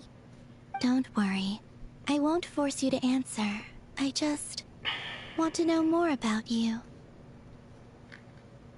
After all, out of all the terminals we've seen, not a single one seems to contain information about you. I don't know either. It's okay. I'm just curious. If you don't want to talk about it, you don't have to. We trust you. What if I really am hiding something from you? I'm just curious too. Also, her hat is really cute. I like how it wraps around her, one of her ears flops. Keeping secrets isn't always a bad thing. I learned that from a friend. But if I do get angry, I might take the hat I gave you back. And Paimon will throw the snack she was saving for you into the lunar sea. I understand. I promise I won't hide anything from you. Oh boy, I can't wait to get these Then I'll reveals. take your word for it, Ninin. Now, please follow me. I wonder if Lucy Liam is still alive. I wonder if they are in Celestia right now. Just up there, like, continuing their Project Moongazer. Unless the continuation of Project Moongazer is just on the dark side of the moon. There's a base on the far side of the moon. My powers tell me that it's massive. I originally planned to save it for last, because cleaning it up would probably be exhausting. But now, I suppose it has to be moved up the schedule. I have a feeling we'll find the answers to our remaining questions there. Bro, this might be juicy, bro. How can I repay you for all this? Give me juicy answers to this juicy lore. That's it. That's all you gotta give me, damn it. Look, Paimon, don't you think Ninin's matured even more now? You're right. She's actually talking about paying us back. But we're friends, so there's no need for all that. Yes, he taught me that lesson actually. You could stand to learn it too, Ninin. It was, and would be, my honor. Well then, follow me when you're ready. Bro, I've been streaming for fucking 4 hours now. It's already 11 at night for crying out loud. How long is streaming? 4 hours and 8 minutes. Goodness gracious. Are these edible?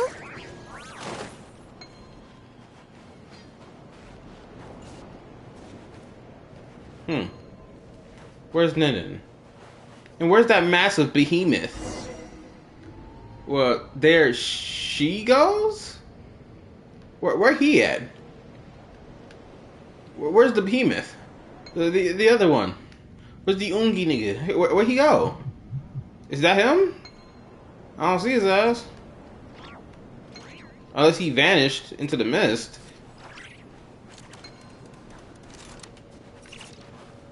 Are you ready? I'm gonna say this right now. If the Traveler does become a harem protagonist as the story goes on, he only needs about 2 or 3 wives. Citlali, Columbina, and I don't know who the third one's gonna be, honestly. I need to think of who the third one's gonna be. Let's go then. Follow me closely, just like before. Alright, now we're on Act 3. Here we go. So, how does your friendship work? We share tasty food with each other. Yes. You know what, And Ayaka, Paimon you're has right. wonderful taste in food. Ayaka would be a good Especially third in slot. snacks. We also often chat and play games together. You know, in Silvermoon Hall. I remember that place. It is beautiful. And there are other Kuhenki there. Though I neglected to make friends with them. That's because you had your mission on your mind and nothing else. It's okay, though. We'll just get Columbina to introduce you once we're done. I can do that. When the time comes, can we play some crazy party games? We won't be bothering anyone out there anyway. A party on the moon wouldn't disturb anyone either. Oh, right! And a moon party sounds way more exciting. Sounds like fun.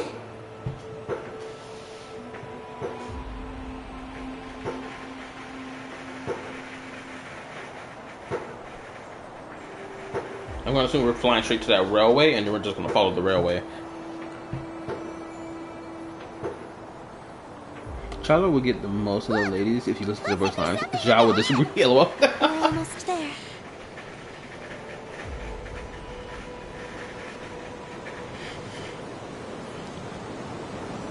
Oh my!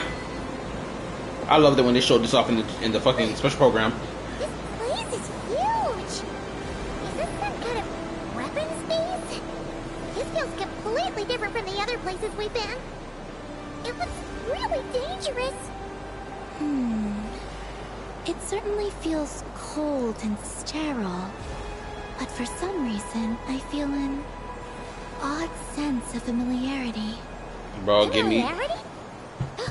Have you been here before? No. I've only scouted the outskirts using Kufaki. So I don't know where this feeling is coming from. Bro, this shit looks so Let's fucking explore cool. deeper inside.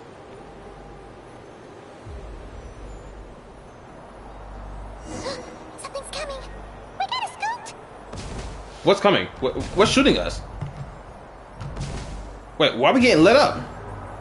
Getting caught in those searchlights will probably trigger an alarm or something. Oh. We better avoid them too.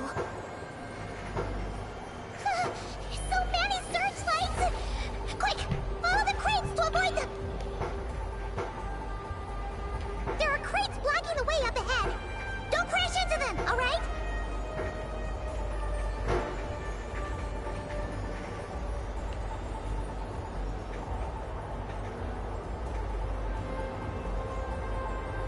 Look how massive this place There are is. too many searchlights up ahead. Let's find another way around. I'm not gonna lie, this shit is starting to feel like Transformers. The Cybertron games. Anybody here ever played the Cybertron games for Transformers? Those floating things look super dangerous. We better not let them touch us. Turn, baby, turn.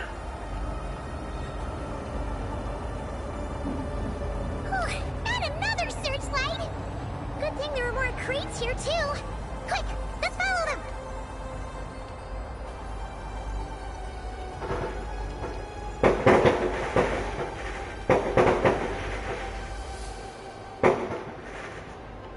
Shit. Ah, weave. Damn it.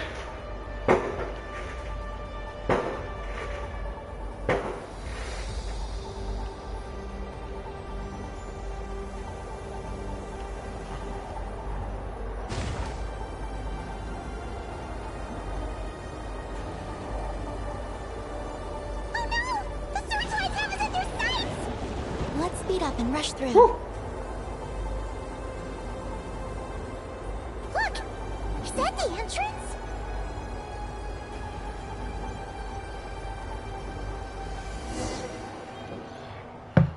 Alright, we made it.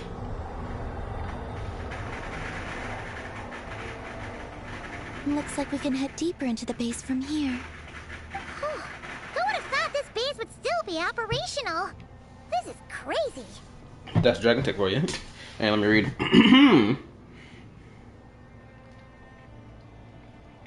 Besides the three listed, Farina, Navia, potentially Nilu, and quite a few others will be involved. Not every lady, but a lot. If you took a SS of that and showed it, wait, hold up. If you took an aerial view of that and showed it to a Genshin player that has not done this quest, they would not guess it was Genshin. Well, true. Star Wars Death Star. In that case, let's not disturb the fruits of their labor. What are you talking about? I thought we could turn this place upside down now that you're here. Aren't you afraid that things might turn out like when we came to the moon? We almost didn't make it onto the spaceship.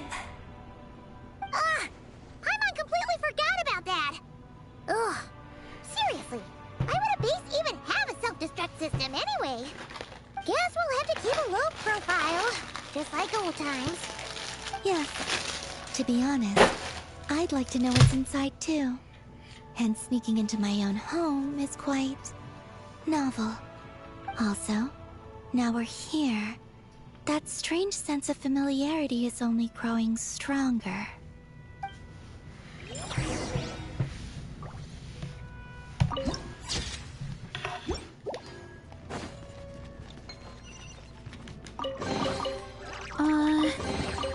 Did that grow out of the ground? Wait a minute, I just realized something. Hold up.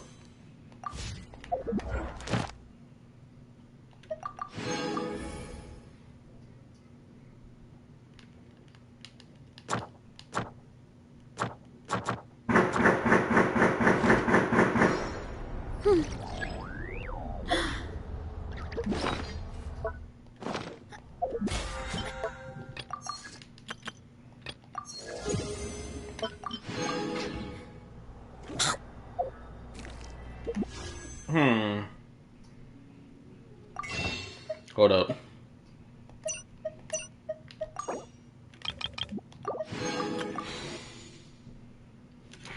I was on 74. Let's see if I got some luck right now. 74, 75, 76,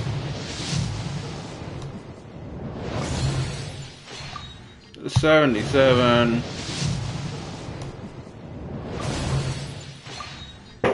78.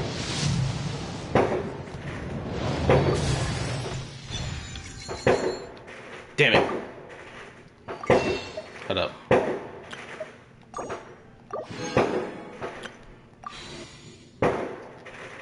$79. Mother. Gotta leave it alone. Front hall. Okay. How do I? Oh.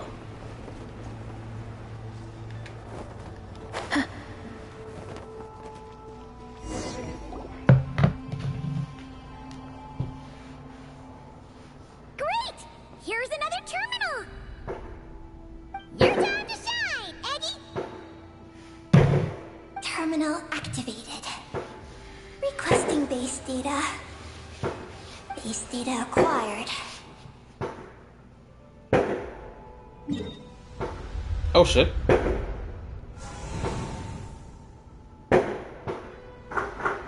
Searching for Project Moongazer. No data. Searching for Luciline. There we go. I've located Luciline's research lab. It's inside this base. I wonder if the creature right here, if Ninin is Luciline, now that I'm thinking about it. Cause that could be a potential plot twist. Let's hurry over and check it out! Reading the base's engineering schematics and routes. We just need to keep going forward. And we'll get there. Ooh, I wonder if this is supposed to be... Oh, that's people firing off fireworks, that's all. I wonder if this schematic is supposed to be like... Cause they said in Natlan's World Quest, right? They were like, yo, Orchka Natlan was supposed to connect to this, to the array above it, that's quote-unquote that ship in the sky. And it's supposed to be facing forward, not sideways. Or it's supposed to be facing up, not sideways. And I wonder if it was facing up, it was supposed to connect to the moon. And I'm going to assume that this was the connection to the other side. Because the schematic is showing a line shooting up towards Tate Vax. Showing like it's supposed to connect or something like that. Retrieving other data. Huh? The Lord of Darkness, who returned from the Sea of against stars? Excuse you? The hoo-ha? The Lord of Darkness who returned from the Sea of Stars. Who's that? That has to be Nibelung, right? But they didn't refer to him as the Lord of Darkness. The data indicates that the existence of this base stems from the will of this Lord of Darkness. Its construction also dates to a much later time than any of the other facilities we visited. Its bottommost levels lead to the moon's core, into which a fissure has been carved. An endless stream of ancient moon energy surges from the fissure. It's what powers the space. Its purpose was to turn the moon into a space-based weapon. Okay, so that means he turned all 3 of the moons into weapons to be used. And so I guess in the fight against Nibelung, the Heavenly Principles destroyed 2 of the weapons and was able to defeat Nibelung before he could probably fire off the 3rd one. Space-based weapon? Wait, this is Lord of Darkness? So the Dragon King returned? Wow, we must be pretty special to have stumbled into a place like this. First, the Heavenly Principles arrived, then the Dragon King, and now us! In that case, we're gonna have to be really careful how we proceed. If something goes wrong, Columbina, you gotta protect us, okay? Huh? Hang on. Where's Columbina? She's gone! She done sat here and wandered off. I didn't even notice you're leaving! Eggy, did you see where Columbina went? No. I was extracting the data from the terminal. Oh no! The one person keeping us safe just disappeared! Is this place haunted or something? Columbina wouldn't leave without saying something. There must be some reason for this. Something related to Eggy, perhaps? No. She was reading the data on the terminal. Could it have been? Also, now we're here. That strange sense of familiarity is only growing stronger. Columbina's disappearance might have something to do with that sense of familiarity she mentioned. What exactly is hiding inside this base? What do we do now?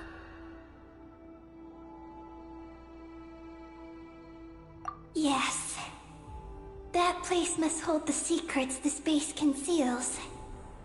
We might find some clues about Columbina's disappearance there. That said, our route requires us to pass through the security systems ahead. We can't afford to trigger a base-wide alarm. Is there a way to disable the security somehow? Let Paimon see.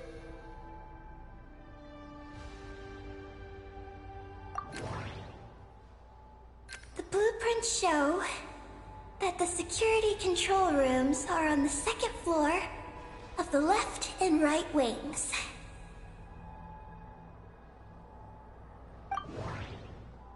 The blueprints show that the security control rooms are on the 2nd floor of the left and right wings. Looks like this room leads to the 2nd floor. Looks like there's been a cave-in. There's no way through. That route over there leads to Lucilim's lab, but we gotta find a way to switch the security out first. Looks like we need to reach the 2nd floor through the room on the left. That's where the security control room is. How about we find a way to sneak in and check it out?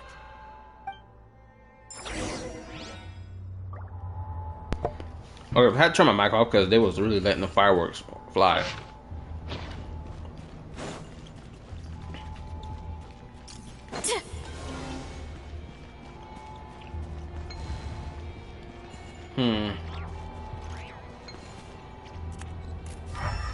Okay, that's an actual enemy type. Let's see. What?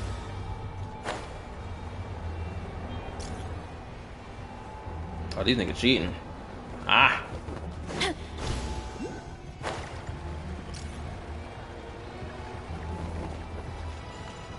Easy shit for real. We better not get caught by those patrolling machines. Shit, the room ain't enough room to even jump in here. Move your damn spotlight so I can grab my stuff. Move. Fuck it. Come on, come on, come on, get out the way, get out the way, get out the way. Oh, wait a minute, I just realized.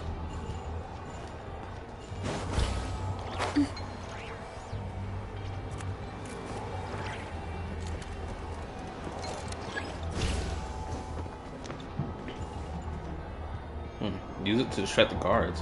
Oh, okay.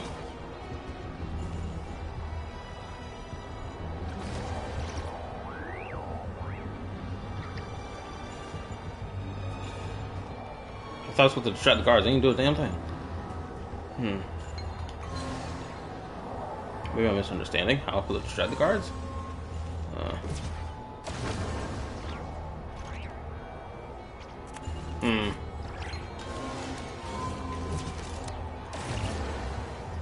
I'm not doing a damn thing. Maybe I'm misunderstanding.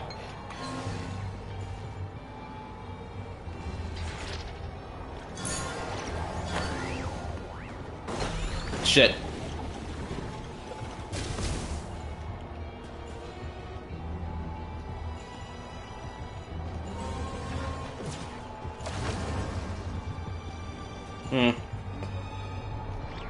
Got your bomb in the spotlight. I need one of them energy things again. Where is it? Where is it? Where is it? Oh, here we go.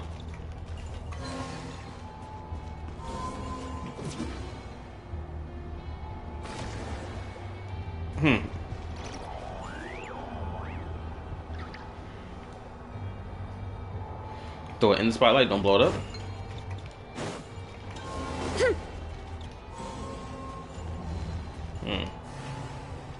Wait, let me see something. Oh, okay.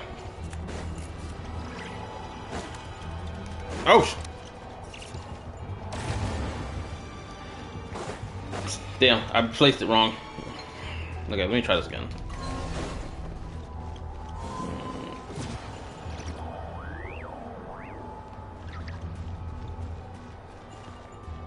Seriously.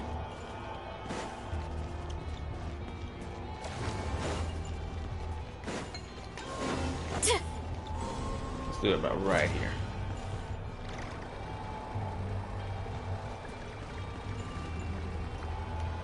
Still, I'm only catching this one's attention. Mother. Do I gotta put it this close?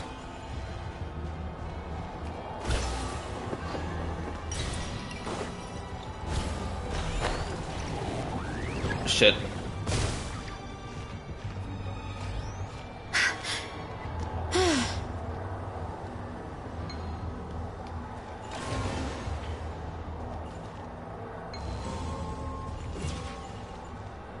Okay, so it doesn't work like that.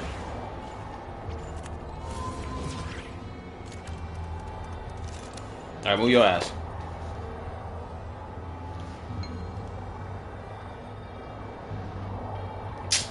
Bro, you cannot be standing at this thing for this long. Now you want to move. What's a better angle anyway, so.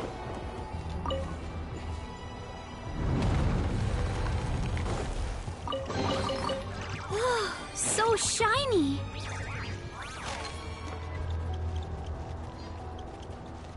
What's this?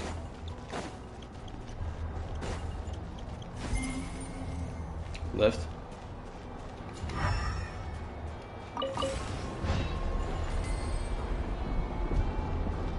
Whoa! Here comes a guard machine! Here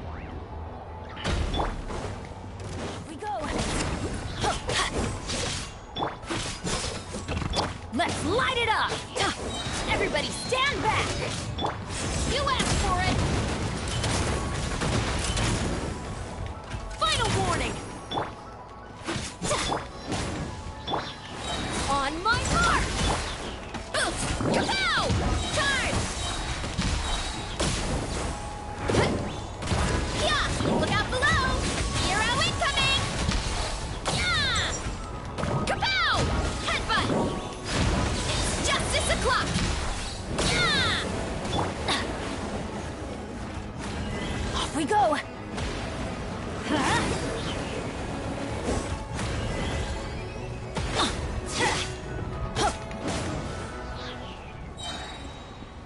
What?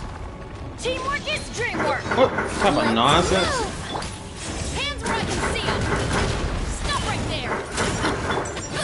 Kapow! Hero incoming. Yeah! Charge! Kapow! Yeah! Am I tripping? Hold up. I know I'm snuffing this dude out. He keep running away. I know I'm not tripping. Hold up. Drop your weapons. I keep trying to light his ass up and he keep running off. Bring your ass over here so I can fold you better. I'm going in. Start the clock. You asked. I'm over here thinking I'm going fucking crazy. Final warning. Stop right there. Drop your weapon. Kapow! Hero incoming. Yeah! There's no way you escape this time. Heads up. Yeah. Charge. Heads up. Hero incoming. Shut your ass up. You made quick work of them. There we go. Should be able to keep moving now. Over here, I done killed this dude 2 times in a row, but he kept dodging the death.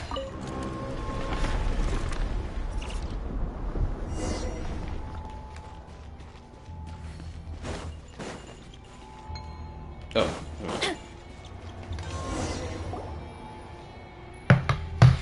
Can we turn off the security system with this?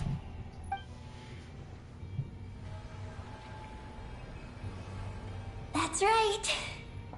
These are the security controls. But it seems we need to shut down both the security controls here and in the room on the right. And we need to do it in quick succession. So, that means once we turn the security system off here, we've got to hurry over to the other control room as fast as we can, right?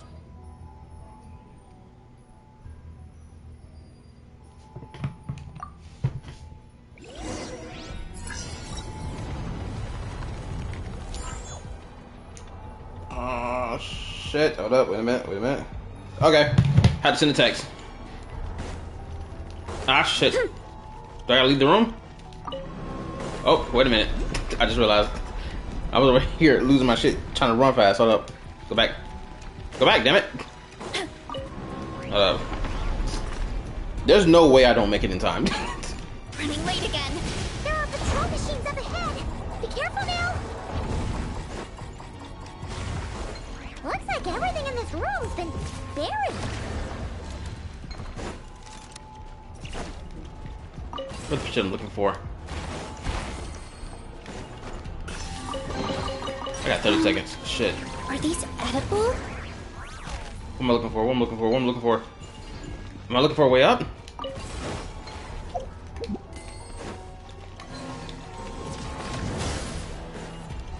Oh, here it is. That was close. Almost ran out of time. Great! The alarm's been disabled. We should be able to proceed now, right? Whew. Got a chill down my back.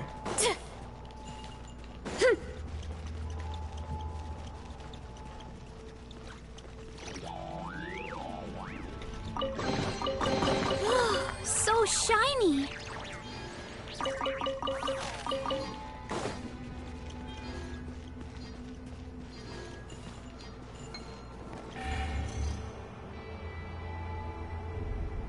What is this place?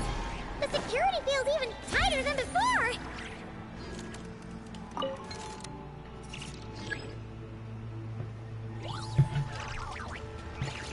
Gotta hide beneath the crates. Nah, shit.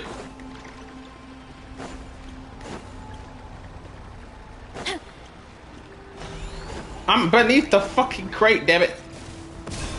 Ah, shit. Bruh. Let me do this again. Hide in the space beneath the storage crate. Of course I was doing that shit to begin with, motherfucker. Bruh, I'm literally underneath it. What the fuck are we doing?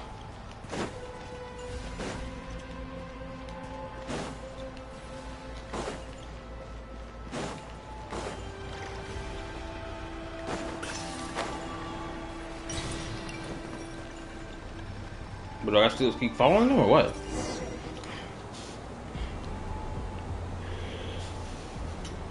Oh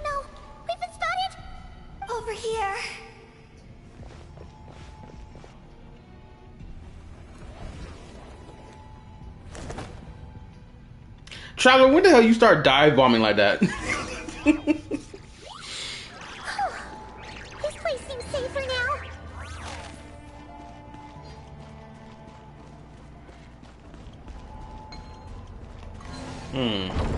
Oh. No entry. Okay.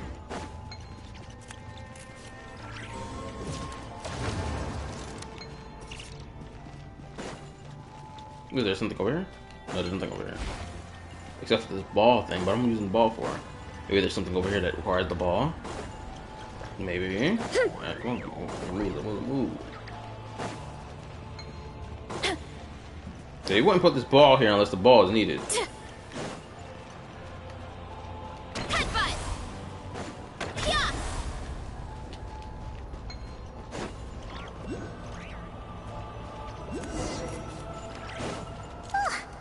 Searchlights again? How are we supposed to get past?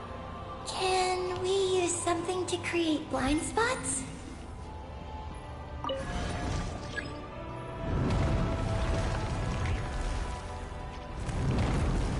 Alright, beside the storage crate.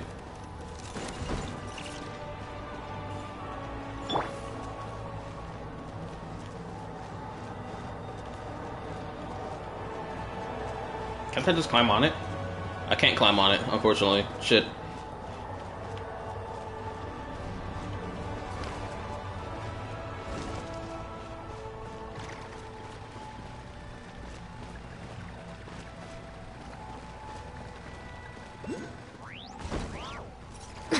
Now, wouldn't running be faster?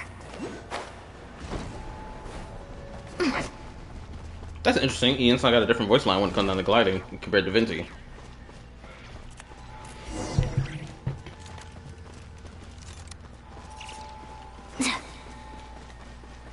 Who was that? I can't wait to jam this fucking new music disc I'm finding in my fucking C-Pod.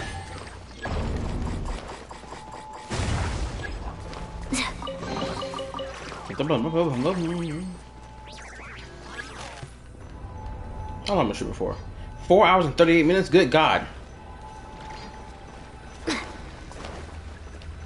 Wait a minute, that ain't right. Oh, that's right. I keep forgetting about that. Where is it? Oh, wait a minute, what is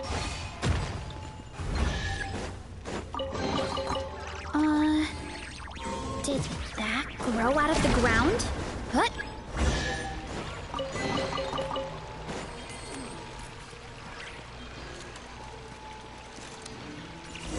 Exploring this area is so much more fun than exploring the fucking Cinder City.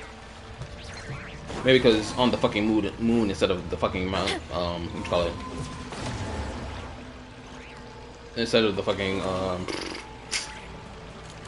mountain.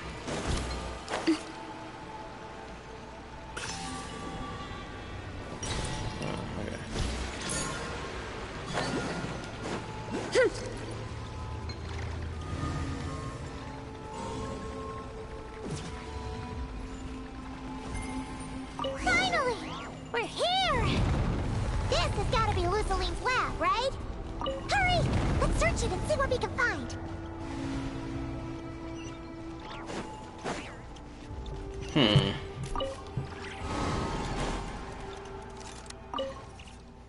To the chief architect of Project Lunar Veil, the designer of the Ninkigaga's Game of Life, the executor of Project Moongazer, my father, Liam, I record your contributions to Moongazer.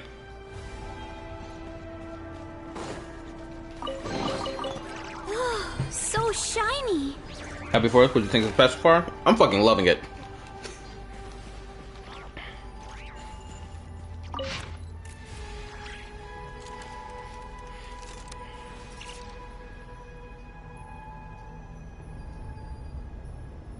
My bad, I'm reading in silence.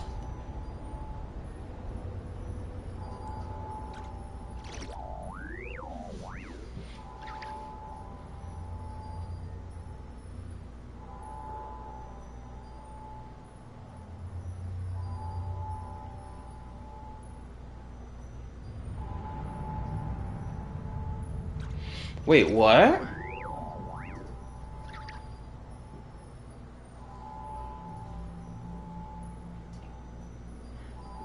Nin, you did not come into this world the way we did. You are a true child of the stars. This is why I interest.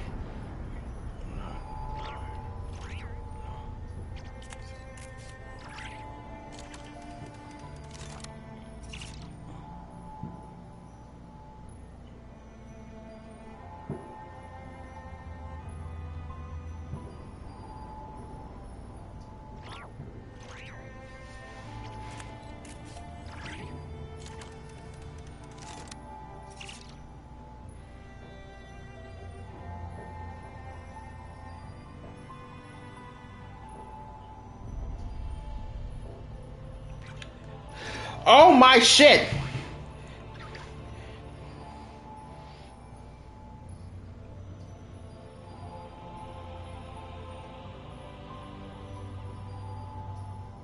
So he, like I thought, I said it earlier, that was he the one who gave up or helped create the fucking firmament?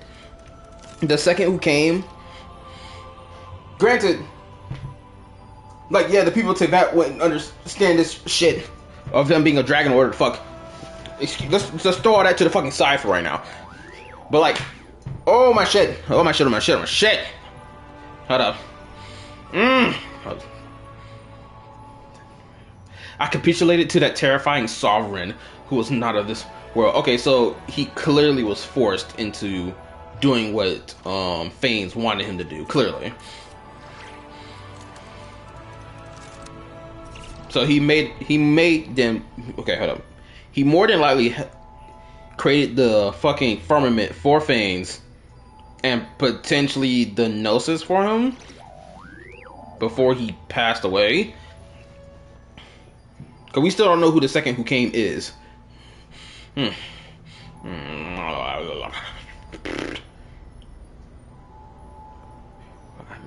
But you know very well why I made that choice. You know what it was for. I had my own mission to fulfill. Now I believe in you more than anyone. I believe you can finish walking those. From now on, everything in our hands. I hope that when I'm gone, I can journey into the sea of storm. Was there I would leave behind a few drops of tears like cups of wine. Tribute to my teachers. Then I would gather a few stars and set them beneath a curtain of night to form a line that says the dragons were here.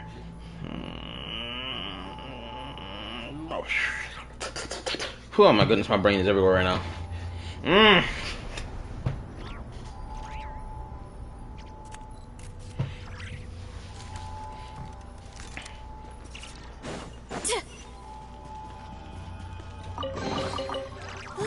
So shiny. What? So I just collected. They didn't even let me. Actually, let's take a look at it now. Actually, hold up. Hopefully my stuff doesn't lag on me.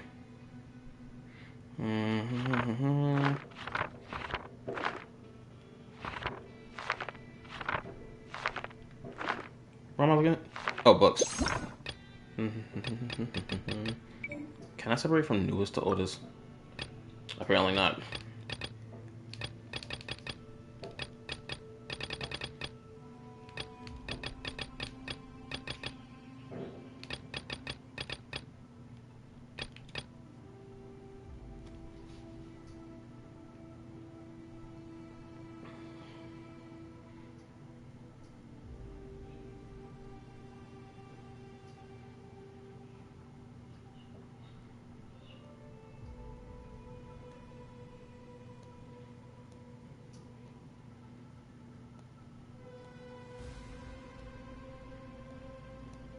A Dart Destroyer.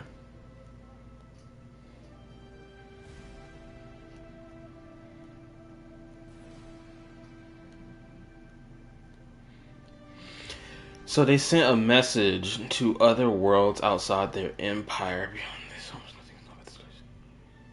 Crush, we go.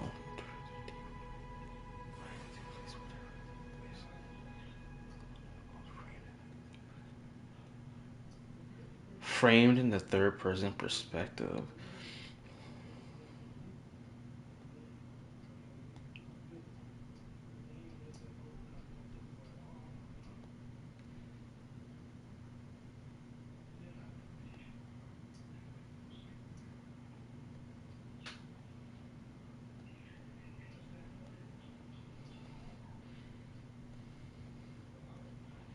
Brothers, friends, rulers, servants.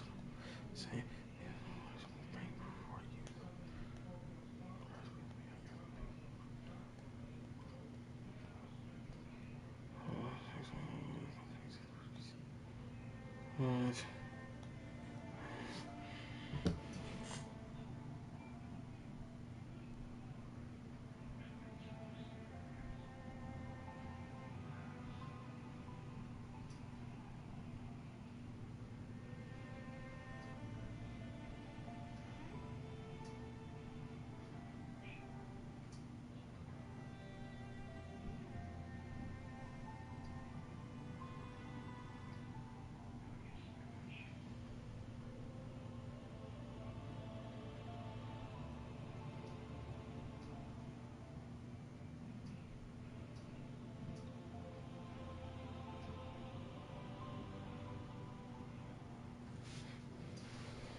sorry that I'm sitting here, taking time scrolling through this, but I just can't help it.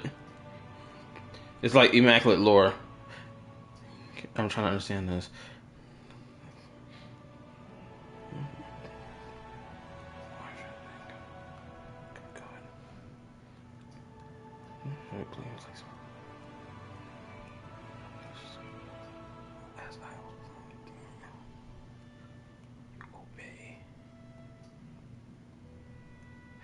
Oh, hold up. Who's saying this line? As I was born a god and walk as a god, so shall you obey. Who's saying this line? Is it the Heavenly Principles saying this line?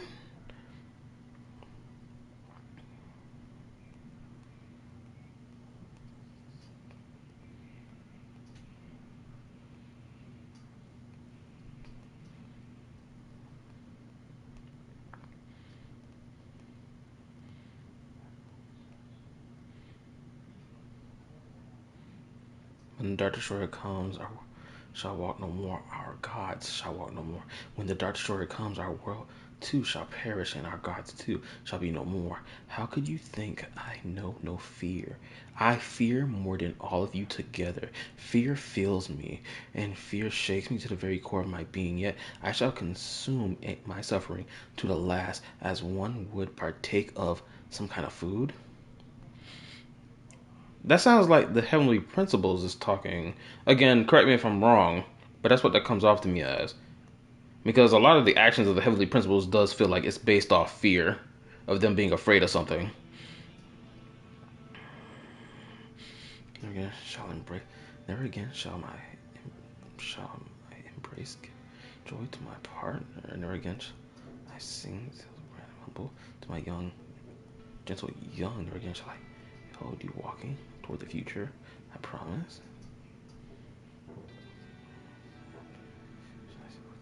The dark shall take notice of our world and bring about its death. Should I also take notice of our world and bring that I shall the immortal speak unto you. That you will conquer. Right.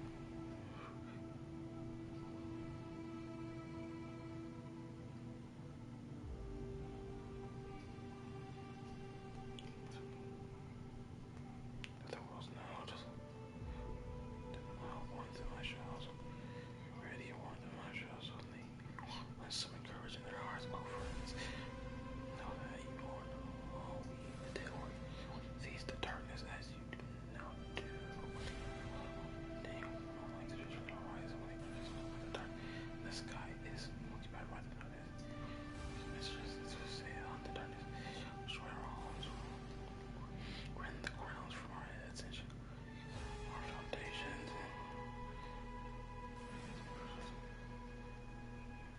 Oh shit, I'm at the end of the book now.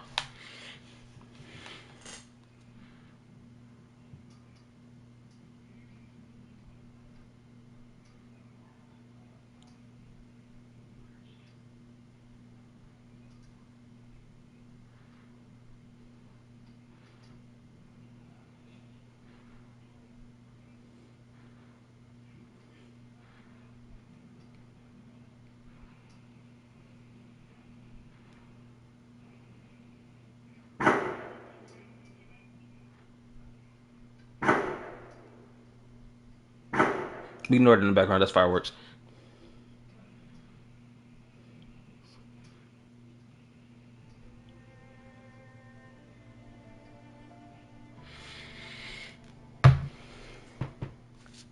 Okay, so this last civilization that's mentioned at the end of this paragraph, is this supposed to be the travelers' civilization mentioned here? Is that supposed to be what it's referring to?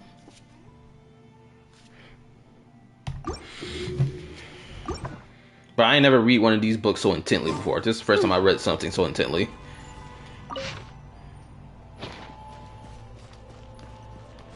What else is in here that I'm missing?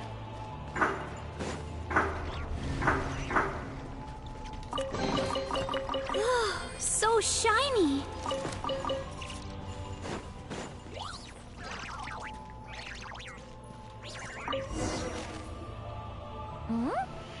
This thing looks like it still works. Man, my mind is fucking... Good lord. Maybe there's some info inside. Let's open it up and take a look.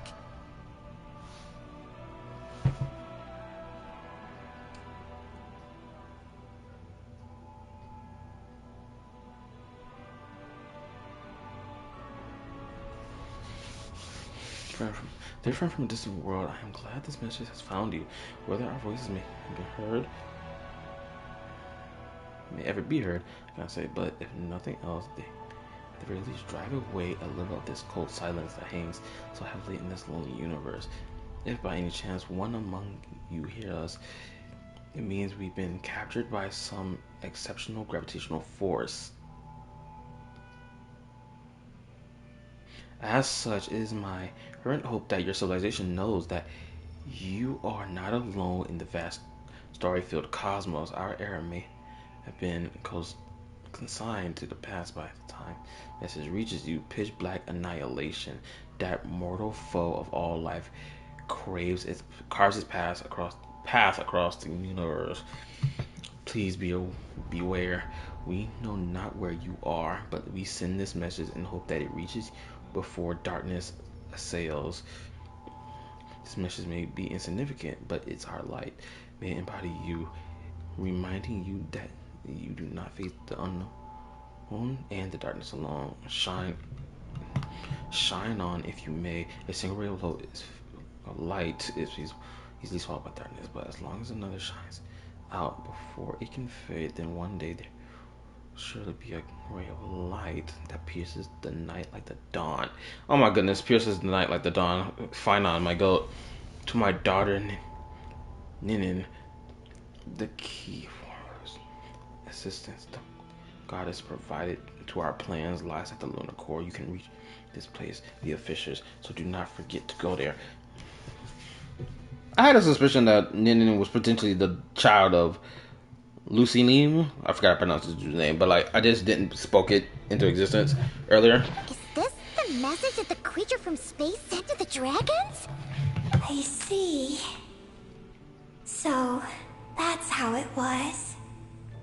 So, Project Moongazer was meant to send this kind of message back out into the universe? If that's all there was to it, couldn't they just have used the Eye of Ibn Bellum? Did Paimon miss something? Hang on, just gonna check again. Huh, what do you know? There really is a footnote at the end. To my daughter, Ninin. Ninin? Wait, so you're Lu Salim's daughter, Eggy? Wait, then how'd you end up like this? I don't know. I don't have these memories. Why don't I have them? But what about Columbina? We still haven't found any clues regarding her disappearance. Oh, right. That familiar feeling she mentioned earlier must be the core, right? Come on, let's check it out.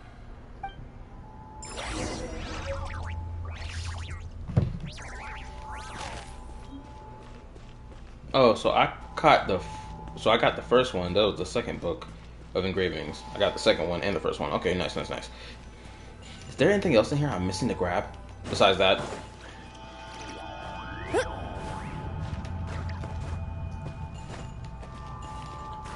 Seriously?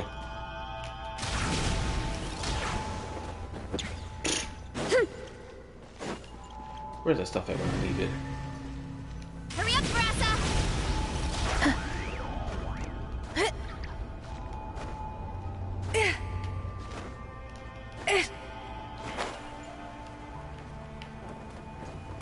Alright, got it.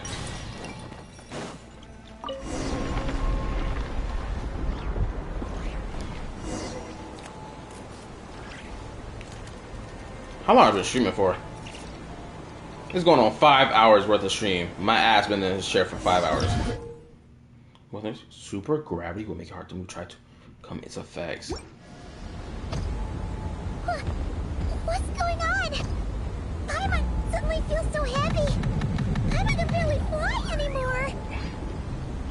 Come on, traveler. Walk, boy, walk.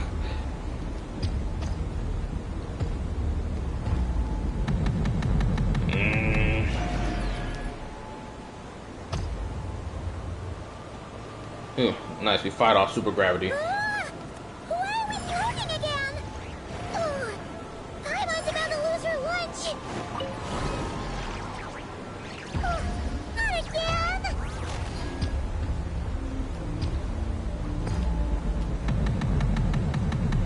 Break it, baby. Come on.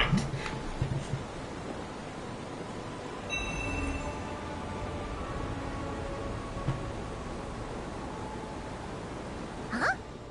Gravity seems back to normal. Traveler about to fold Aang in this upcoming death battle. If the Traveler does not win, I'm calling BS. Columbina! You're back! Was it you who fixed the problem just now? Talk about perfect timing. Oh, we were so worried. Where'd you go?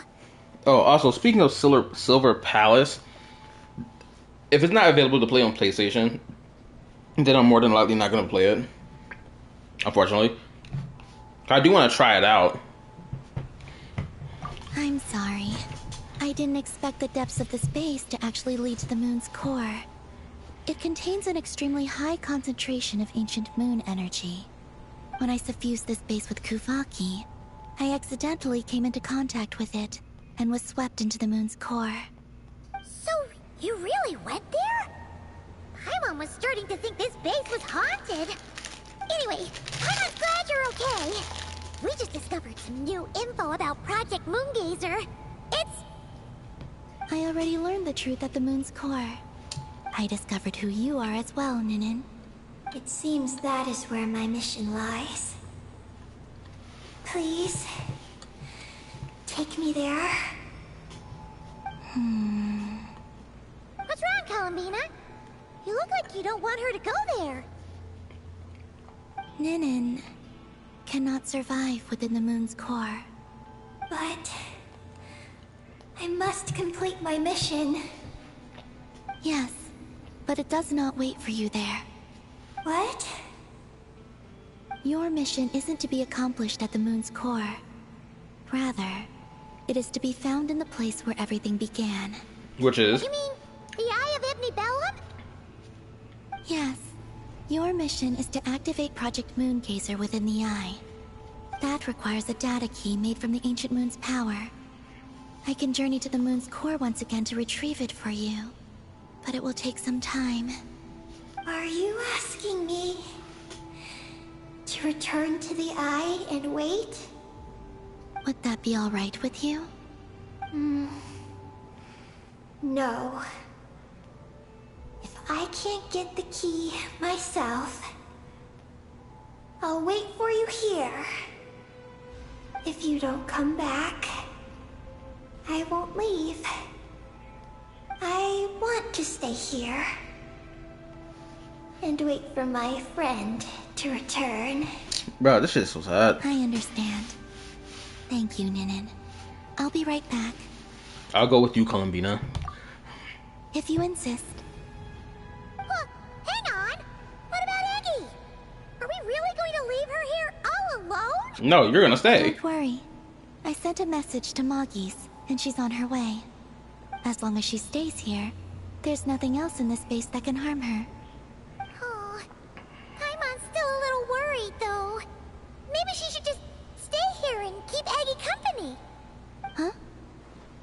Don't you want to see what the moon's core looks like? Yeah, but Eggy will get lonely here if we leave her all alone. She's also Lucelim's daughter, which is, well, something she only just found out. News like that always takes some time to digest. And it's not easy to handle. What if she starts to overthink things and runs off somewhere dangerous? So, Paimon's gonna stay here with her and wait for Moggies. Just make sure to come back and tell Paimon what you see. Paimon. Thank you, Paimon. Oh my god. My estimation of you has gone up once again. Your friendship level went up, basically. That's what I heard. I love that Paimon is trying to act like, I guess, like a big sister to Ninin right now. At least that's how I'm perceiving it right now. In that case, Paimon will increase your snack allowance by 1 share. Now, it's 3 for you and 7 for Paimon. Okay, so I was spot on. Paimon acting like a big sister. How quickly they grow. Why so surprised? Paimon did watch Eggy grow up, you know. Alright, go on. The sooner you go, the sooner you'll be back. Don't make us wait too long. All right. Traveler, come with me. Man, I done played 2 back-to-back banger world quests. Go without worry. The ground beneath your feet is safe. Motherfucker, I'd be terrified. Or we're just gonna fall in, or we're gonna dive in.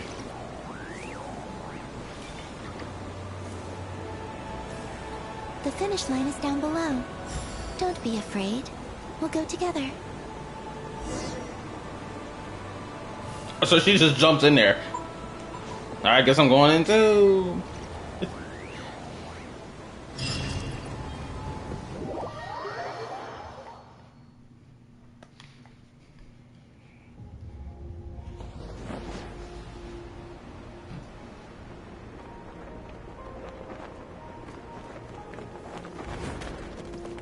Nice barrel roll. This looks like a laser cannon. We made it down.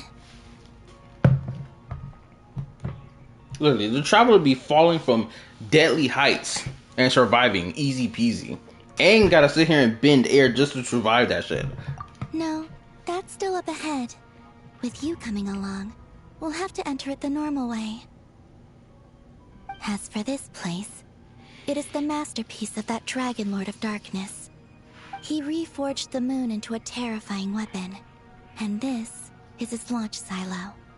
The lunar core, the source of the moon's power, became artillery fire aimed at Tevat. However, that primordial ruler ultimately met defeat at the hands of the heavenly principles. This place is no longer a threat.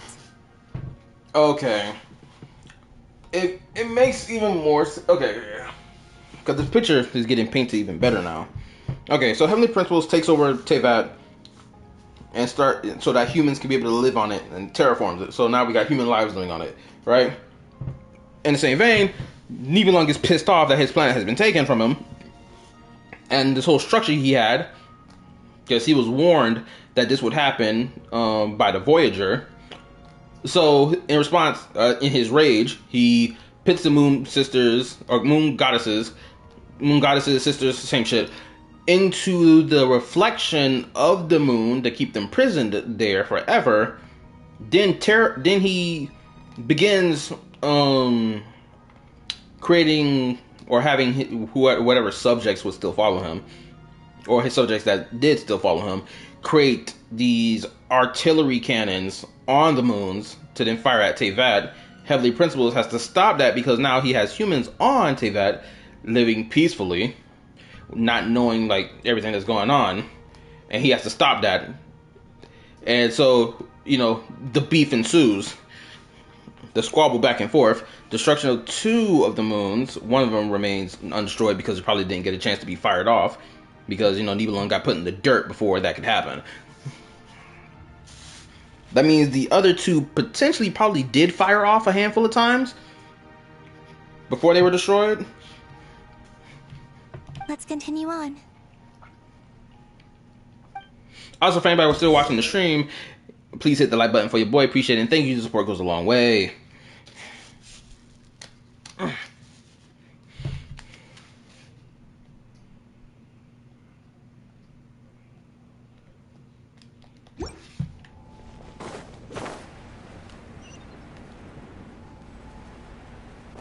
We are walking atop the wall of the launch silo. You've probably noticed that the gravity here is a bit off. It seems there are devices maintaining this facility.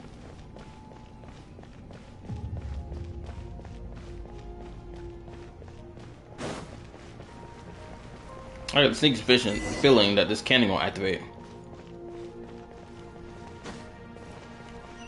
We'll need to choose the right path. Over there.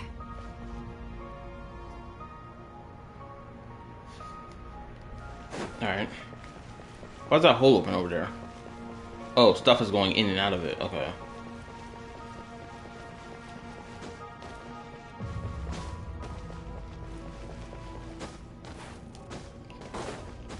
Watch out for those engineering mechanisms. Don't let them slow you down.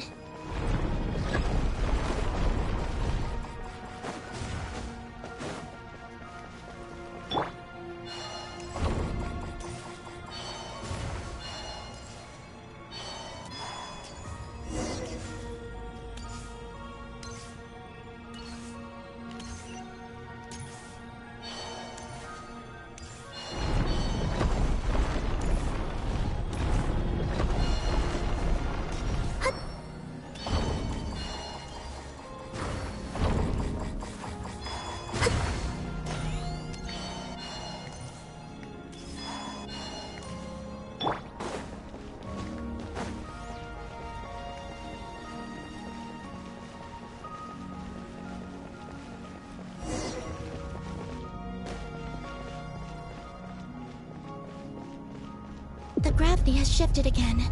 Are you all right? We're almost there.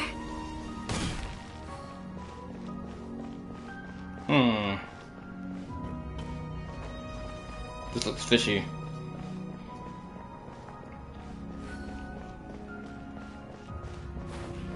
Bro, literally just go up it. Beneath this door is where we need to go. You already have it with you. This is Lucilim's final facility. The one before was the Lunar Veil Laboratory, which is now the Lunar Sea.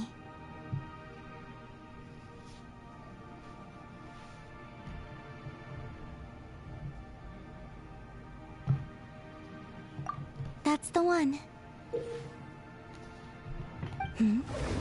Has the system detected us? Regardless, they can do nothing to stop us. Okay, this must be a new boss. Warden of the Flame.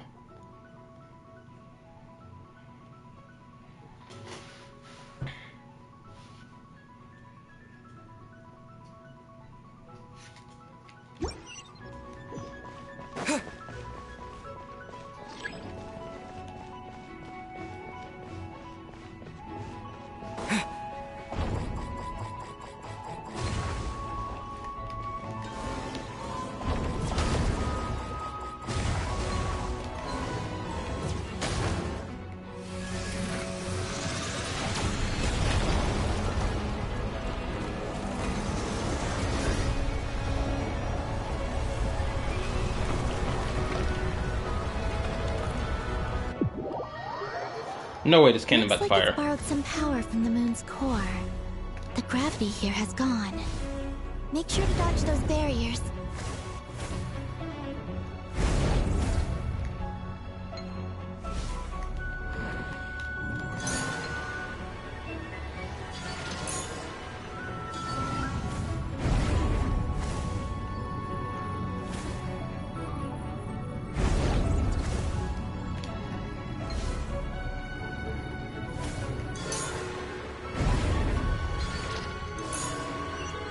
Bruh, really? The rubble got in my way?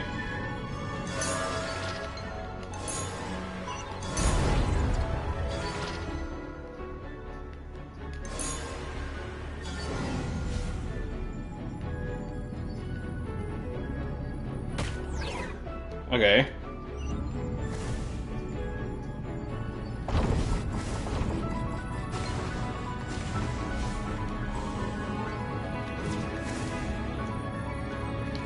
Bitch, why didn't you detonate?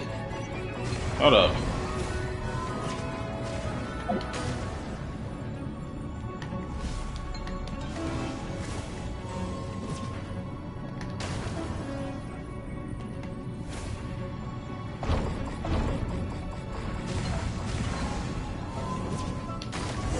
There we go. Preparing to fire high energy. Okay. This is doing the most. Don't get hit.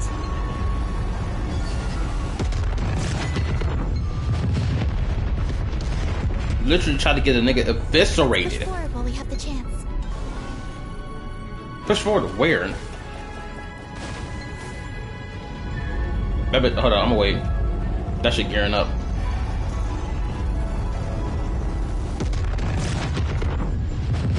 Wait, doesn't this mean that it's shooting at Teyvat right now? I'm pretty sure the moon is aimed at Teyvat, no?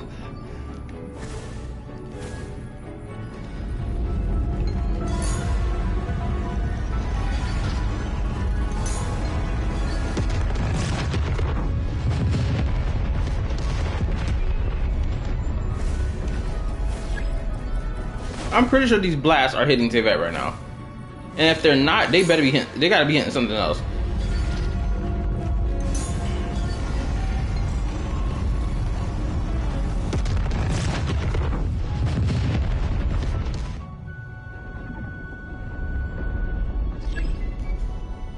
Wait, what? You mean return to the correct route? What the fuck that's supposed to mean? Supposed to shoot it from here? Hit that bitch.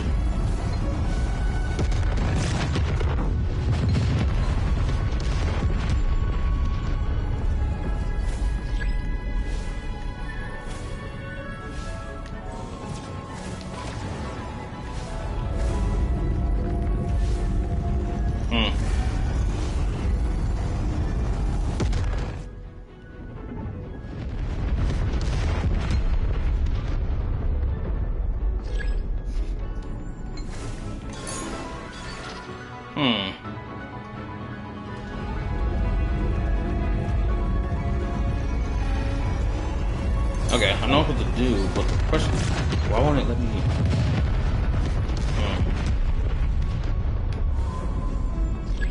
Okay. Let's see if I can get over here. Did it? I don't think it reached it. There's no fucking energy cores to grab. Ah shit, I ain't gonna make it. Ooh, okay, I'm safe. See how fast I can run back over there. Come on, let me make it.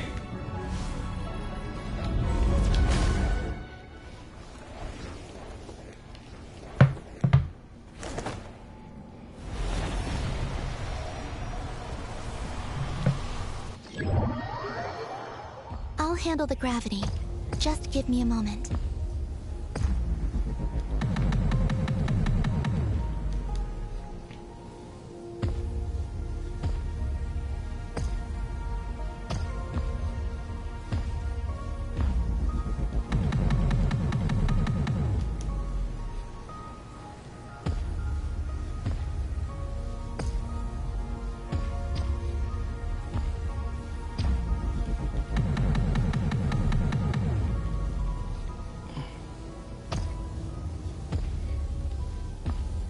The fact that the Traveler can resist intense gravity is already high power scaling.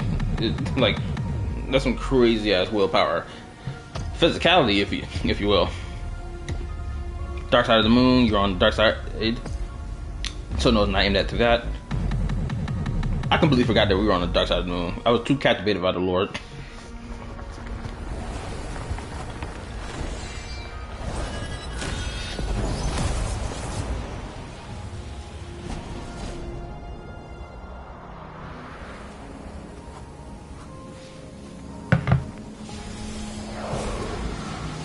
Bro, I don't sound like I'm gonna get my food out with this. Oh shit. Not the double Rasengan.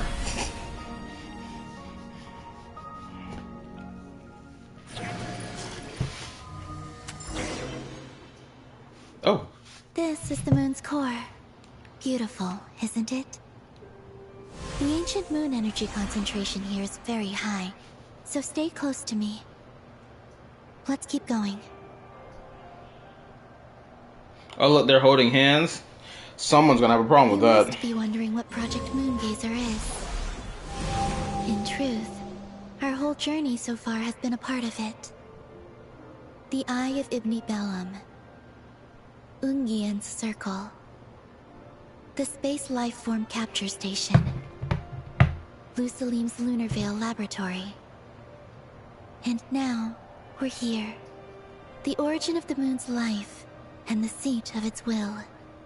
Its core.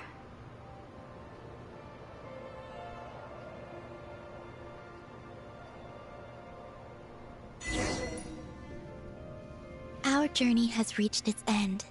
She is the key to activating Project Moongazer. I'm trying to get a good look at her face. An imprint left here by the project's final inheritor. She will explain everything. Hey! Hello there! Wow, talking so casual. Okay, so I guess the ladies of the dragon race wore masks and they wore their hoods on their heads, as opposed to the men, I'm going to assume. I'm Ninkigia. You could call me Ninin. That's what people usually call me.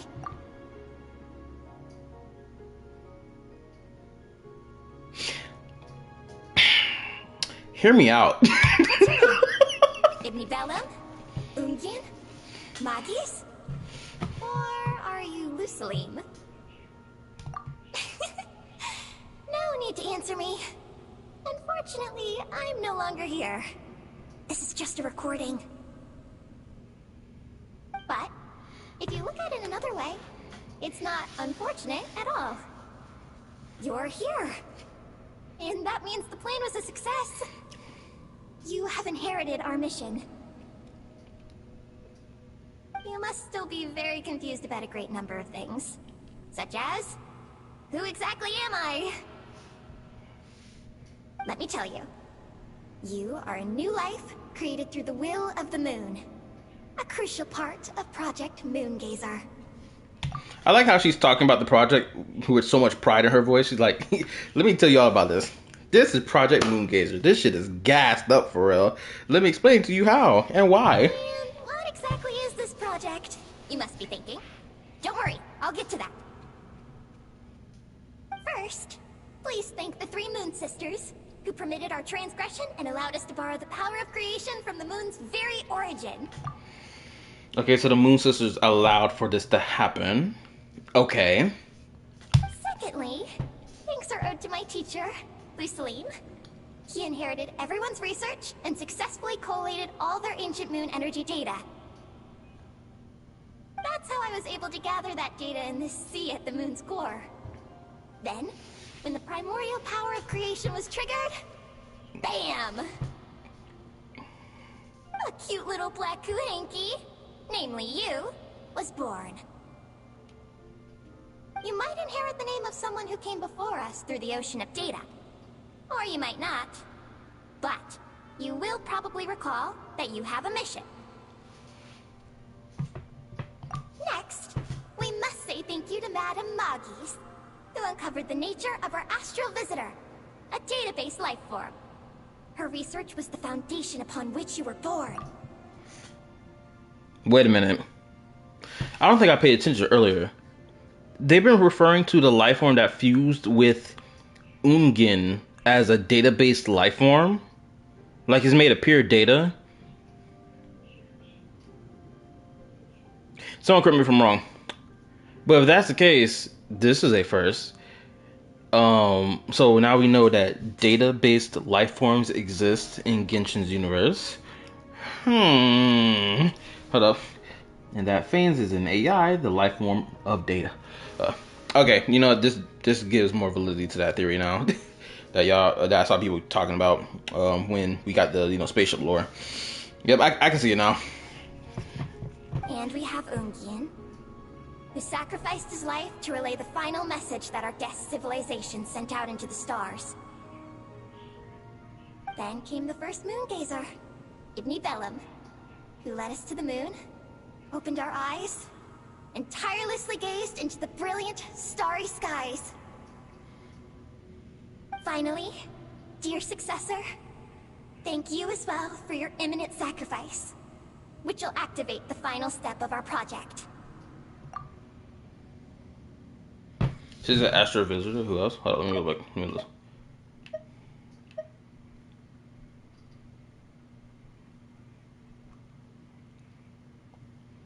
Your mission is to continue transmitting the message we once received out into the universe. A single ray of light is feeble, easily swallowed by the darkness. But as long as another light shines out before it can fade, then one day, there will surely come a ray of light that pierces the night like the dawn. I imagine you understand what I mean at this point, yes? As it happens, my time is almost up. But that's okay. I'll be joining them all soon. Come to think of it, you might actually have inherited my name. It's time to say goodbye. Go complete your mission. And lastly, I salute you, and all your fellow moon gazers.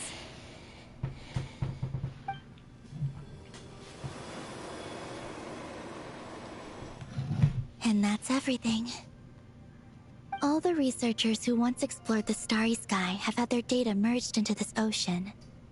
By the will of the moon, they will be reborn at some point in the future, in forms akin to eggies. They will instinctively consume each other to acquire more data until the mission becomes clear in their minds. Then, they will walk the path we have walked once more, come here, and learn everything. They will use themselves as keys to open the Moongazer module in the Eye of Ibni Bellum, and resend the message out into the universe. Then they will return to the cycle of life? Yes, and this cycle may have already happened more than once. That said, calling out into unknown space is not necessarily safe. True. The dragon researchers must have also realized this, which is why they began work on the lunar veil. And in Ninen's era, the world already teetered on the brink of destruction due to the conflict between two supreme beings. But peace has been restored into that, at least for now. If the signal sent out this time ends up drawing the attention of the darkness that dwells amidst the stars to this place. As promised, I will hand the key and the message over to Ninen. And it makes it even more valid for why the Heavenly Principles was doing what they were doing. Because they know of the existence of this darkness that exists in the cosmos. And they wanted to hide away from it. In particular, they wanted to hide Tevat away from it. So that they wouldn't be found by it. Alright? But I can't wait to find out what this darkness looks like. Is it genuinely? I keep saying this over and over again. But are we going to have like a Star Rail connection at one point? To find out what this darkness is? Because if I find out it's this nigga fucking Nanook, I'm just gonna be like, I called this shit. Unless it's something more fearsome that's just unique to Genshin's universe entirely. But do you think we should stop her from completing her mission? Or should we support her? This is quite the dilemma, because we should support her in completing this mission, but at the same time, knowing the potential that we may draw the attention of something vile, something truly wicked, that may come to this planet. Oh boy. Oh boy, oh boy, oh boy, oh boy. They stole the dragon tech that made the Frost die? Oh yeah, I've been pieced that shit together. I pieced it together the moment they mentioned the creation of this fucking veil. Probably by about, how long ago was that? About an hour or two ago? I'm pretty sure it was about an hour ago. Now, I'm still wondering whether or not if Luzlium is his name. I'm still wondering whether or not if he's the second who came, or he's the person that's described as the second who came, who helped Fanes create the Gnosis or whatever. I'm still contemplating on that.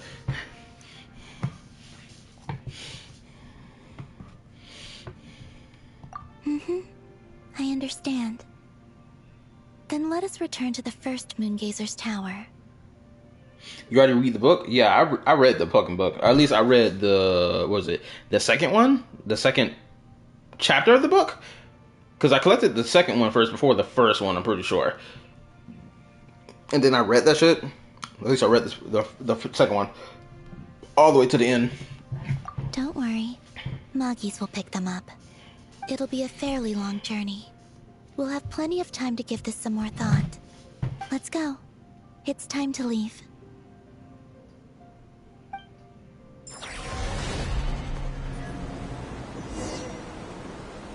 Moggies has already picked Paimon and Ninin up and is heading back. We can get going once you're ready. Give me a moment. Alright. Still, we shouldn't delay for too long. Let me go over this book one more time. Because I ordered food and my food's going to be here soon.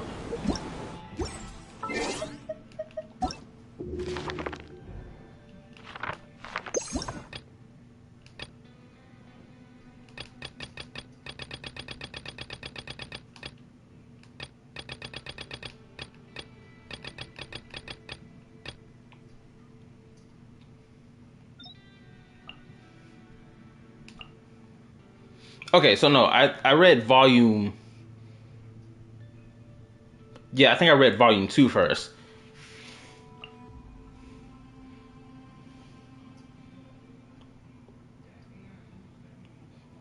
Found you. Will I always be heard? I cannot say, but maybe. I already read this already. I read volume 1. Volume 2, I ain't gonna lie. Volume 2 is probably my favorite. Because I read this shit all the way to the fucking bottom.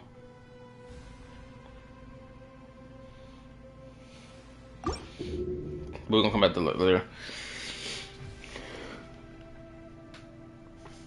Do you think that... I don't even know how to pronounce that name. I'm sorry. I'm gonna call it Coral. Do I think that's Nibelung? I don't know. It could be Nibelung. But it could be just somebody else that just has that name. And it's neither Nibelung or like anyone else. It's just a whole new person. And my food's about to arrive, so I will be right back.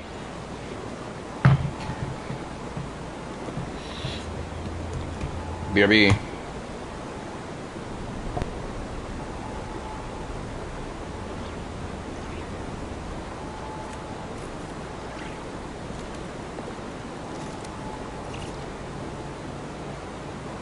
There's a lot that goes into managing an orchard. Watering, weeding, fertilizing the soil, making sure the temperature is right. Most important. You have to keep the fruit in a good mood.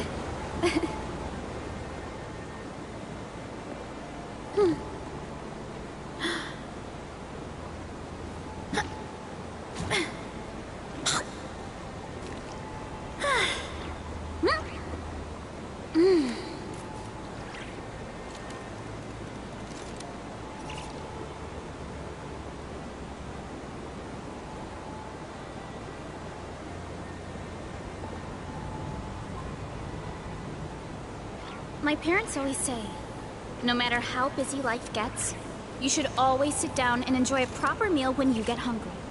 What I like to do is stack my plate up high, then squash it all down, take a deep breath, and wolf it down in one go.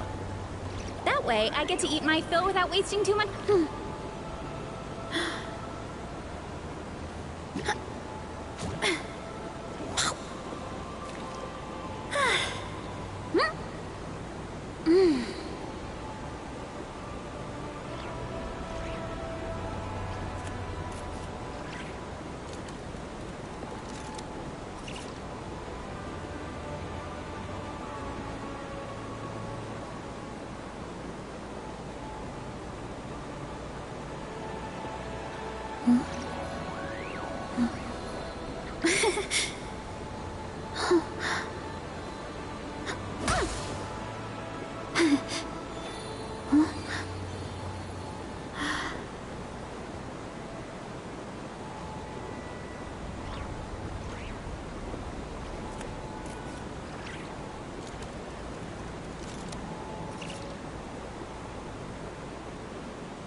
Strength is one of those things where you gotta use it or lose it. So, wanna train with me sometime?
There's a lot that goes into managing an orchard. Watering, weeding, fertilizing the soil, making sure the temperature is right. But most importantly, you have to keep the fruit in a good mood.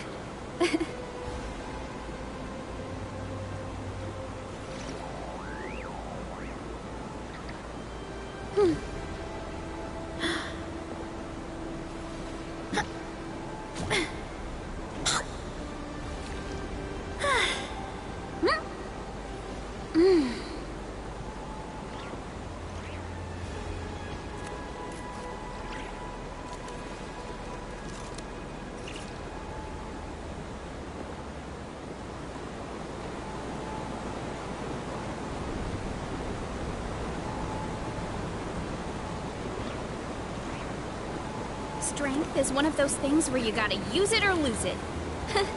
So, wanna train with me sometime?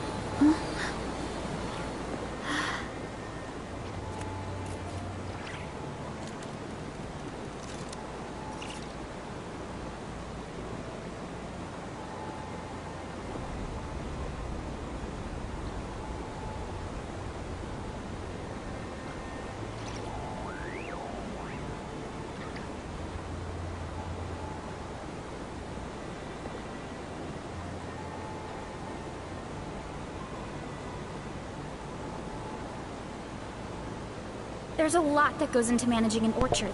Okay, I'm back. Watering, weeding, fertilizing the soil, making sure the temperature is right. But most importantly, you have to keep the fruit in a good mood.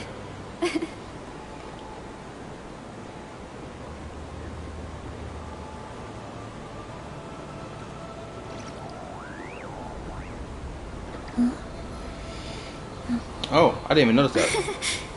I may have been skim reading it too fast to notice that right there. That it said that he defeated 7 monsters or / friends. I didn't even notice that when I skimmed it.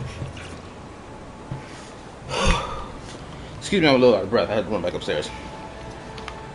Also, let me change these headphones around. Hold up. Let me put my other ones back on.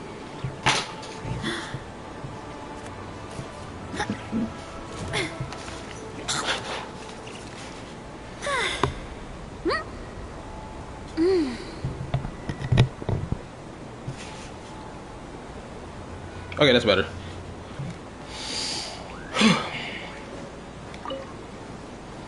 Magis has already picked Paimon and Ninin up and is heading back. We can get going once you're ready. Then let's go.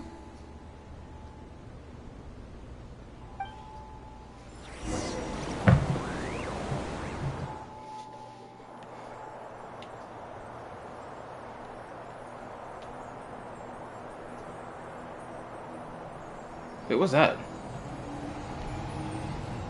What are all these things? Are these spaceships?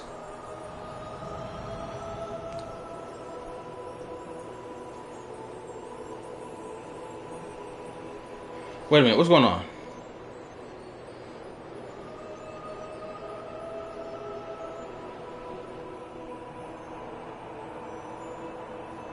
I can sense you're troubled.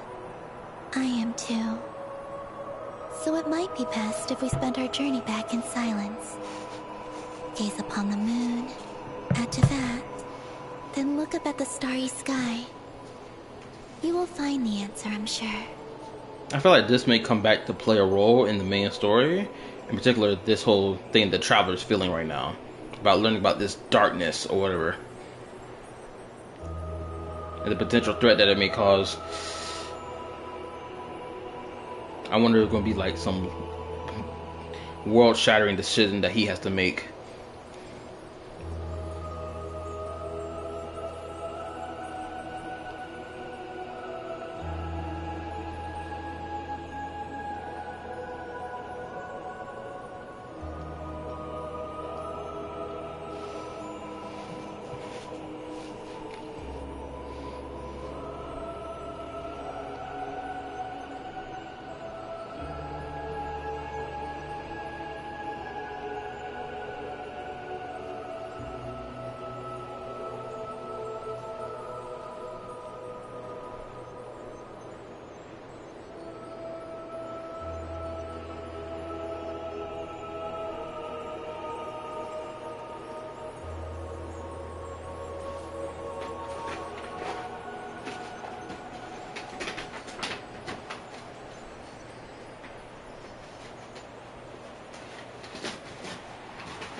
Oh my shit, I just had a crazy realization.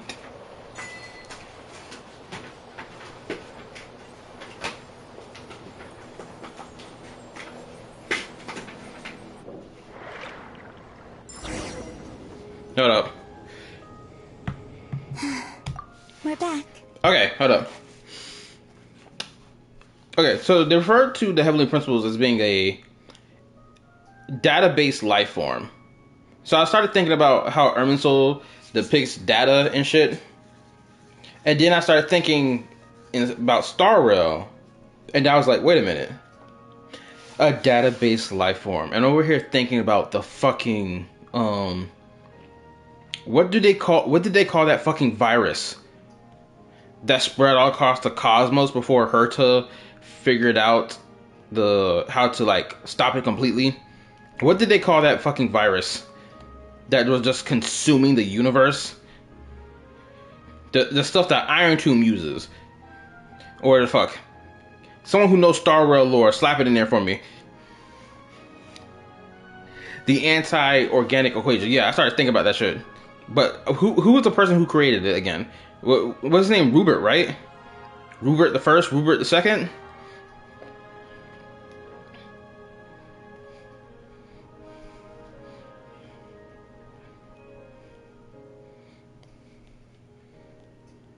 Rupert, yes.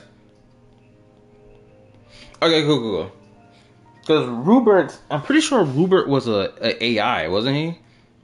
But then there was like this idea that potentially Rupert II probably got infected by Rupert the First's data and like the anti-organic equation, and then became Rupert II, right? So I'm kind of thinking like that, or having this thought process in relation to the Heavenly Principles. And maybe this is like the parallel. Hopefully you understand what I'm putting down right now. The first, I think, and then the second. We find it was mechanical life. related somehow to planet Skrulum. Whew, my bad. My brain is going everywhere. Traveler! Galambina! Looks like things went just dandy for you two at the moon's core, huh? Oh? So, you know where Eggy came from? And what Project Moongazer's all about? Bro, they gave me lemonade. Yes. And the key to unlock the Moongazer module. It's all right here. I'll hand it over to you now, Ninin. Once you've read the information here, you'll know what your mission is. Thank you. I have been waiting for this moment.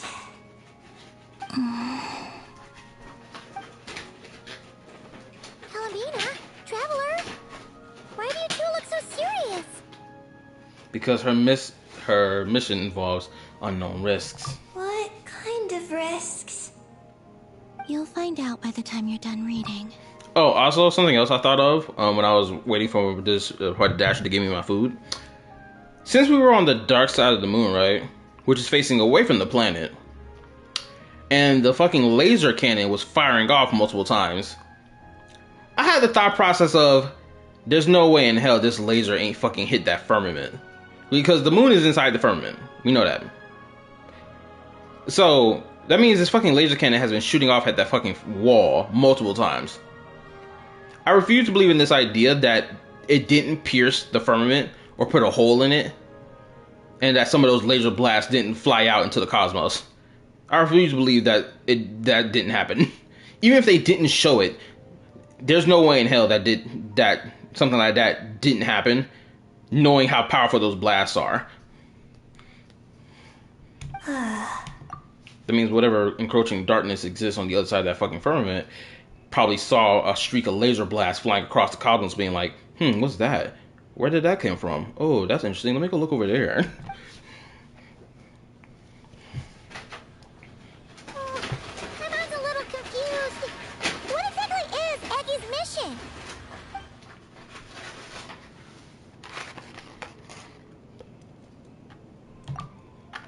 Sending a message into the starry sky? So, that's what Project Moongazer's all about? So the risk is, we could expose to that? Are you serious? This is a tough call. Eggy, are you alright? She crying. Hey, don't be sad. We can still talk this over, right? Remember those snacks? We can split them 50-50, no problem. No. I'm not sad. But you're crying. I'm not sad, and I'm not crying. This is just a toast to those who came before. Galambina, Traveler, Paimon. Thank you. You're my friends. I don't want to make things difficult for you. So, I'm willing to give up on my mission. Oh, thank God. Because I ain't gonna lie. If we do go through with this, we may catch the attention of something fearsome out there. Because in that, what was that book? I forgot that book we got a while ago. That was a part of the Hexen Miracles. And I think it may have been the first time the Imagine Theater was released. And we got this new book talking about what's going on in the cosmos right now. And they were like, it's a red death. Or something along the lines. Someone correct me if I'm wrong.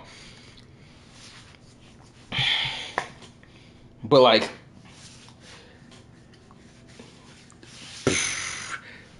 this some real deal serious ass shit.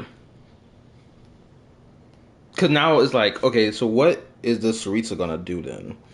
She more than likely does not know this information at all. And whatever she plans to do, because the Fatui seek to get, control over the world from the gods, clearly. To take their authority. Right? Would they be willing to undo the firmament to let Teyvat be exposed, or would they keep it hidden from the cosmos?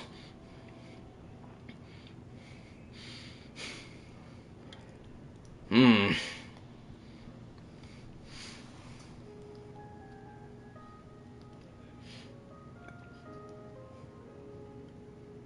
The Tory had information even Kusanali didn't have. We don't know what the Teresa knows. Okay, that's true. Also, what you said earlier, Supersonic, without a constant stream of power, the laser's power will wane and dissipate before it comes in contact with anything. Okay, valid. But then I gotta wonder, how close is the moon to the outside of the firmament, or rather to that wall of the firmament? I mean, like, how close is it? Or is it like really deep into the firmament where it's not nowhere near the wall? Maggie. It's okay, Paimon. I'm not the first to have executed this plan. My predecessors have long since sent our voices out into the stars. Those voices, so filled with courage, must have traveled to the farthest reaches of the starry skies by now.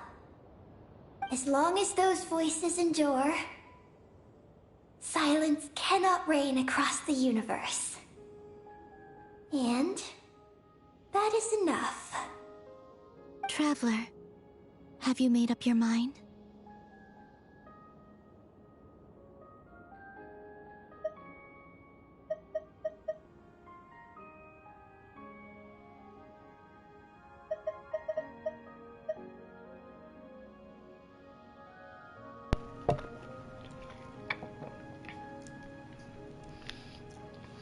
The reason I'm not talking is because I'm stuffing my face. But this was like a crucial moment right now.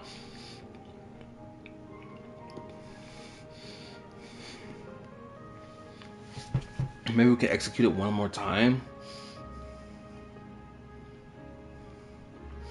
It's unfortunate that we can't take the risk.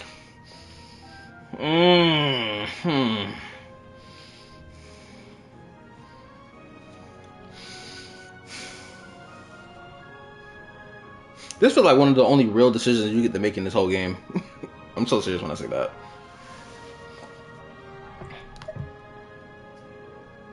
But you know what? Fuck it. I agree. You... Really? Munching on fries. Can we really take that risk? Yes. Moongazer has already been executed many times. That's true. This has been done many times. So we just stumbled upon one of the mini cycles of them sending out this message into the universe. Now I'm sitting here thinking about it. Now I'm curious. Did Conria find a way to link up to this fucking tower on the moon to then send the information, then send whatever signal out into the universe that then caught the attention of the twins? Is that what happened? Because I don't believe Conria just underground and then they just sent a message out with whatever device, because we don't even know what device Conrians could even have used to send a message out into space that would even catch the attention of the twins in the first place and their fucking spaceship. It had to be dragon technology. They had to have been using dragon technology to do that, right? You wanna know after this? Oh, okay, cool. The false sky used to conceal Teyvat has also been opened more than once. The frost moon has existed outside the false sky for thousands of years. Yet even now, there are no traces of abyssal corruption here. Oh, you mean this might not be as dangerous as we thought? There are many possibilities. Perhaps the abyss isn't constantly watching this place. Or perhaps the great ruler of the firmament has taken other measures. True. And to minimize risks, I will also use my power as the moon goddess to shield any message that Ninin might send. Huh? What does that mean? Kuvaki and the ancient moon's energy are both, in essence, the power of the light realm. As such, I can infuse my power into the transmitted messages. Once the data passes through the false sky, I can also use that same power to monitor the surrounding area. If there's danger, I can erase the information. That way, we won't be discovered. Oh? Well, that sounds great! But can you maintain your power the whole time? Well, my strength does have limits. I can only keep it going up to a certain distance. I will try to shield the message as far as possible. At that point, its source will not be so easily traced. That sounds more feasible. Also, these people still don't give me a fucking straw for crying out loud, bro. Like, damn.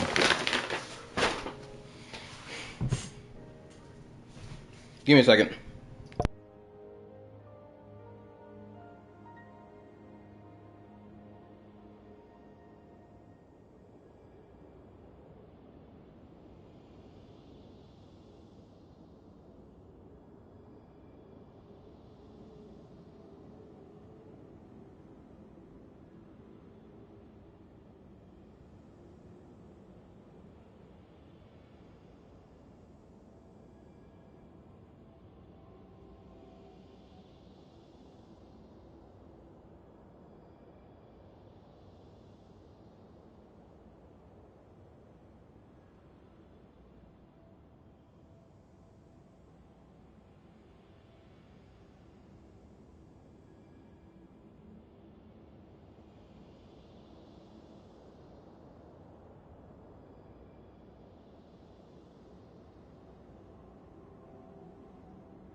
Sorry about that. I'm back. Had to look around for straws. Alright. Alright, let's finish this. But will this hurt you? Whew. Don't worry. We have the support of an entire moon here, you know. So, are you ready, Eggie? Once you've made up your mind, there'll be no turning back. Can I ask one more question? Yes? Why would you do all this for me? Because we're friends. That's it? Yes. That's all the reason I need. We're moon gauges, baby.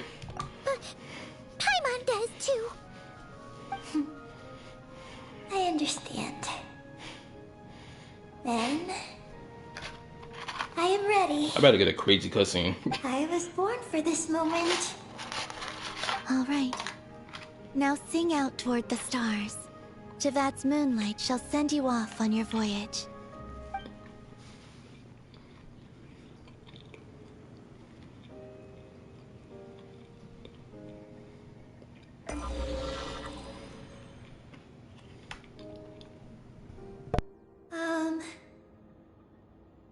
Hello?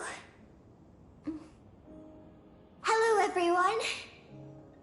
I am so glad to be able to send this message out into the mysterious vastness of space.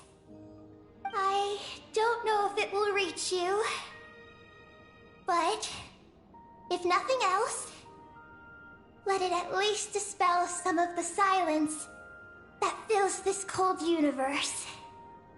If you are out there and you hear this, then there must surely be some kind of special gravity that, like the moon, has captured us both. So, I'd like you and your civilization to know that you're not alone beneath this boundless starry sky. Our era is drawing to a close, but our courage, faith, and intellect will echo across the sea of stars via this tiny message. It is insignificant, but it is our light. I hope it emboldens you. You do not face the unknown in the darkness alone. Please, keep sending your voices out into the stars, and let them become your light too. A single ray of light is feeble, easily swallowed by the darkness. But as long as another light shines out before it can fade, then one day, there will surely come a ray of light that pierces the night like the dawn. Last but not least, we are moon gazers in an unremarkable corner of the universe. Our names are Ibni Bellum, Ungin, Magis Getty, Lusalim, Ninkigia. To everyone who can hear this, we send you our regards. My friends, thank you.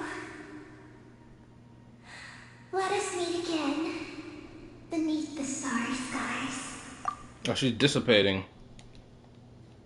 Had to get that screenshot. Eggy has completed her mission. Her hat.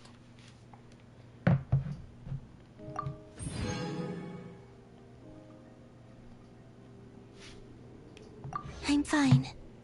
But I need to stay focused for what comes next, since I'll be pushing my strength to its limits. Then let's hurry and find a quiet place. Oh, goodbye, Eggy. Paimon will always remember you.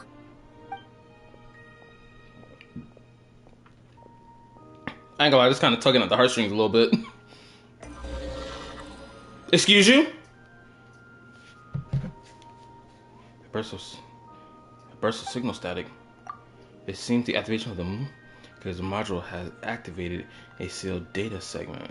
This is the... These niggas had to walk away at the last second.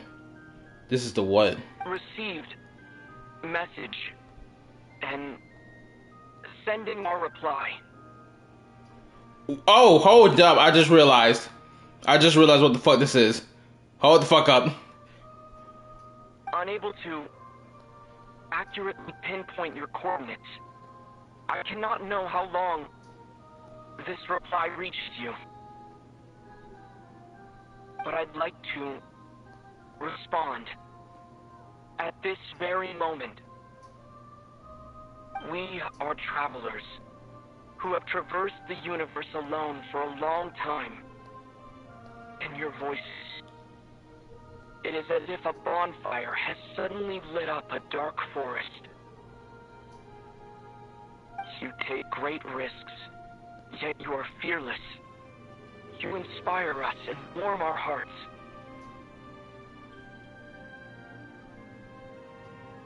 I believe, in this moment, it is the gravity of the starry sea and destiny that connects you and me.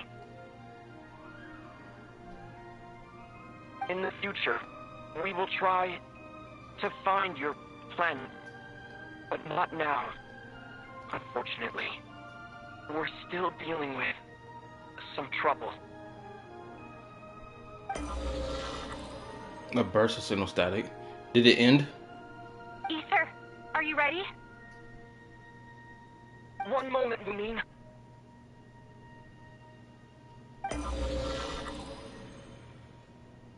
Well then, my regards to you. Okay, so he already mentioned that they were traveling the universe for a long time already.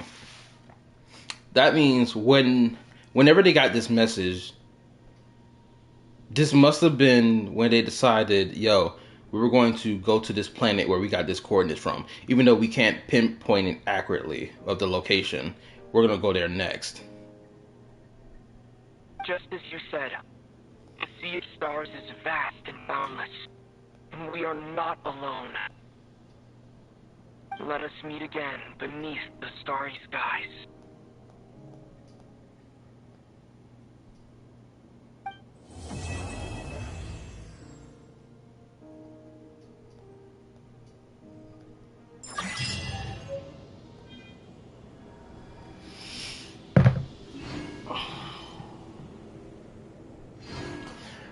Forgive me, I'm processing information right now.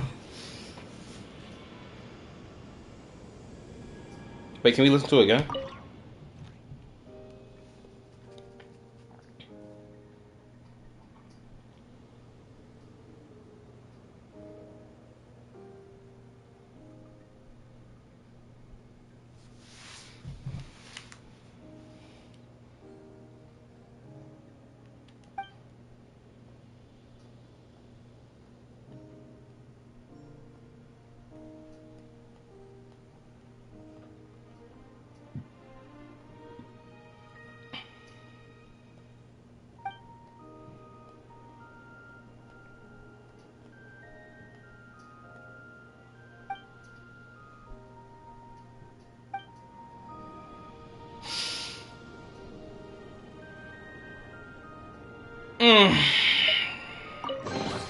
I'm just soaking it in right now.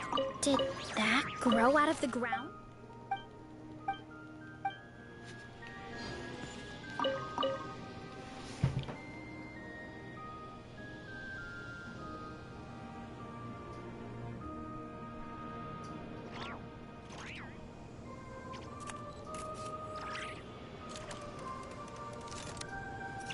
It is Earth, I knew it.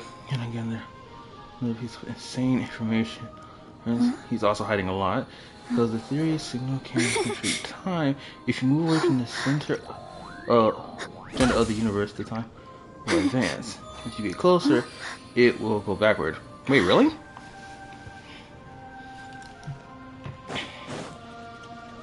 I thought I already got that one. But Tripwire, if you're still here, we can talk about this now. Like,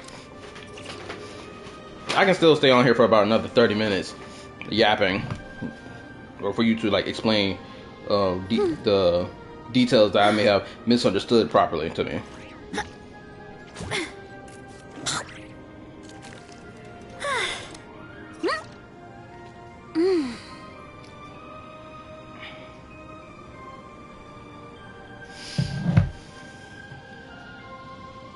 Oh, it doesn't make good stories, my ass.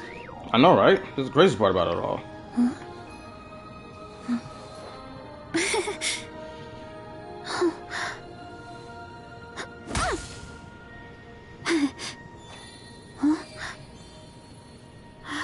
The Checking your Discord, Jackass. Yeah, I see you in there. I'm just making sure my my stuff isn't about to activate my Bluetooth and fuck up my fucking audio because this shit keeps happening.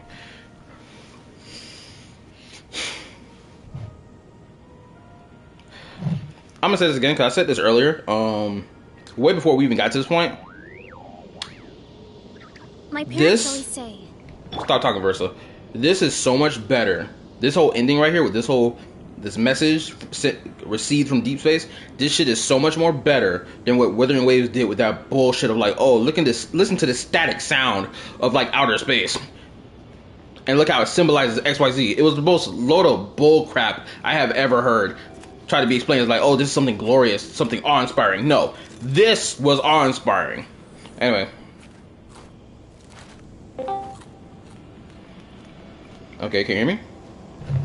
Yeah, I can hear you. Okay, cool.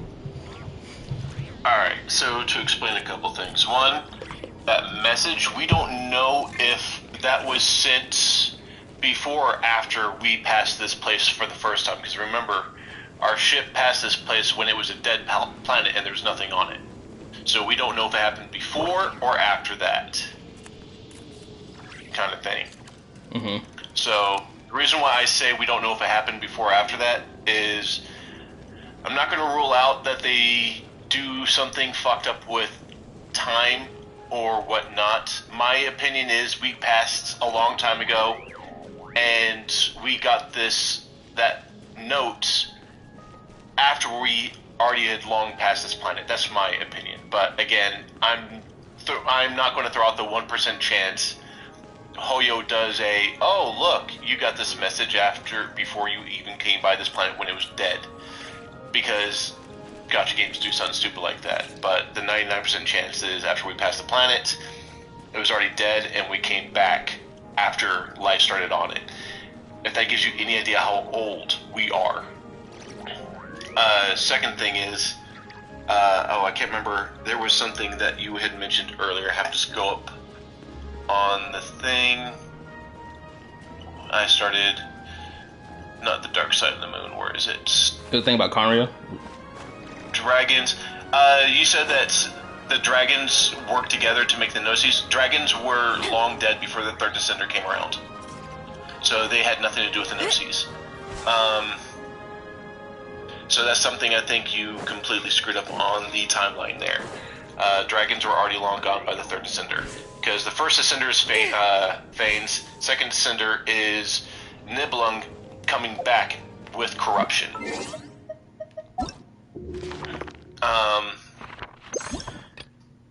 So humans were on existence before Nibelung came back, and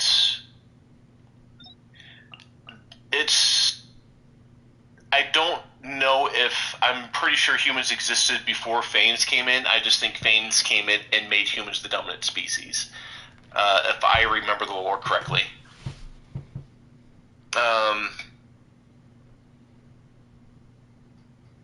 And then, so you have to remember that, let's see, what was I going with this? Fuck, I'm tired.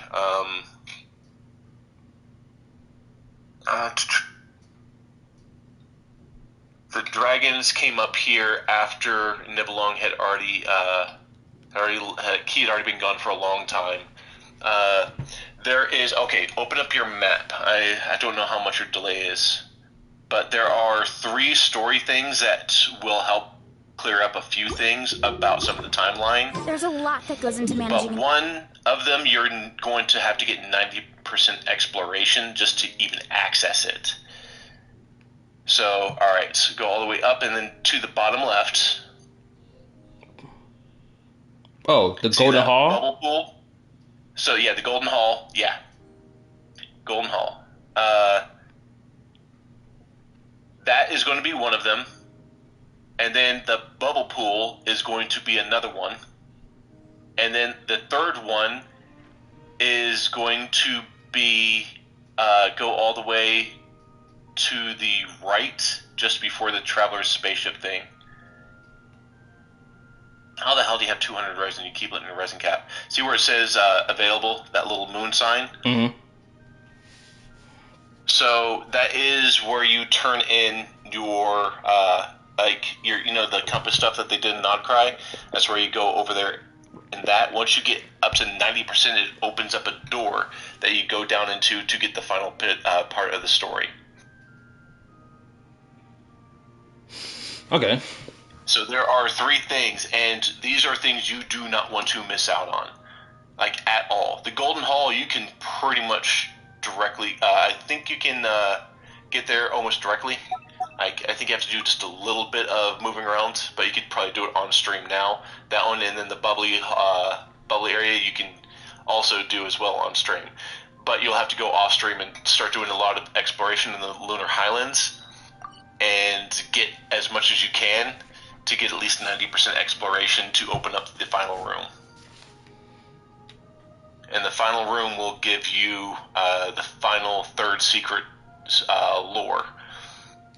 And believe me, you want all 3 of these lores. Alright, I hear you. Oh, also... go ahead. Say what you're about to say. My bad. Oh, no. Go ahead. Oh, okay. Someone asked this question. Are we sure the second Descender isn't the Voyager? No, it is. They made it clear that the first Descender is Fanny's, second Descender is Nibelung returning, because they mentioned that in the last story. Like, that was made clear by Nicole. She said the first Descender is Fane's, second Descender was Nibelung returning with the Abyss, the corrupted thing. Then the 3rd Descender came, and then you are the 4th Descender. That was said clearly as day in the last quest. Okay, cause we may have forgotten, because it was like, how long ago was that quest? It was like a couple months ago? Like 6 weeks ago. 6 weeks ago. Wait, this is the 6.6 story, right? Or 6... Hold up. It's like 6.7. This is Lunar 8, which is 6.7. Oh, okay. I'll go double. This is one reason why Genshin Impact to have a replay feature. Oh, hold up. Oh, hold up. Someone just said something interesting. I still in my own theory that this quest is a paradox story. Because before this Moongazer project didn't... Wait, hold up. What? Because before this Moongazer project didn't with Columbina power of help, and Hoyo like to make story with paradox time, always. I'm going to assume English is not your first language. Or the autocorrect is fucking your grammar up like crazy.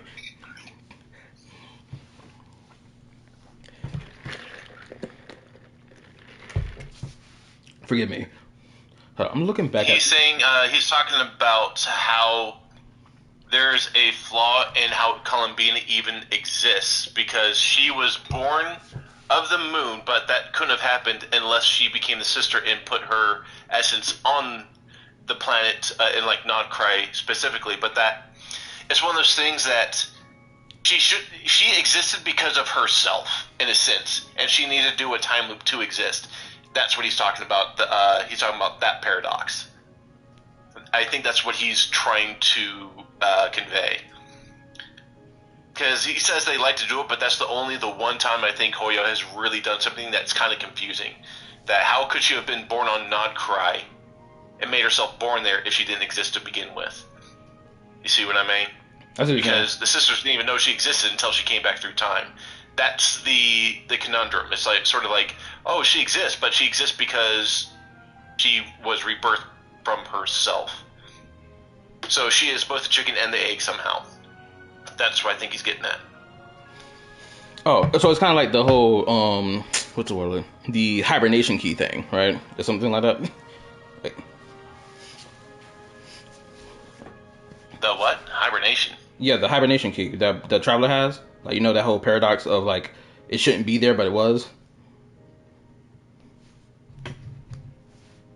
Oh, we talk about the hibernation chamber, how it wasn't opened? Yeah. I think what happened is... So, again, this is only going to be a theory. I think we got the signal, we came this way, somehow we got summoned on our way over here by the summoning ritual that they were talking about in Conria to bring in someone who could work with the Abyss. I think that's why your twin got grabbed, because they can manifest the Abyss. We can cleanse the Abyss. And so I think because they were looking specifically for that, your twin got caught up into everything and then became part of this world when that happened. But because you can cleanse the Abyss and you are a descender, like you are not tied down by the rules of this world, you are not tied to the world and you're free to do certain things. So I think your twin was pulled because of that. Because you remember how they're saying the king was doing all sorts of not incantations. He was doing all sort of like rituals to bring someone into the world to fulfill his desires. Yeah.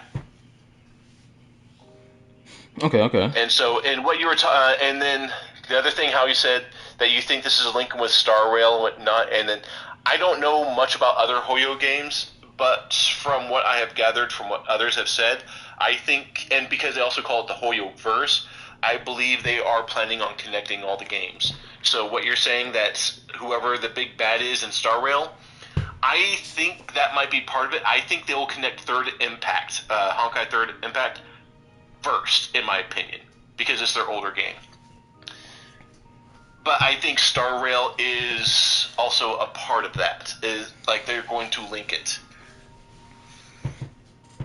Because Star Rail had, what was it, the Amphorius chapter? Yeah. That you... So remember the thing that I talked about the most about, like... So this is my theory. The Traveler is going to take control of the world. And then the Traveler is going to say, I'm rewriting the rules so you guys can take care of your own fucking destinies and do what you want with your own fates. I'm going out into space and I'm going to go explore and make sure I can protect this world by going out and taking care of things. And I think you're going to go out, and that's when the Hoyo verses are going to merge.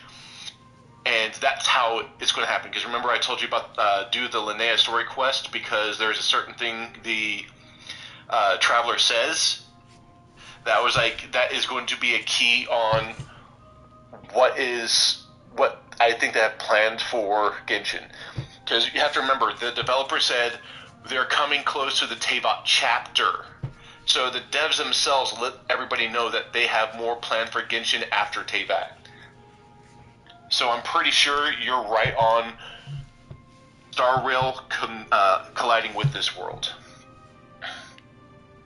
And the whole thing of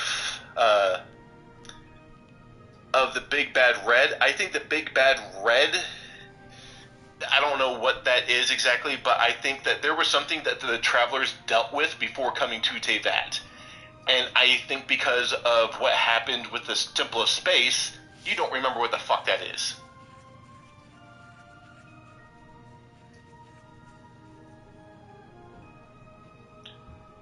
Oh, I'm following.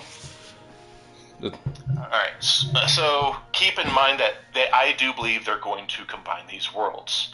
I do also think that a lot of theories about who the big bad is, I think is going to be a lot... I think that's where they're going to try to find a way to keep everybody engaged and throw a twist at us. Whenever they make the end of service for Honkai 3rd, Genshin, whatever, they have to find a way to do it in such a way that people do not feel ripped off and will walk away from the games. Because one reason I think they will never end Genshin and they're not going to start like a Genshin 2, because even like Jesus even heard me say this like a month ago. I said, if they kill off Genshin and make Genshin 2 and I lose all my freaking characters, I'm done. I'm done with Hoyo. I'm done with gacha games. I'm walking away. And I think Hoyo knows that. So they're not going to drop Genshin. If anything, they're going to try to find a way to loop everything together and combine the world somehow without losing their customers.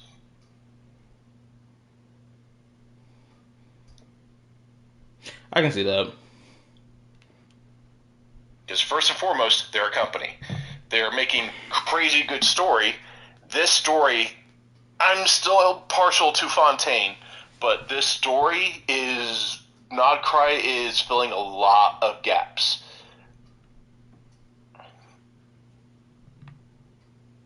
And have you seen? You saw the trailer, right? About what happens with the Tsaritsa? Yeah. Yeah, I watched that. Because you have to remember, they said that... Oh, fuck, I forgot. Okay, never mind. I was about to give something away in one of the stories, but you haven't gotten there. So remember I told you there's 3 places to go to? Yeah. Go to them. Absolute. Matter of fact, you can still do it while on stream. You can just reach them. Just skip all the other content and just go straight to them, and you can get it done. And you will not be disappointed, because I almost sure let the right? the story slip. I was like, remember when they said this, but I forgot you haven't done it yet. Sophie, it's the 4th. We're on the 4th, not the 5th. Oh, there's something else. Oh, this is the thought process I had. Back to the Star Rail thing, because I didn't say it in the moment, which is my own fault. But I had this thought process of, okay, so if everything goes the way that I think it's gonna go, and like Star Rail gets connected to this, right? Because there was a while ago, I think probably about 2 years ago, maybe it was during the time of Pentaconi. There was like the limited time event for this bar, and you made this drink. And there was like a card or some type of information related to the drink being like, oh, it spoke about Teyvat, but they spelled Teyvat differently, or rather, they swapped around the E and the A in Teyvat. They swapped them around, and it mentioned these 2 electro goddesses or whatever, right? And they mentioned how this planet existed a long time ago, but it doesn't exist anymore.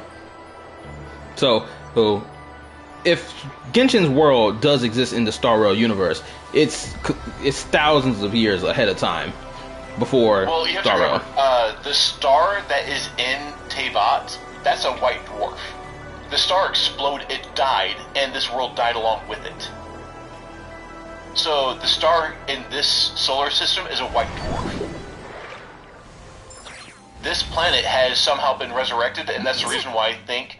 Remember how I said our ship was here, and it was meant to make sure you touch it, touch it, touch it, touch it, touch it. Oh. That becomes a fast travel if you touch it. High-speed transport. Oh, you're talking about the high-speed transport thing? The high-speed transit. Yes, touch the high-speed transit.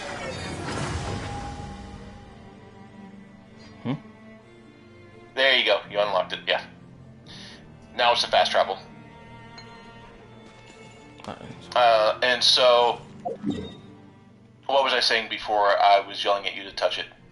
You were talking about the white dwarf star in Genshin. Okay, yes. So... Your ship was meant to create civilizations from dead planets. So I'm thinking when you pass by it, your ship may have dropped off some sort of creation seed. I don't know, maybe. It's a theory, it's possible, I don't know. But it's something to think about. And maybe that's why whatever creation's here, it could have been something that your ship did. Maybe. I don't know. It's, again, theory. On my mark! So keep that in mind. The star is a dead star. Okay, cool. Back to what I was saying with Star Rail, because I was getting to this pathologic of this. I wonder if, because like I've been thinking. Okay, so if the Traveler does, because if we're going by the theory that you had said earlier about the Traveler being like, okay, I'm gonna leave everything to y'all. Y'all can have, live life your way, dictate your own fate. I'm going to go out and explore the universe, right? To like handle things out there. I was thinking, maybe the Traveler is going to become the Aeon of the Trailblaze known as Akavili, because Akavili was talked about as someone who loved walking with humanity and like loved like helping them with their situation, their problems, this and the third, and it's damn near similar as the Traveler, damn near similar, verbatim. Even some of the design elements on the train, the actual express is on the Traveler's outfit. Yeah, so keep in mind also that your character is also a god in a sense, and when you came to this world, you both were stripped of your powers. Because you're unable to fly. You used to be able to fly. You had golden wings, a golden sword, and you were kicking ass. But somehow, the peon of the Descender, the first Descender, somehow stopped you guys. And I don't know if you are going to become more powerful than you were when you first came to this world, or if you just got caught at that point in time, and you are stronger than Asmodeus, and you're a little more wise to what's going on. I don't know.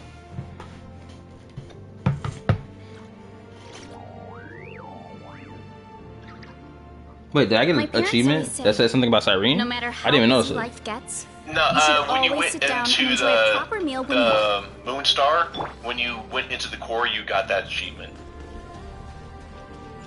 Oh, I didn't even notice it. Hold on, let me scroll through what some of y'all are talking about in here. See. I need Dark Sea lore. It'll be if you go through. It'll be the general achievements. It'll be in there. You got it when you went into the little the Death Moon. For sure. You know, I'm starting to also doubt that the big HP is the ship AI because of something I realized a while ago. Okay. Okay. Don't forget your 80th pull for Robo Wife. Oh yeah, almost forgot. Hopefully I got enough primos to at least get some more single pulls. Robo Wife? Oh, Sandrone. The only thing that's awkward about the... Did you... Oh, go ahead. Look on my account, or look on my character and look at my Sandrone. You will shit bricks. Like, look at her stats and look at her cons and refinement. Oh, hold up. I did it wrong. Hold up. No! I... Cancel that. Reject. My bad. Fuck you. Forgot. How do I fucking do this shit again? I don't ever do this. Go to friends and then just click on my profile pic. Oh, here we go.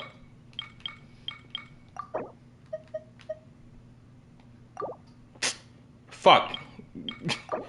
Keep clicking the wrong fucking button. I do not want you in my world. Fuck off. R3. Alright, here we go. There you go. Check information. Level 100, 2k, almost 3k, 1k defense. You don't see the buff my weapon gives. So you don't see the stats that I have.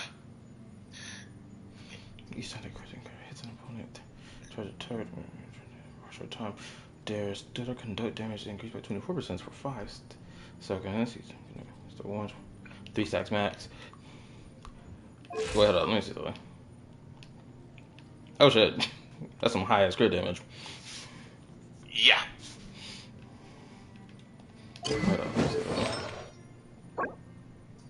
Keep in mind that after the double cryo buff and then the buff the artifacts give, her crit rate's over 103%.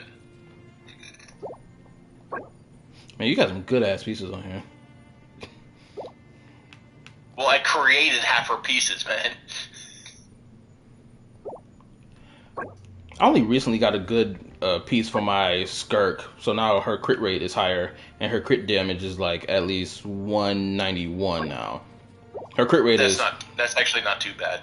My Skirk's crit rate is sitting at 97, I think. Cause I finally got fucking good pieces. Oh, you see 6 there. Yeah, damn Skippy. Dude, this is the first time I ever see a character at their launch. Usually it's after a couple of reruns. Yaimika was the exception because of how quickly I was getting her. I was getting a copy of her every 20 pulls. It was nuts. But I also didn't lose a single 50-50 with her when I was getting Sandrone. Every single time I pulled, I got Sandrone. I didn't get her. I never got an early, but I never lost. So, but I'm going to C6 R5 her. I'll R5 her on her rerun.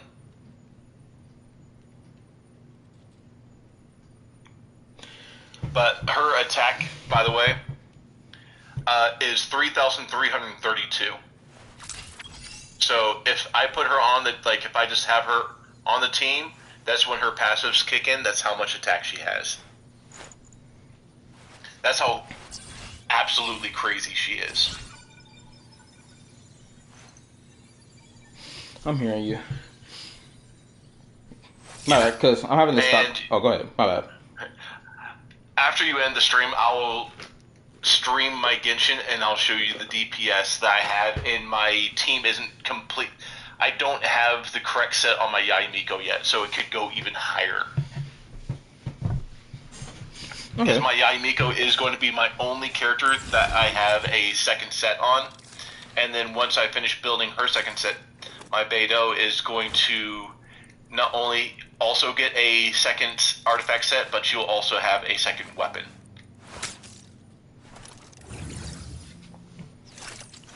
Alright, I hear you. My bad. I was looking at Sandroni's character design one more time. I'm looking at the lower half, at least the piece that people say is the skirt piece. Honestly, this feels like one entire dress. It don't even feel like a skirt piece when I'm looking at it. Or it doesn't seem like a skirt, rather than feel. It's one piece, it looks like, in my opinion. I like the longer, I like her old one better, but this one has so much, like, this one has so many more details in it. Like, it is really phenomenal. Like, there is a lot of detail in her new outfit. What's funny is, remember I told you, like, how they designed it short because her legs kept clipping through her model? Mods already fixed that issue and gave her back her old outfit. Yeah, I think I've come across a YouTube short of it. They even modded Polonia as well. Yeah. Yep. Because my buddy, he has those mods on. Hold on, let me read what some of y'all talking about real quick. Let me skim read some of what y'all talking about. Let me see. The only thing that's awkward about the AI theory is that the Moon Sisters spoke about how they came to their planet, lived on it for a while, and grew paranoid. They never described them as different from other humans. Actually, no, because there's another thing that contradicts the HP AI theory is the fact that it said that the HP hatched from an egg. I mean, but that's a human, describing how their god came into existence, right? Of course, the human wouldn't know the truth behind how their god came into existence. They would never know. They'll be told a story about how it happened, but not know the true details of it all, right?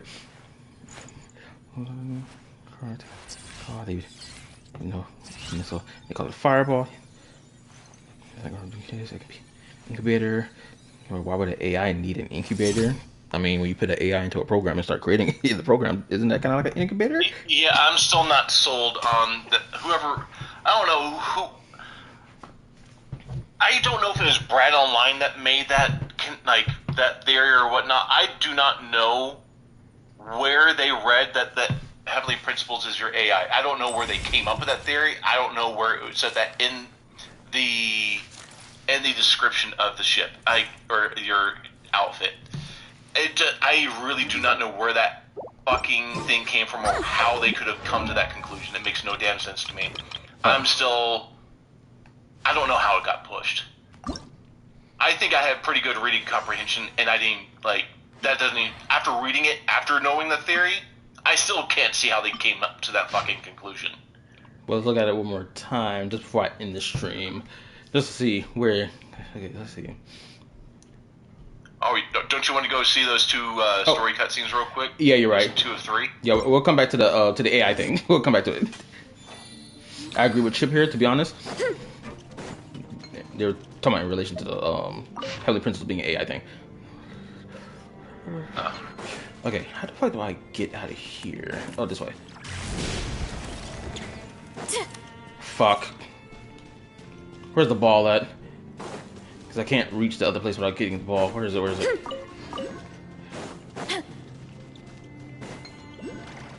It's over here, damn it. Pearl chamber. I need to break through this. Where's the... Oh, here we go.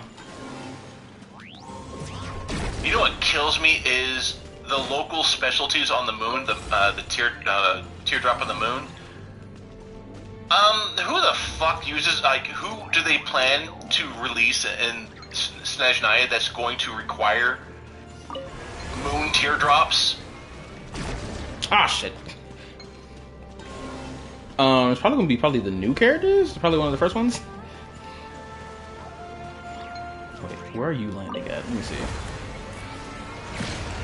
Okay, so you're landing right about there. Ooh, let me do that. Hopefully it doesn't disappear. Alright.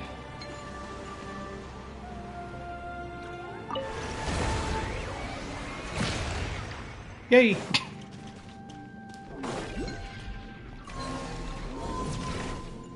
Oh, also, have you seen people's complaints about the new ballerina chick having heels on instead of ballerina shoes? I don't give a fuck. It's one, it's a design choice, and two, I'm pretty sure a talented ballerina could still pull it off. I saw some comments in the comment section being like, ballerinas also wore heels as well. So like, I couldn't tell you. I wouldn't even know. But still, it's one of those things that I'm not going to get angry at that. And knowing that she's one of the characters I'm most interested in. And dude, what's crazy is she is going to do a thing called Stellar Conduct and Stellar Swirl. So Stellar Swirl is something that she can do. She does both in her kit. Oh, that's going to be interesting. Do you think Venti will be actually what? Now think about it. That will be like, here's the thing with the polar. So it's been confirmed that the Traveler will be able to put down the Pole Star. So that means that what's going to happen is there's going to be some variation on who can actually do it. Now there are going to be certain characters that are specifically buffed. So I believe Sino and Rio are going to be better in 7.0 because right now you need Sandrone, and having Sino or Risley on the team makes they suffer because, well, Sandrone is also a DPS, so they kind of suffer with her on the team. And so I'm thinking that Alyosha, she's the one with the 4-star with the dog. Mm-hmm. And yes, it's a female. I did not see that coming. But wait, what? Her kit. Hold on. The dog is a chick. Oh, okay. I thought you were talking about the character in question, not the dog. I was like, wait, what? No. The character is as a chick. I thought it was a dude. Everyone thought it was a dude, and I had to reread her kit multiple times to realize that no, it's a chick. I was Alyosha. I didn't really care for them, and then I found out that they have not only is a dog, it's a husky, and now I want that character. Now I'm interested in that character because if you know anything about me, huskies are my favorite dog. Like, those are beautiful dogs. I want a husky so badly. The only reason why I don't have one now is because I live in a small place and I'm gone a lot because of my work. Understandable. So, yeah. And my place is too small for one husky, let alone a second one to keep it company.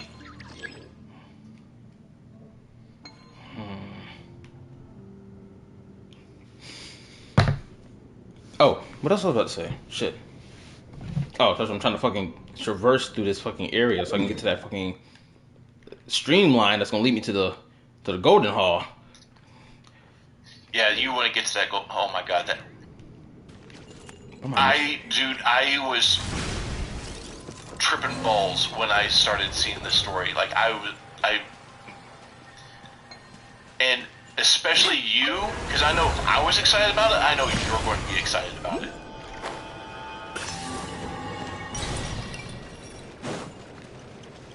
Am I supposed to go higher?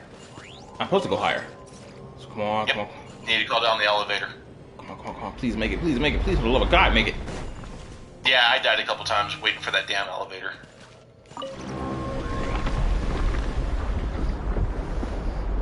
Oh, actually, there's an interesting conversation going on in the chat right now. Hold on, let me read it. What's this about? From the glitching of the screen in the last Archon quest in Nodkrai, the mechanical nature of Irminsul, and the assumption that they're in a simulation, I think that's where the AI theory is based. I'm not sold on it. I just think that's the foundation. It was tree before they came. Exactly. The mechanical nature of Irminsul being that way from the very start has made people question a lot. Allegedly, Nibelung made the world himself, unless that's a lie, which I'm open to the idea of. That was my point earlier. If Nibelung created the moons and the Moon Sisters, why did the dragons need to research the moons? That's why I'm starting to think Nibelung was not the creator like people think. Lose it. So, want to train with me sometime? He was their king. Knowledge should be with them. Also, the story about him fighting the king indicates almost equal footing. Sophie, that's because when the dragons went to the moon, Nibelung had already gone to the stars a long time ago. So long, in fact, that an Usurper came down and took control of the world. And the Moon Sisters were saying they don't know what was going. Like, Nibelung had been gone so long that they decided, just because they came in and helped humans. That's the reason why I say they didn't bring humans. I think they helped them become a more dominant species on the planet. They helped life on the world to become better. And I think that's the reason why they allowed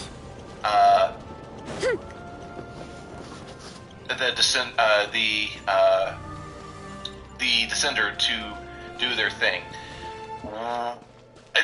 There's something I want to say, but again, if I add that context, it's going to give away a story that you are about to find out. Alright, now I'm making my way.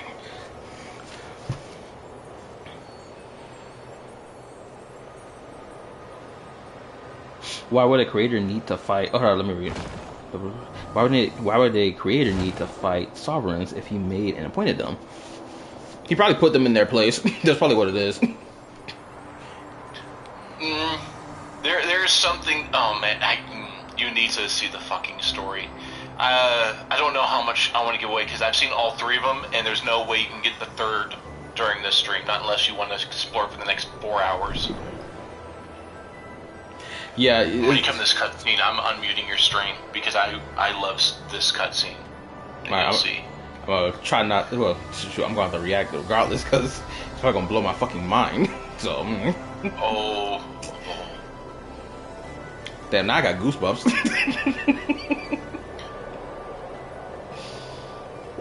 I was very, very happy. This is the first time I've been extremely happy on an update, like overly happy.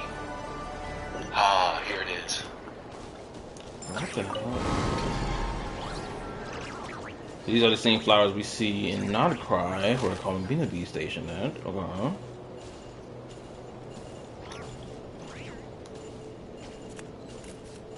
Well, clearly I'm gonna forward you to the floor first, so I can truly enjoy this. Look at its name. In the morning. The Belighted Newborn. Lusa? Lusa Aleem? Think about it. Let's light it up. Okay, I see what you're saying. I see it. Start the clock. Final warning. Yeah. Look out below. Hero incoming. Yeah. Headbutt. Teamwork is dreamwork. In the video I linked about the different types of weapon users, and then they talked about catalysts. Let's move. Hero incoming. Yeah. Charge. Yeah. Headbutt. Hero incoming. Yeah. Oops. Charge. Start the clock. Headbutt. Alright, now let's really soak this shit in. I'm over here licking my chop like crazy. Hold up, let me see what this is. As you should, man. This is an amazing. I'm going to shut up now. Do your thing. Hailing from Arcadia, the Eternal Holy City. Hold up. Oh Mother of the Silver Shuttle. The ever-blessed goddess. I'm gonna read in silence.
Chanson of the Boatman.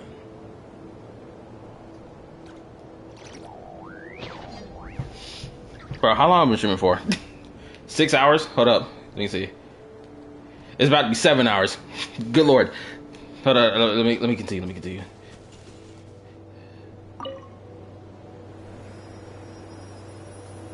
Oh my shit.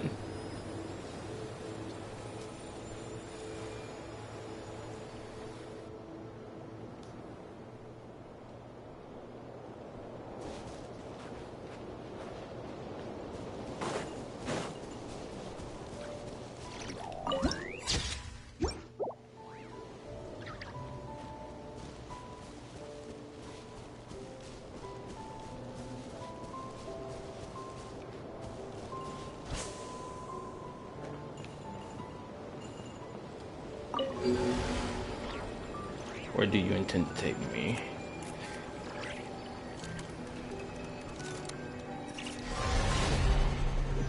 Oh shit, we didn't teleport it. Aboard the vessel of the welcome moon, memories from the distant past begin to surface. Sonnet. Holy You've been shit! ditching work and sneaking out to play with humans more and more often these past few years, haven't you? Hold on, I gotta fix my face. Give me a second. Okay, I'm ready. What's the big deal? We can just leave the work to those You know there is no way of anyway, fixing your right? face, just saying. You've taken a shine to our new master sisters, and they're willing to send subordinates to share our work. So what choice do I have but to accept? You've taken a shine to our new master. Besides, you've been having a great time playing around too, Canon. You even participated in a human festival. That was part of my duty. Their high priest called my name. It was only natural that I had to respond to their voices. Screenshot acquired. Is pretending to be an ordinary human girl and dancing in front of your own statue also one of your duties? That's news to me.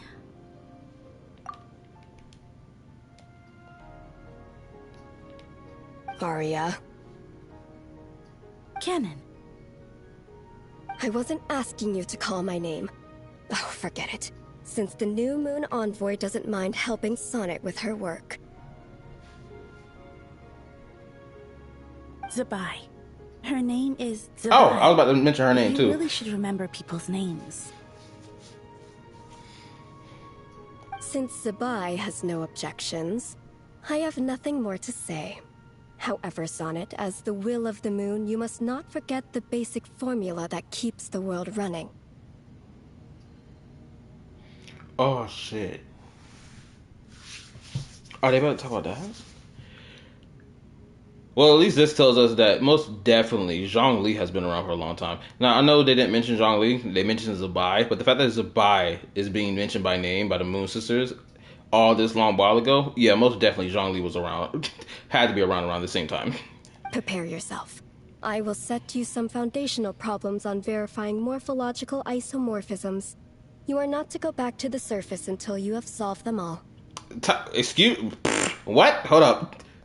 Foundational problems on verifying morphological isomorphisms. What, you giving her math problems to do? Science? How mean. You're just like a villain from an Earthbound novel, trying to drag the runaway princess back to the moon. Hold on, let me get a picture. Because third sister over there. What she said. You are the moon. Don't say things like that.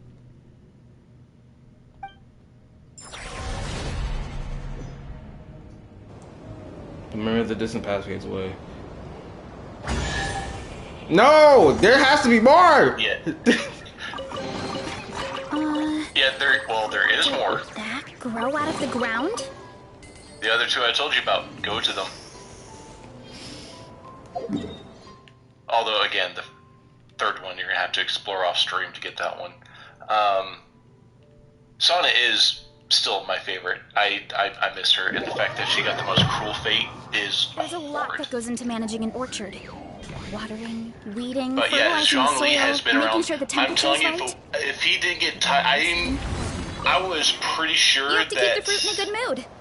he would have been a descender. The fact that he still remembers Greater Lord Rukkhadevaka means I don't know how he's not a descender, because he's somehow tied to this world, but when they changed Irminsul, he still remembered Greater Lord Rukkhadevaka. So I do not know what the fuck Zhongli is. Because he's not considered a descender, but he's also tied to this world, but he's not held down by the rules. But he's held down by his rules of his contracts.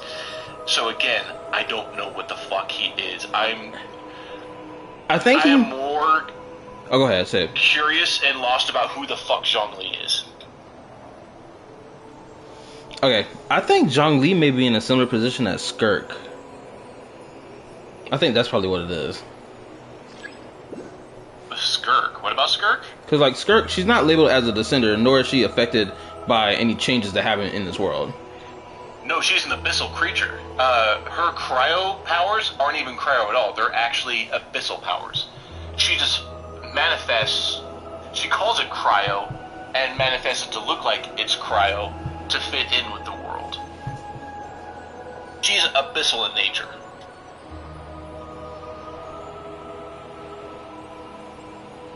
No, I'm not referring to, like, the elemental power that either one has for why they're not affected by the world. I'm just talking about, like, just their just existence as a baseline, I guess.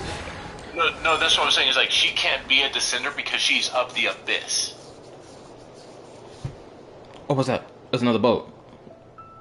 Make sure. Did you touch the touch the thing? No, I didn't touch it yet. The high speed travel.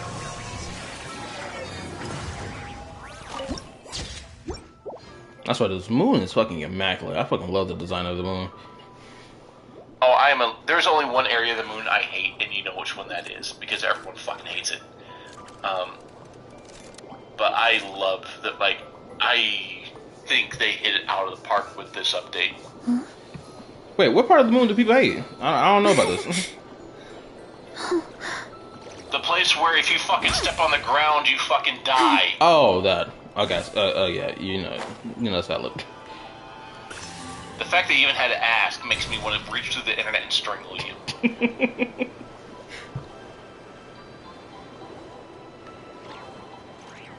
Oh, let me read what someone said. This person said, Skirk is not abyssal in nature, her powers are. She, much like the Traveler, is an alien. Okay, yeah, okay, fair enough. That's true. Yeah, I think that was the point that was like what I was trying to get at in relation to Zhongli. Because Zhongli potentially is not from Teyvat either, and is like an alien that just like, you know, kind of like found his little spot and then, you know, just stayed in it and didn't really act on like, oh, because he hasn't been affected by this world when, you know, Irmisol changed or information has been changed or deleted or fuck. He hasn't been affected by that at all. The only affected stuff that's happened to him is like erosion, like at the very least, but that happens to everybody regardless. Well, you're older than Zhongli and a lot of this world, yet you're still taking.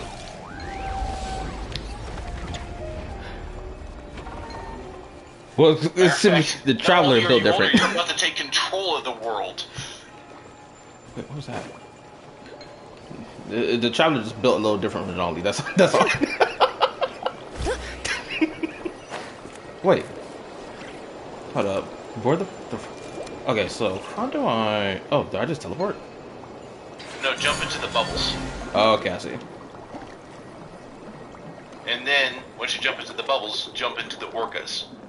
Once you get high enough.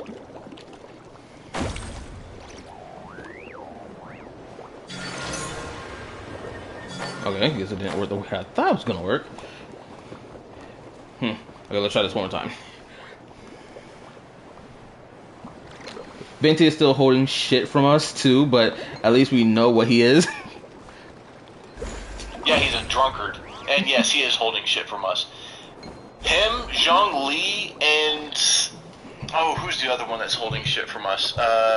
Zhongli, Venti, and... Oh, there's a third that's holding something from us.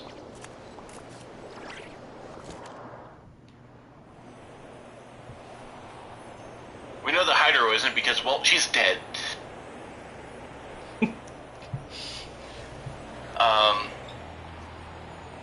See, Electra, we've already asked. She's kind of clueless because her sister died and she kind of took over.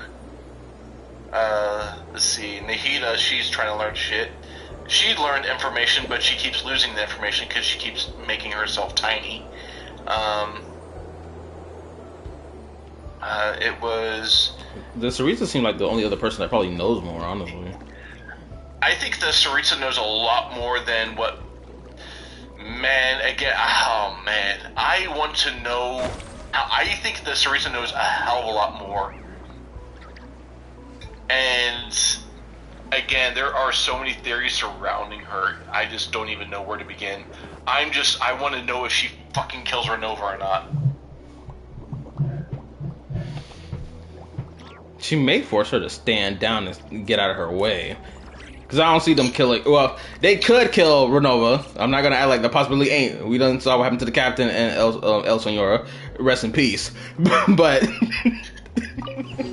Well, I'll add on to this after you do the cutscene because I'm unmuting your stream because I love this cutscene. Alright, cool. Mission doesn't pass. Begins there. Ah, Arya. It seems you've already chosen a human form for yourself as well.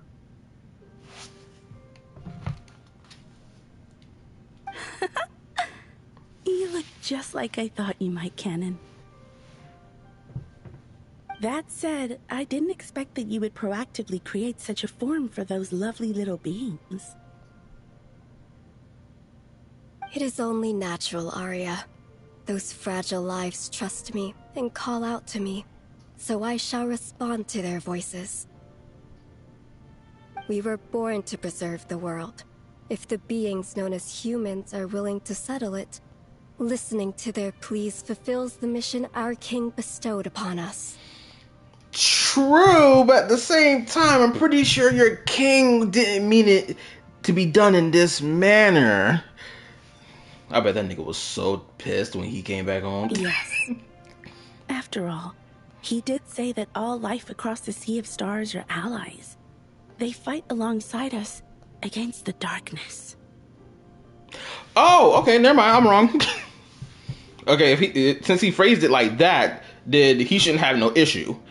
But he did have his world taken over from him by an outsider, though, so... But I wasn't talking about that. I mean, I didn't expect you, the Frost Moon, to have such a sentimental side. It's endearing. Now that I think about it, I'm gonna keep letting the scene play, but I want to say this real quick before I let it play. I wonder if Nibelung gave all these women a backhand the moment he came back home after he found out that they dropped the ball so hard. Now, I'm purely saying this because we know this man had a crash out like no other. We know that when he came back home, he was without a shadow of a doubt. Just play. I'll add on to your little shit. Just let it play. Okay, it's cool, such cool, a good cool. cutscene. I'm gonna let it play. I can see your language has already begun to be influenced by those small humans, Arya. Their words are always so ambiguous. Do not use them. I cannot comprehend what you are trying to convey by saying endearing. Oh, come on now. Sister, shouldn't the first thing we do after shaping these bodies for ourselves be to sneak out and play with the people on the surface? Otherwise, we'll have made them for nothing. Hurry, before anyone discovers us. It seems our dear sister simply cannot wait, Kennen. Why, I remember when they first started building their civilization on the surface. You even said, that outsider is bad news, and naturally its creations are the same. You wouldn't even spare them a glance. That's a different matter. Oh, so you had issue immediately. Okay.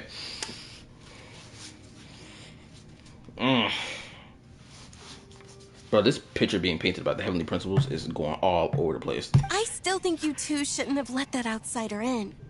But the people on the surface... No. You're right. Y'all shouldn't have let that nigga in. As long as you have fun.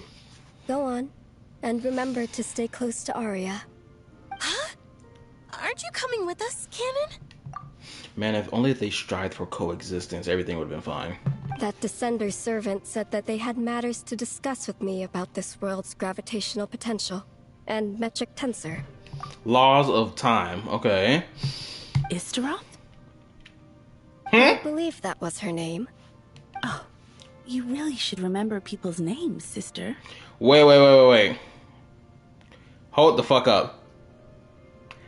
So the Shades were here around the same time as the Moon Sisters? Okay. Keep playing. I'll keep playing. Okay. Let me soak it in. And perhaps it's just my imagination, but I have a certain feeling about how she views that Descender. What you mean by that? I won't jump to conclusions, Arya, but I'll keep an eye out. That's good to hear. Uh-huh. It's nothing. We'll go on ahead then, Cannon. I feel like the scene gonna cut off before they give me more information about how she feels about the Descender. Don't worry. Sonnet and I will bring you back a gift. I need to know how Istra feels. I don't need gifts. Just be careful not to be recognized.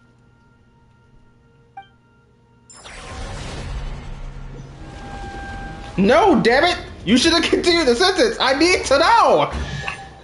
Okay, so this cutscene right here made me wonder.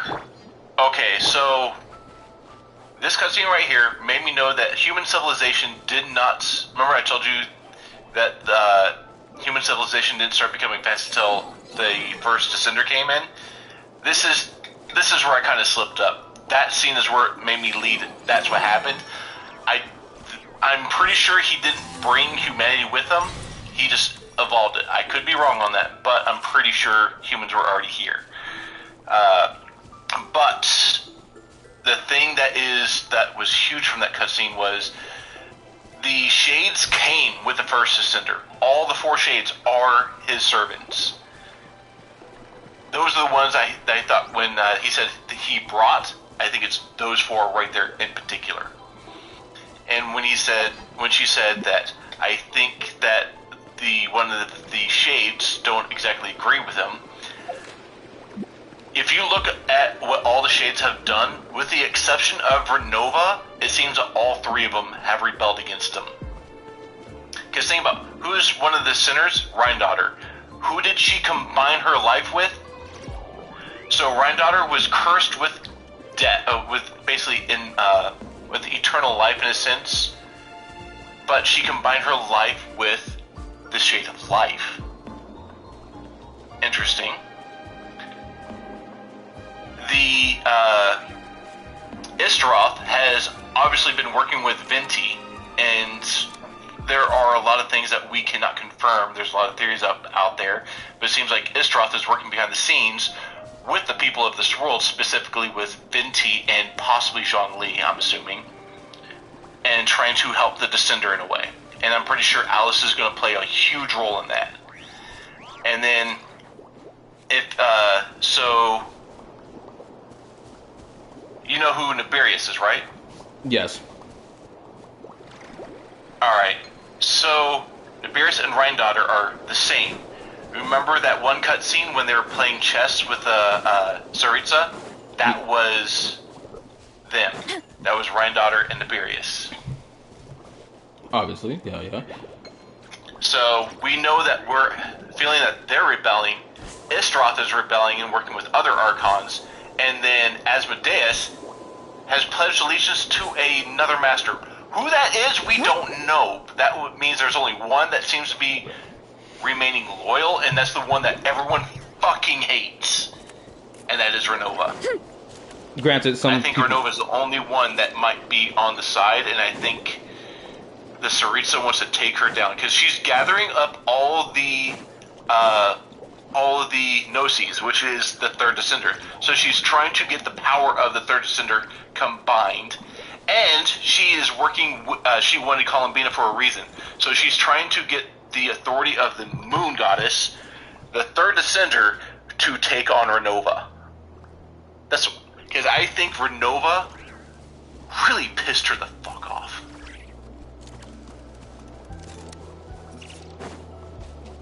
More than likely.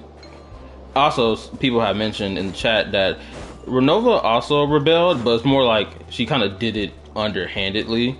Or, not rebelled in the sense of like, but like, she went behind the Heavenly Principal's back, obviously, when she helped, Xbalanque. Because you remember when she was like, yo, if the big man finds out about this, I'm going to feign ignorance and be like, you stole my shit. Right? Because apparently she may have, broken the rules and wasn't supposed to do that. But she did anyway. Whatever these rules are, because they still haven't told us what these fucking rules are that they gotta follow. Also, strength is one of those things where you gotta use it or lose it. With this cutscene just showed us, this cutscene alone literally just proved to us that this fucking Book of Sun and Moon cannot be fully trusted anymore. Honest to God. That what can't be trusted again? It can't be. The Book of Sun and Moon can't be fully trusted anymore. Keep in mind the books have a lot of vague language in them on purpose, because remember what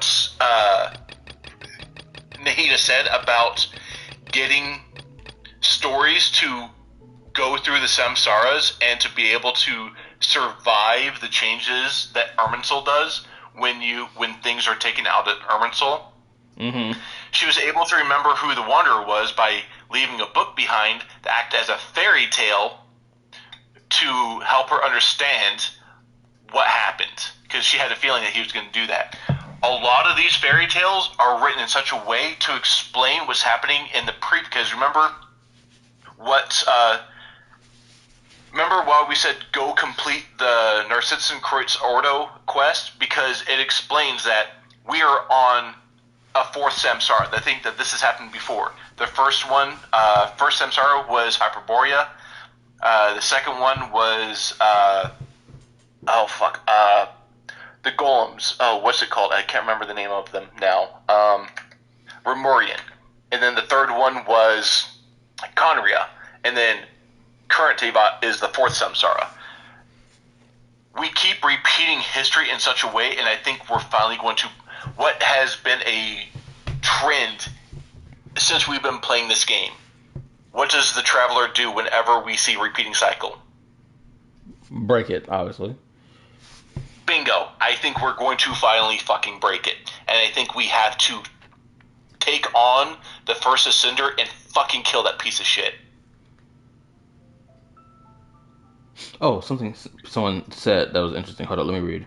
It says, yeah, but she said that death isn't the enemy of love. Makes me think that she doesn't actually hate Renova, but needs to get her out of her way.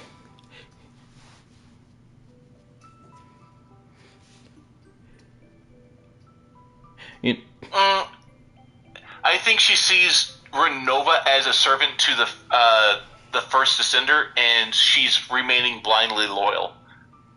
So I think she hates her because it took away her family. Because remember, in the cutscene, she says, I don't even remember if it's even true anymore. I think the situation, at least between these two characters, or just the overall situation, I think is along the lines of this. Renova, she unfortunately has to do this job because she's told to do it, and she clearly got in trouble before with helping humans, which is why she was afraid of getting in trouble if she, the Heavenly Principles found out that she helped Sri Lanka. So she's kind of like been gun-ho on this, yo, we are the shades of the Heavenly Principles, nothing more, nothing less. Because whatever punishment she got for whatever rule she broke last time, it really fucked her over. She probably got slapped to the floor for all we know, if not worse. So it's a case of like, yo, I'm just doing my job because I got to do this job. And Saritha's like, I understand that, but you need to move the fuck out my way. I think that's what this is. Or at least the situation between those two characters in particular. Yeah, I think the one that is the most mysterious right now is Asmodeus, and the Temple of Space only made a lot. It made more questions than it answered. One thing, at least, we knew our sibling was there, and so that explains why there was a memory loss, and probably why he played so long in Conria, because of that memory loss. I don't know the role Asmodeus is playing, but I do know that Renova is probably, like, because you have to remember the cutscene when Joker was staring through all of the layers that the Shades put in place to protect their conversation, and still Joker was staring right at Renova, and Istroth was like, bitch, he notices you.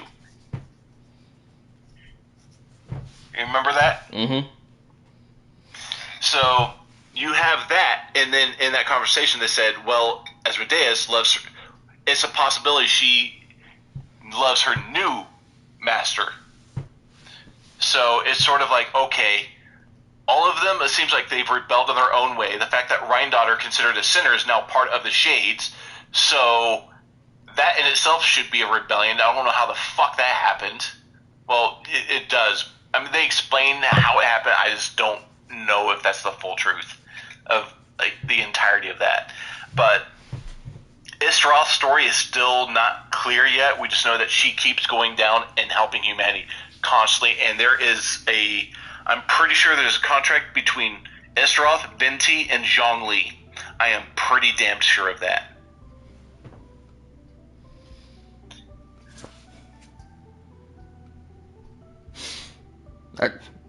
I would believe it.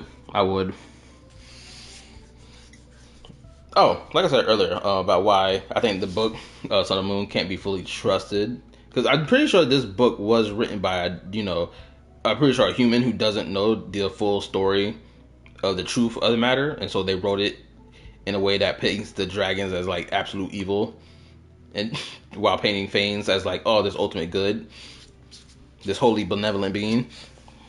So that's why I was like, I don't think the Book of Sun and Moon can be fully trusted anymore, especially with the information we just got from the last cutscene. Like, even right here, it was like the primordial one created shining shades of itself, and the number of these shades was 4.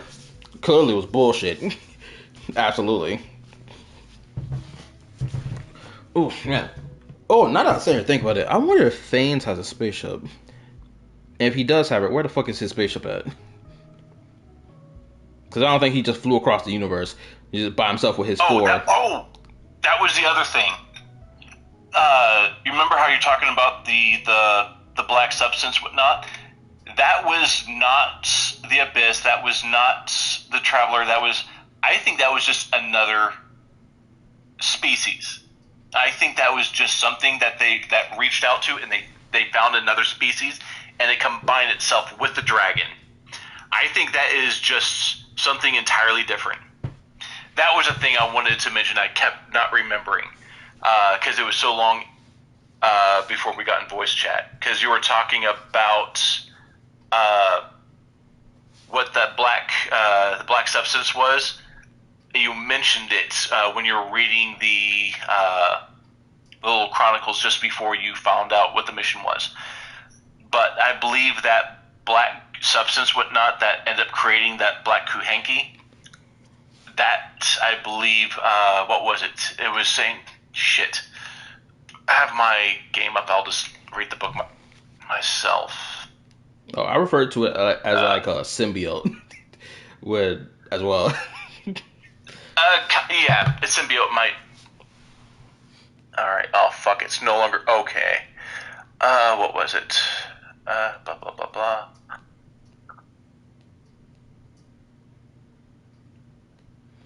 Oh, let me read this out loud. You know, if the Heavenly Crystal wakes up and we fight it, I want him to destroy us like I'm talking. It's not even close. And I want him to destroy parts of the world. I want that shit to feel dramatic. I mean, I understand where you coming from. I'm not gonna lie. Like, because their fight between the Heavenly Principles and the Nibelung, it literally caused 2 moons to fucking blow the fuck up. Like, I still need to know how that fight is actually depicted. Is it just like laser beam shooting, or did Heavenly Principles fly through that fucking moon like a fucking Veltramite and blow it up from the inside out? It came out the other side. Like, I need to see the visual depiction of it. Venom came to the vat. Oh, let me read this as well. In relation to Renova, that Sylvie said. She serves despite all the horrible actions she's been told to do, and when she tries to do good for humanity, she got a world of punishment, supposedly, that scared her from ever trying again, hence her cold and apathetic attitude. She's selfish enough to value her own well-being, that she'll stomach being the executor of horrible acts, yet inside she yearns release from all the responsibility that has brought humanity, Fane's creations, constant pain, and made her suffer herself. To just be among her creator's creations and live with them.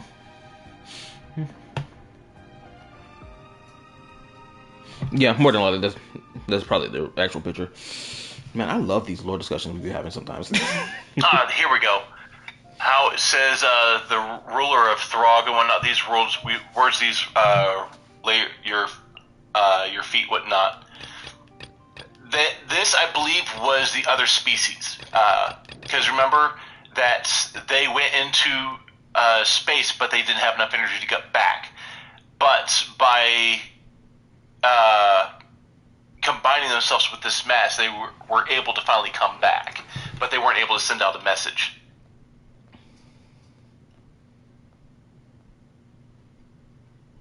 Okay. Because remember how you're talking about, like, what are these rulers that they're talking about? I believe that was a ruler from whatever civilization they came from. Should be in volume 2, I think. Okay, I'm looking at it right now. Okay. These are the words we bring before you. These words are what we lay at your feet. Oh. Yeah, see, because it says, note by Nenkigia, the protagonist's biological sex. Assuming such a concept exists for this species at all is entirely unknown. So she was making a note that this species doesn't know if blah, blah, blah. That, I think, when they came back with this black substance, this were the words that they were able to get. You see what I'm saying? Mm-hmm. So that's the reason why I think it's a different species altogether. And it might be something that will play a role maybe in the second half of Genshin Impact after we go beyond Teyvat.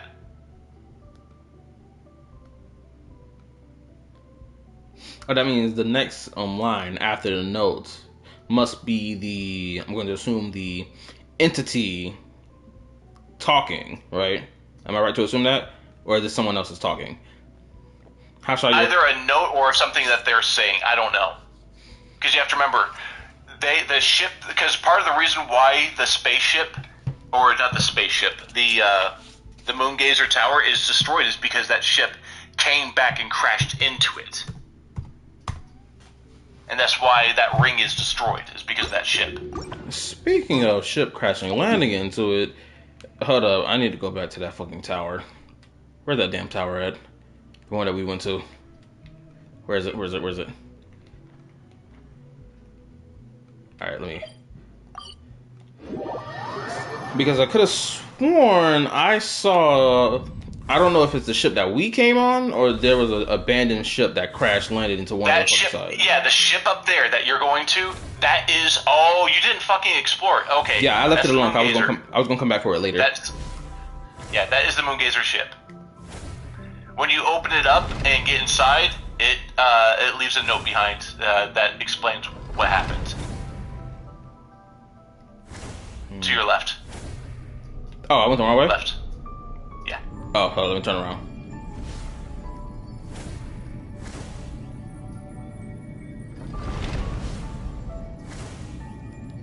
Come on, swim, traveler, swim through the air.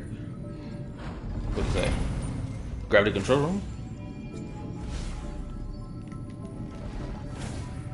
Oh, look. Make sure to pick up certain flowers on the way there because you remember the Sucrose story quests?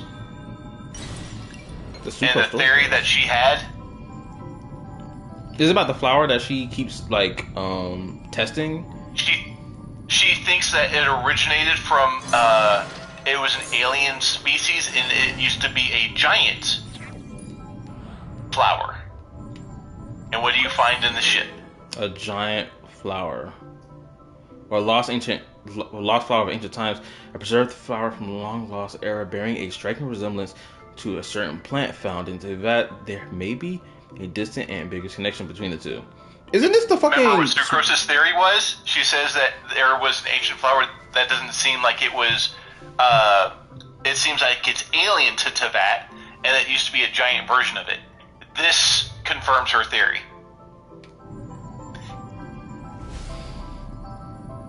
Man, this thing keeps getting better and better. Giant sweet flower. An answer from this world? Yep. Yeah, that's what the flower was called that she was experimenting on. No, that was her theory that that it used to be a giant sweet flower. Because she tried to make it bigger through her experimentation. She says the reason why it's able to do that is because of its inherent ability to do it. Because she thinks it originally came from, it used to be a giant flower. It just became smaller onto that. She thinks it's an alien species. This confirms her theory. Okay, I understand it now. I'm understanding it now. Huh, which... I'm going to assume it's this way. Obviously, because it's fucking leads outside. Okay, where? Oh, okay, I'm getting fucking hit with that stuff. Let me go back. Wait a minute, hold up. No. I'm going the wrong way. Okay, I knew something was off. I gotta go this way. But it's fucking... The door's closed, so let me push that bitch in. Yeah, get on in there.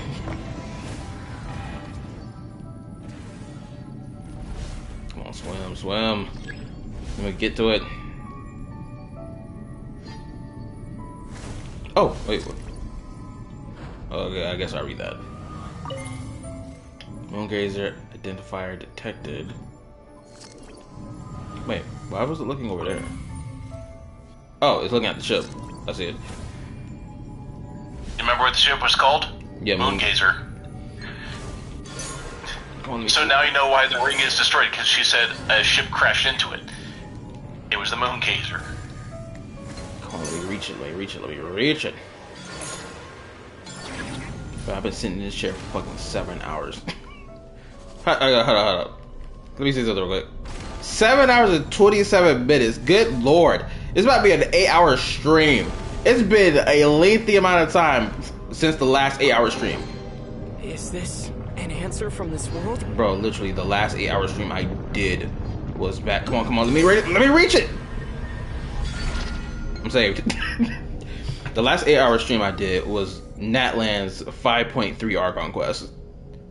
Which, honestly, that stream could have been way shorter, but I was just talking a lot. You always talk a lot. True, but in that case, that was like, yeah, I was talking unnecessarily amount. Absolutely. But that Archon quest not even that long. Okay, so now the question is, how the fuck I get over there? Oh, never mind, I see it. I see my path.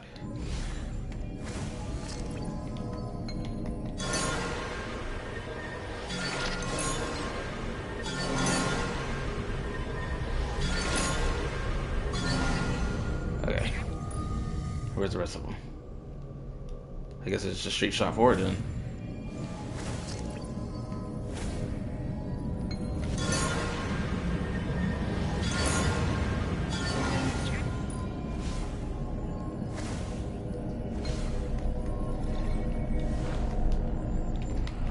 Okay. Oh, I get to go inside of it. Please let me go inside. Oh, before that, let me go ahead and activate that fucking waypoint. It's crazy, they put a waypoint on a spaceship. No, no, this waypoint is... Wait, is it on the spaceship? Or is it from the broken part of the station? Hold up. Gotta go lower. Alright, there we go. Oh my goodness, such immaculate wallpaper. Alright, now let's get back over there. Let's move. Ah! Who was this? Oh. Alright, read. Error. Repeating error. Proceed to the storage area? Oh, let me see what it is. Observe. There's something in there. They gave you a huge clue.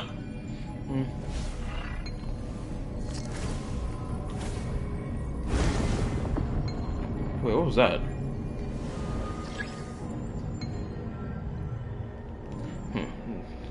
What the fuck appeared behind me? Okay. Oh, I gotta put energy inside of you. Hold up. Okay, let's see.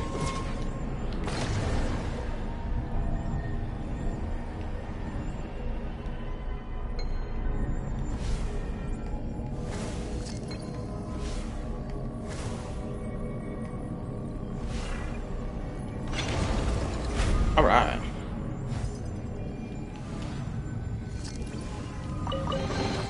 I'll keep this close. Yeah, read the note that's down there as well. It was the fall of a star. It was the soul of a star. It called to me as broth calls to the table. I hear you, oh. Ruler of Throg, pitch black darkness has swallowed you. And carry the message with you. Bad Nami Ungwe black body. You are me and I am you. Wait a minute, what? The two species combined so they can come back to get the message. Because what they were saying was... A reward on the road. What did they say? The blackness came and got them. So whatever was out there that they're afraid of, got that species. Again, I think this is going to play a role into in Genshin 2.0 in a sense. That's the reason why I didn't realize that you missed this part, so now you understand what I was saying. I believe those were the rulers of the previous species. You starting to get it now? Yeah, I'm starting to get it now. I'm soaking it in right now, cause, bro. You're still missing a good chunk too until you get that exploration up, and then come back and finish it. And not only that, have you done the Sandrone quest yet? No, I haven't done the Limited Time event yet. Oh my god, dude.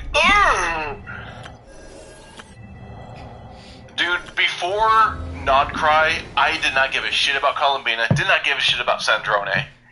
Now they're two of my favorite characters, man. What the shit?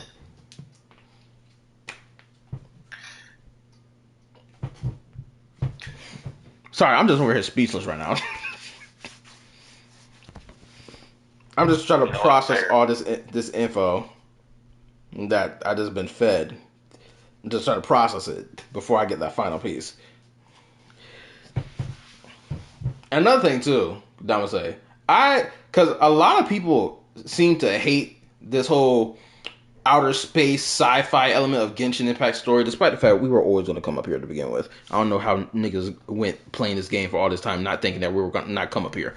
But I don't know what it is. What's the word I'm looking for to describe this? Because like it felt like there we go. That's a good word. Phenomenal. Right? Like the game started off as like, oh wow, you're in this you came to this planet that's like this fantasy world, and then slowly but surely we unravel the fantasy, and it's like, oh, it's like post-apocalyptic. Oh, it's got like sci-fi space what the word space is it space fantasy? I don't think that's the right word. It's a mixture of medieval and sci-fi being like clashed together. Yeah, and I just love how it's blended together. That's the word that's what I'm trying to describe. I love the blend between the two. Because people, somehow, weirdly enough, people think that these two things are mutually exclusive, which is why they hate seeing this stuff in Genshin Impact, despite the fact it was always here to begin with, honestly. But, like, they blended it well. It doesn't feel like bullshit. And, like, the direct comparison I can make is, like, literally, Honkai Star Rail when it comes down... Oh, go ahead. I can see the contrast. Compare Mondstadt and Leeway to Fontaine, Natlin, and Nodkrai. There is a huge contrast between those nations. Huge. So I can see where there is valid complaints with that kind of clashing. Inazuma makes sense because because of what the Archon was doing in that nation. So that one makes sense. But Mondstadt was City of Freedom. Why the hell didn't we see the technology other than Conria here? That's where I can say the criticism on the clashing makes sense. So you got to give them credit on that. You know, I'll let them have that. Let them have that one. A broken clock can be right twice a day, man. But nonetheless, I love the feel of this. I just love it. It just feels nice. It feels great. Oh, do not cry. Oh my fucking god, is it so good.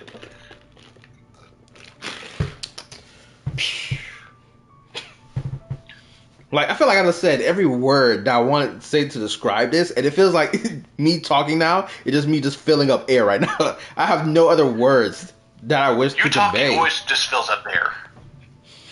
I know, but I'm trying to find substance to say, but I'm just yapping right now. When have you ever cared about substance when you yap?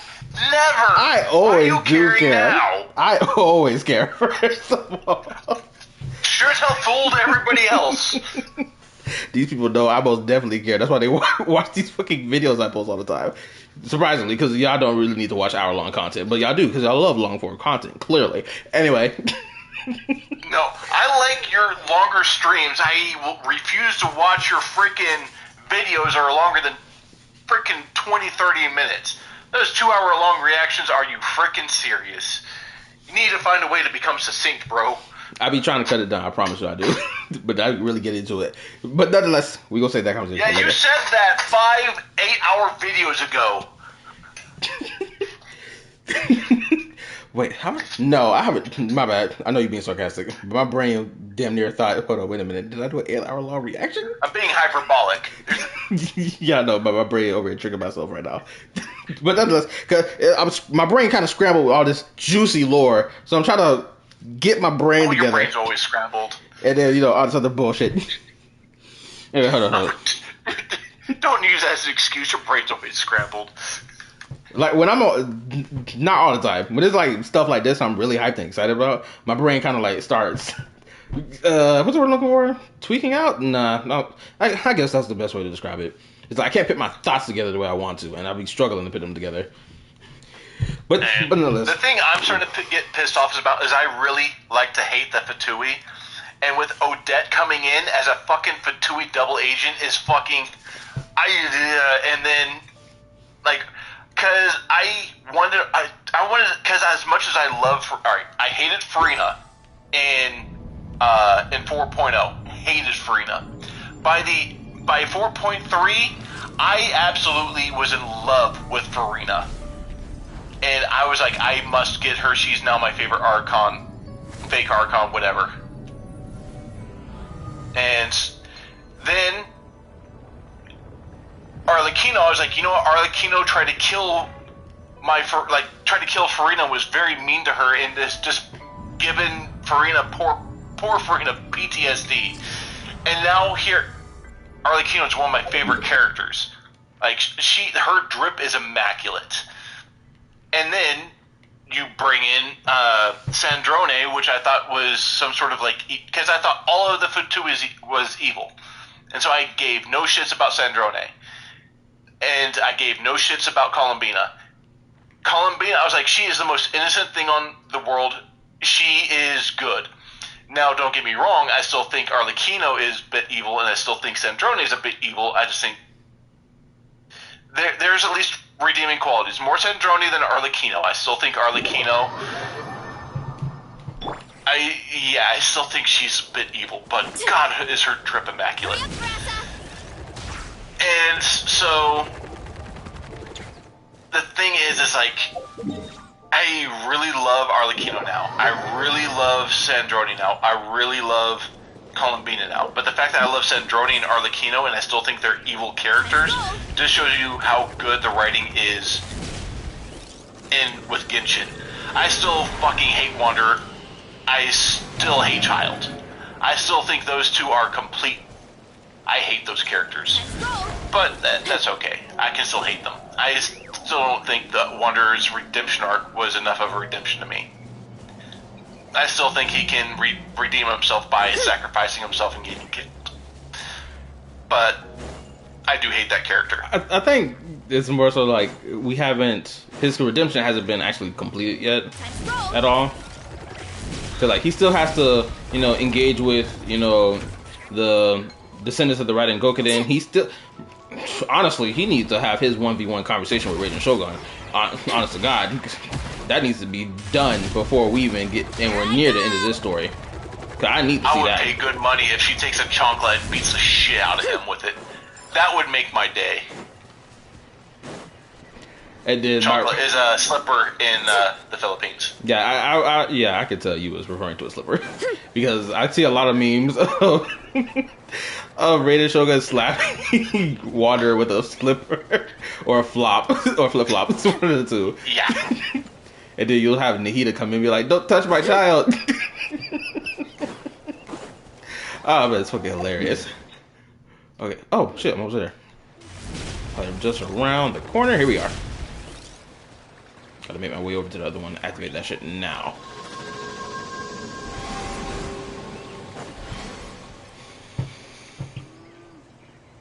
Wanderer was never meant to be redeemed. He knows that. Arlecchino is holding out on us. She definitely knows more about Conria. Arlecchino was never going to kill her.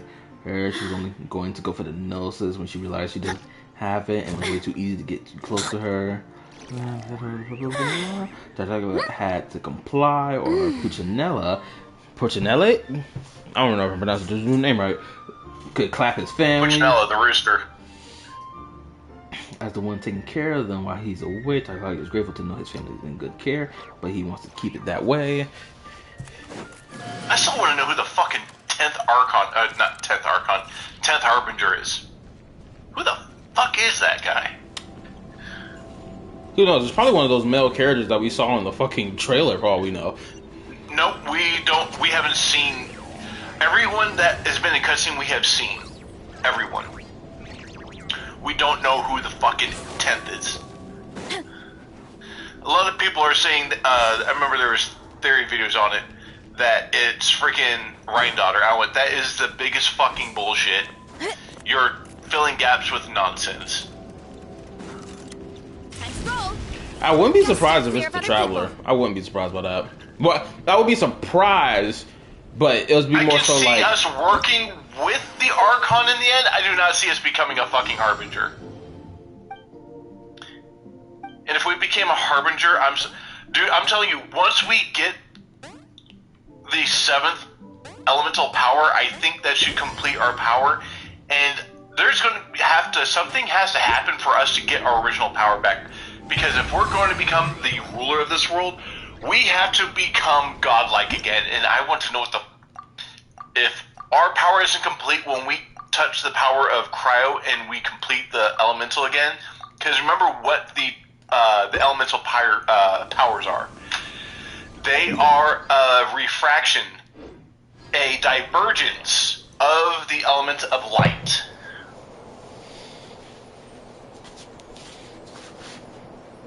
Yeah, I remember. So keep that in mind. So once we get all that power, that means we have all the elements again, which means... Oh, fuck. Damn it, you haven't opened up that part of the story yet, so I can't use it as a reference. Ah! Forgive me. I'll never forgive you. Look, I would have streamed this earlier, but you know, I had the other stories I wanted to play first before we got here. Oh look, I see some of the fucking the dragon worm things around here. Nice. Shoot, I can't even log into Genshin this week because I ended up starting the fucking quest. Like the moment I walked over to the island area, so I was kind of like locked in this. I was like, oh man, I can't stream. I can't even run around to do nothing. Go to Traveler's Crater. Go to Traveler's Crater. Okay. I'm pretty sure. Oh, it's this one.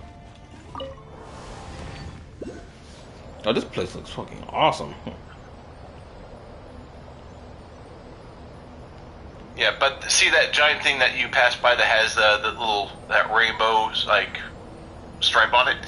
That is where you need to go after you got 90% of exploration, and to get the third and final story of this place.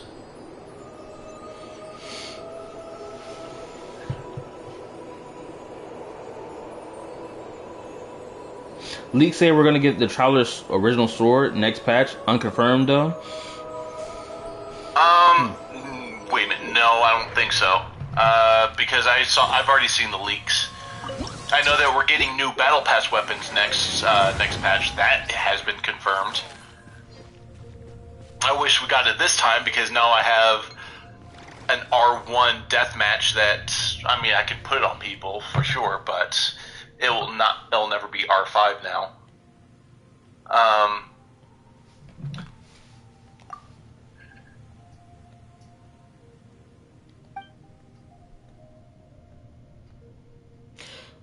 I want to know is where the hell is this damn sword at I saw on this YouTube short? Claiming that the Traveler has a new sword. So what's happening next patch is we're not getting the sword that we lost in the thing, but we are getting a 5-star sword that is specifically for the Traveler. Okay. Because I saw that YouTube short, I was thinking, oh, do we get it now? We get it in this patch? Oh shit, let me play this fucking World Quest. No, the thing is though, is I don't know how we're getting it. I don't know if they're just giving it to us. I'm pretty sure it's not going to be on the banner because the banner is going to be a different sword.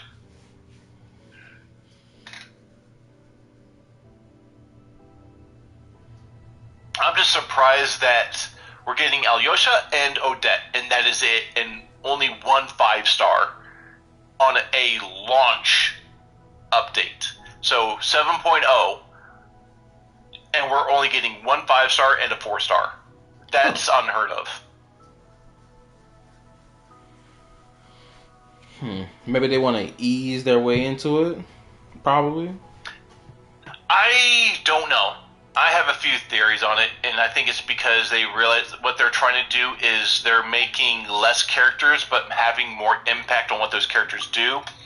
And I think that they're trying not to push so hard on the 3-team premium comps, because people have been, what has been my number one bitch up since Natlin has been that ever since Mavwika, we have needed a we need a 5-star with 2 premium supports for them to do their true damage, and I've been hating that. And Skirk was one of the most egregious with that shit. I hated that so much, because Skirk needed 2 premiums. Actually, she needed 3 premiums.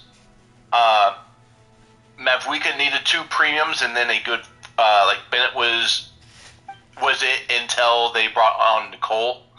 Then Nicole was way better than Bennett. And then Kanich, he also needed premium supports as well. And then when we got to Nodkrai, you couldn't even do Lunar without a 5-star, which pissed off a lot of people. So when it was confirmed that Traveler can do the Polestar, I think a lot of people were breathing a sigh of relief.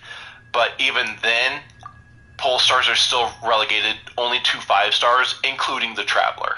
But at least the Traveler you already have.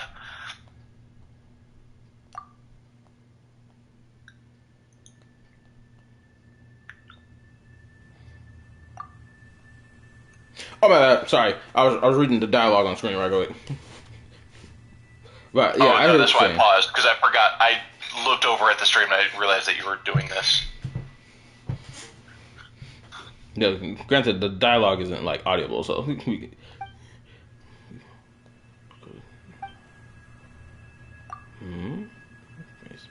It's out there too, isn't it? If one day you decided to return to where your journey begins to clean it up, I'd be glad to lend a hand, just like how you helped me clean up more. Then I won't forget to invite you. Party and another party. I'm calling it home returning night. What if it's during the day? Day until nightfall. Sounds like it's gonna be really fun.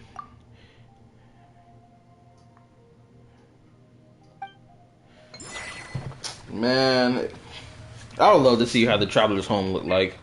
Genuinely, I want to see how it looks. Traveler's home's been destroyed, though. Well, I want to see the rubble, unless the entire planet got blown the fuck up. I want to see the rubble. Wow. Look. This game get any more depressing? Let's go see the Traveler's destroyed rubble of a home. Listen. God damn. Listen. You're fucking just cold. Listen, would you rather be able to see his planet still intact, with just like destroyed buildings and no life around, but at least you can see the buildings, you can at least assume what it looks like, versus the planet being blown to dust? What I want to see are the twins together again, roaming the universe, saving Teyvat from the external terrors of space, and being happy as a family again. That's what I want to see, you fucking We monster. could have both. Oh, also, I just had a realization about something. Okay, so this darkness that they're talking about that exists in the cosmos that's been fucking wiping out civilizations, yeah, without a shadow of a doubt, it's probably one of the Lord Ravagers. The reason I say this is because one of the Lord Ravagers is labeled as a Leviathan, and it's like this thick black mist with this one purple light as its eye or face, and it literally just consumes galaxies just by wrapping around it, or some shit like that. Actually, hold on, let me see if I can find a picture for you and send it your way so you can see what I'm talking about. Which trailer was it? It was the trailer during Amphorius when this happened, when they showed off all the Lord Ravagers. Oh, wait a minute, one of the Ravagers destroyed everyone? Yeah, these Lord Ravagers be wiping out planets one after the other. I'm talking about in a streamlined fashion, or they're just eating this shit. How the hell can you compete at something that eats and wraps around a galaxy? Do you know how big a fucking galaxy is? How can you fight against something like that? Oh, you'd be surprised what type of power levels people in Star Road be getting. A galaxy, dude! You can fly at the speed of light for 100 million years and still not get across a galaxy. There's a lot that goes into managing an orchard. Watering, weeding, fertilizing the soil, making sure the temperature is right. Please give me the image I'm looking for. Most important. You have to keep the fruit in a good mood. No, actually, I can just send you all the pictures of what these Lord Ravagers look like. Cause this group as a collective is something else. Good Lord in heaven, you better pray to your God while you got the chance. Hold up, let me see. Come on, give me more images. As far as you're concerned, I am your God.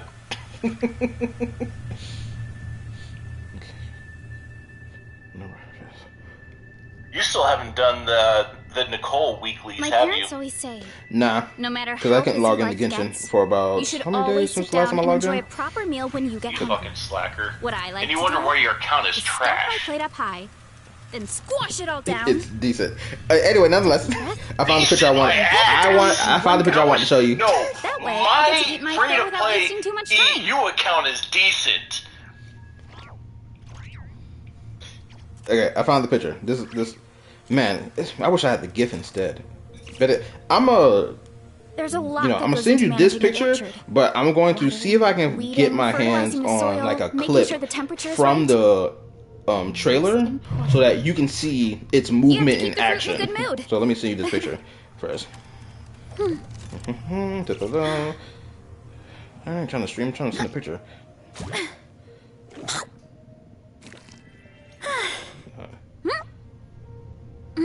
Oh, damn it. Why does it keep trying to tell me to stream? I'm trying to send a message. Where is the message? Okay, here we go. Try it. Sending in VC chat or in, Yeah, it's the VC chat. Strength is one of those things where you gotta use it or lose it. So, wanna train with me sometime? Finally caught a stream. Yo, what's up? Yo, what's up, my peoples? How y'all doing? Now, let me go get that looks abyssal as fuck, dude. Now, let me find that. Do y'all remember? Okay, for my people watching the stream right now, what was the trailer called for Star Rail during Amphorius? I forgot what that trailer was called. Or Amphorius trailer? It wasn't the Amphorius trailer. Which one was it? No, no, it wasn't that one. My parents always say, no matter how busy life gets, you should Oh, always wait a sit minute. down It was the and enjoy a proper meal Myriad, when you get hungry. Myriad Celestial trailer Start my plate up high, from a year ago. then squash This it is all it. I down. found it. Okay, which part of it shows the Lord Ravager? At least the one I'm trying to show off.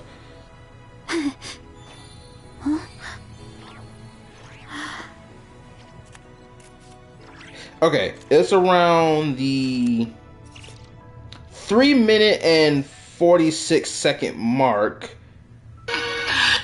Pause that because I don't want this shit to copyright on my fucking channel. I'm gonna send you the. I'm sending it in the VZ chat, obviously. 3. Oh, well, you already heard me say the timestamp, so you can just like roll to that timestamp and just play it from there, and you'll see how this Lord Ravager moves in action when it's like consuming planets and shit. That's if you feel like seeing it if you want to.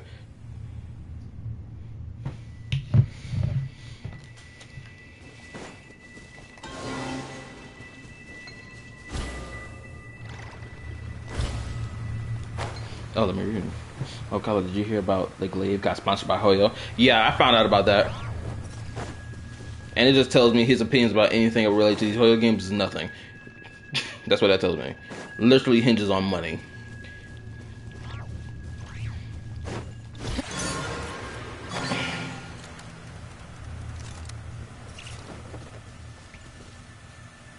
Oh, Triple, are you still there? Oh, I thought you fell asleep on me. No, I'm watching your little trailer. Oh, okay, no.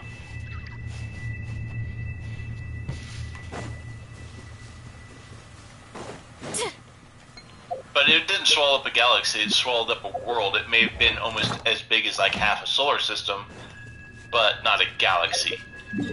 Saying it's the size of a galaxy, dude, or bigger than a galaxy, that's fucking, like, that's unfathomable. Like, my mind wouldn't be able to wrap my head around exactly how big that is. Yeah, you my have to apologies. understand, like, a galaxy is can get easily over 100 million light years just in diameter. is this leading?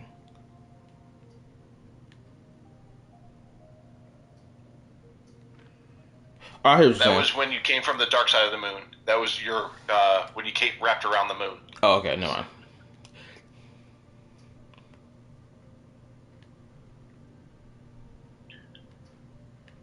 Oh, we did wrap around. Anyway, so you saw the Lord Ravager in action, right? You saw how it moves. Okay, yeah, but that wasn't as big as a galaxy. That's, my fault. I think you you exaggerated a bit on that. Yeah, it's been a while since the last time I saw the trailer. Yeah, being big as a world, it's like that. Okay, I can see people in this world getting stronger than that. But yeah, saying a galaxy, dude, again, unfathomable. Well, one of them wiped out the cosmos, so. And I'm not joking when I say that either. Well, I'm not exaggerating that point either. The Lord Ravager Iron Tomb wiped out the cosmos clean. Hurry up, Grassa!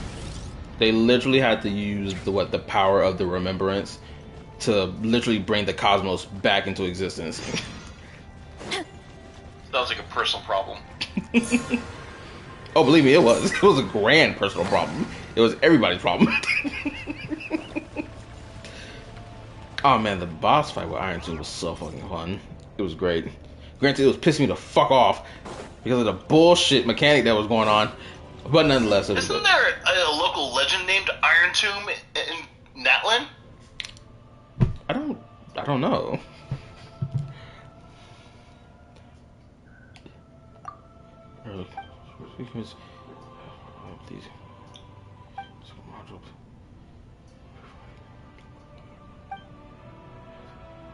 Number 59? 10 short. Shit, I clicked too fast. Oh my lord, it's already going on 3 o'clock in the morning. You know, let me finish this dialogue segment.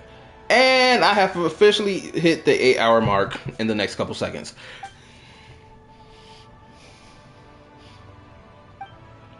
Okay, so now we're being told to go to a storage house.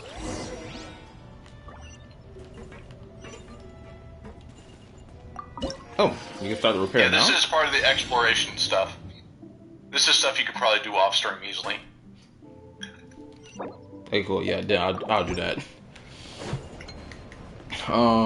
Shit. Hold up. Is there any more to even yap about right now, or did we just get? Hold up. Let me read what these people talk about in here. So I can't believe Hoyle dropped a lore nuke in the fucking trailer. Important details is one thing, but that Evernight Mariachi trailer was a lore bomb. Oh yeah, you talking about Evernight? Dude, Hoyo always drops fucking like lore bombs. They're notorious for that. Matter of fact, the burning of Irminsul was a 3-year-old lore drop. Yeah, I'm still surprised that it's Nahida was the one that burned it, because from the way it looked like it was going to be Dottore. Yeah, it looked like it. Well, it still was Notorious' fault, so. True. He was a contributing factor to why they had to burn it. I'm so glad that we get to kick his ass 2 times a week. I hate that guy. And we get to kill him twice. That makes me happy. I just had a interesting and funny fucking video idea that I'm gonna probably get Star to join me on, because she's gonna be the main subject for the video, honestly. Cause we're gonna do our who's the best male character in Star Rail video, but now I'm gonna do another video of like, okay, hear me out. Actually, this may be a community video rather than me and Star be on this one. This may be a community video about this hear me out shit. Hear me out on your favorite villainous character from whatever game, or just in any There's character. a reason why I have Star blocked. She's too crazy even for me. She's rather tamed. I'll be honest. She's Tame my ass. Look, what she posts, that's one thing, but how she There's a conducts reason herself. why she's blocked. There's shit in there that I would sit there and I wouldn't even like. Even Satan was offended when he saw some of these pictures. Speaking of when we watched that fucking what's that anime called? Devilman Crybaby? I think that's what it was called. Me, Star, and Azov watched it to completion. She was talking about something, hear me out. On fucking the main character's friend that ended up turning out to be Satan himself. You know, when he got his memories back and shit. I was like, there is no hear me out in this regard. How dare you? I told her I would never hear another hear me out from you again. No more can be added to this list. You already put the Tori on there. Screw that. We're not adding this guy. Absolutely not. Yeah, see, another reason why I have to have her blocked. No. She's too unhinged. Oh my goodness. This is so fucking funny. Anyway. Hold on, let me see what we're going to. Did you do the summer quest? No, I haven't done it yet. It'll probably be next stream, honestly. Strength is one of those things where Yeah, you more gotta likely use to be it the or next lose stream. it. Anyway, So, I'm in this stream wanna train now. with me It's 3 sometime? o'clock in the morning. I want to go to sleep. I've been playing since, what, 6 in the afternoon? Yeah, I'm pretty sure I started the stream around like 6 in the afternoon, for crying out loud. Or like 6 going on 7? Something around that. I'll go back and double check. I don't give a fuck about this point. My gums are tired. Anyway, Tripwire, I appreciate you hopping on the call and us, yapping it up about this lore. Don't jump out. After you close the stream, there's something I need to show you. Okay, cool. I appreciate everybody who came and watched the stream, even until right now, because I know y'all probably tired of hearing me talk at this point. So, for new people, make sure you like, sub, turn on the notification bell. Check out my YouTube community Discord if you want. Check out my yapping topics and yapping reaction content as well, if you wish. I play 5 gacha games and a handful of non-gacha games as well. I'm not even going to bother naming them anymore because I've done said this shit so many times. You know what they are at this point. For my new people, you'll discover it immediately. And yeah, that's about it.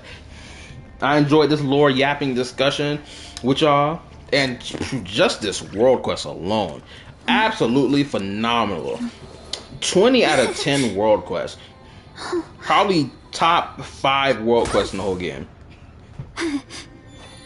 if not top 3. What else can I say? What else is there to say? No, I think that's about it. Anyway, I do have like a handful of videos I'm gonna post. There's a lot that goes into I'll probably post managing another orchard. one later, and then the other 2 will probably come Fertilizing the soil, following days of the making week. sure the temperature is right. Trying to get at least a section of like about 6 videos, so I can post all those. No one has time to watch 6 5-hour videos. What the hell, man? At least they'll have content to watch for the rest of the week. Hell no, I ain't watching that shit. Of course you're not, but they will. So I appreciate y'all if y'all go check those videos out when they post them. Thank you, appreciate it. Masochist. Anyway, hold on. Wait, I don't think we can even call it a world quest at this point. You kind of right, because this shit felt like an Archon quest more than a world quest, honestly. But Archon quests are kind of like world feel quests. like an Archon quest. No matter There how is busy so life much gets, fucking lore in this you should fucking always quest. sit Oh down my and enjoy god. a proper meal when you get hungry. What I like to do is stack my plate up high, then squash it all down. You know what? I'm gonna say this right now. Y'all probably gonna see a video that I'm gonna post that's going to come later. It's probably gonna be a yapping topics video, not even a yap reaction. It's gonna be a yapping topics video, and I'm going to, again, this isn't the fuel gacha tribalism when I do this. It's purely just to show which one I liked more, which was the whole, the communication thing of like deep space, static order signal message receiver. I'm going to compare it from what we got from Withering Waves to what we got from Genshin Impact, because again, I was extremely let down by what Withering Waves did with theirs, because I really had high expectation for it, especially since they were gassing it up, being like, yo, the rover from a different planet, they're potentially a soldier sent to Solaris to like defend the planet or save it from the lament, this, that, and the third. And then at the end of it all, we get the fucking radio static as our reward from learning all that important information, and nothing else, nothing grander, just that. Truly ball drop moment. But y'all gonna see that later. Anyway, good night. Peace. Bye. Deuces. All that dandy stuff. I'll see y'all next time. Bye. Man, I'm tired. 8 hours and 7 minutes. Good lord. It's time to go to bed.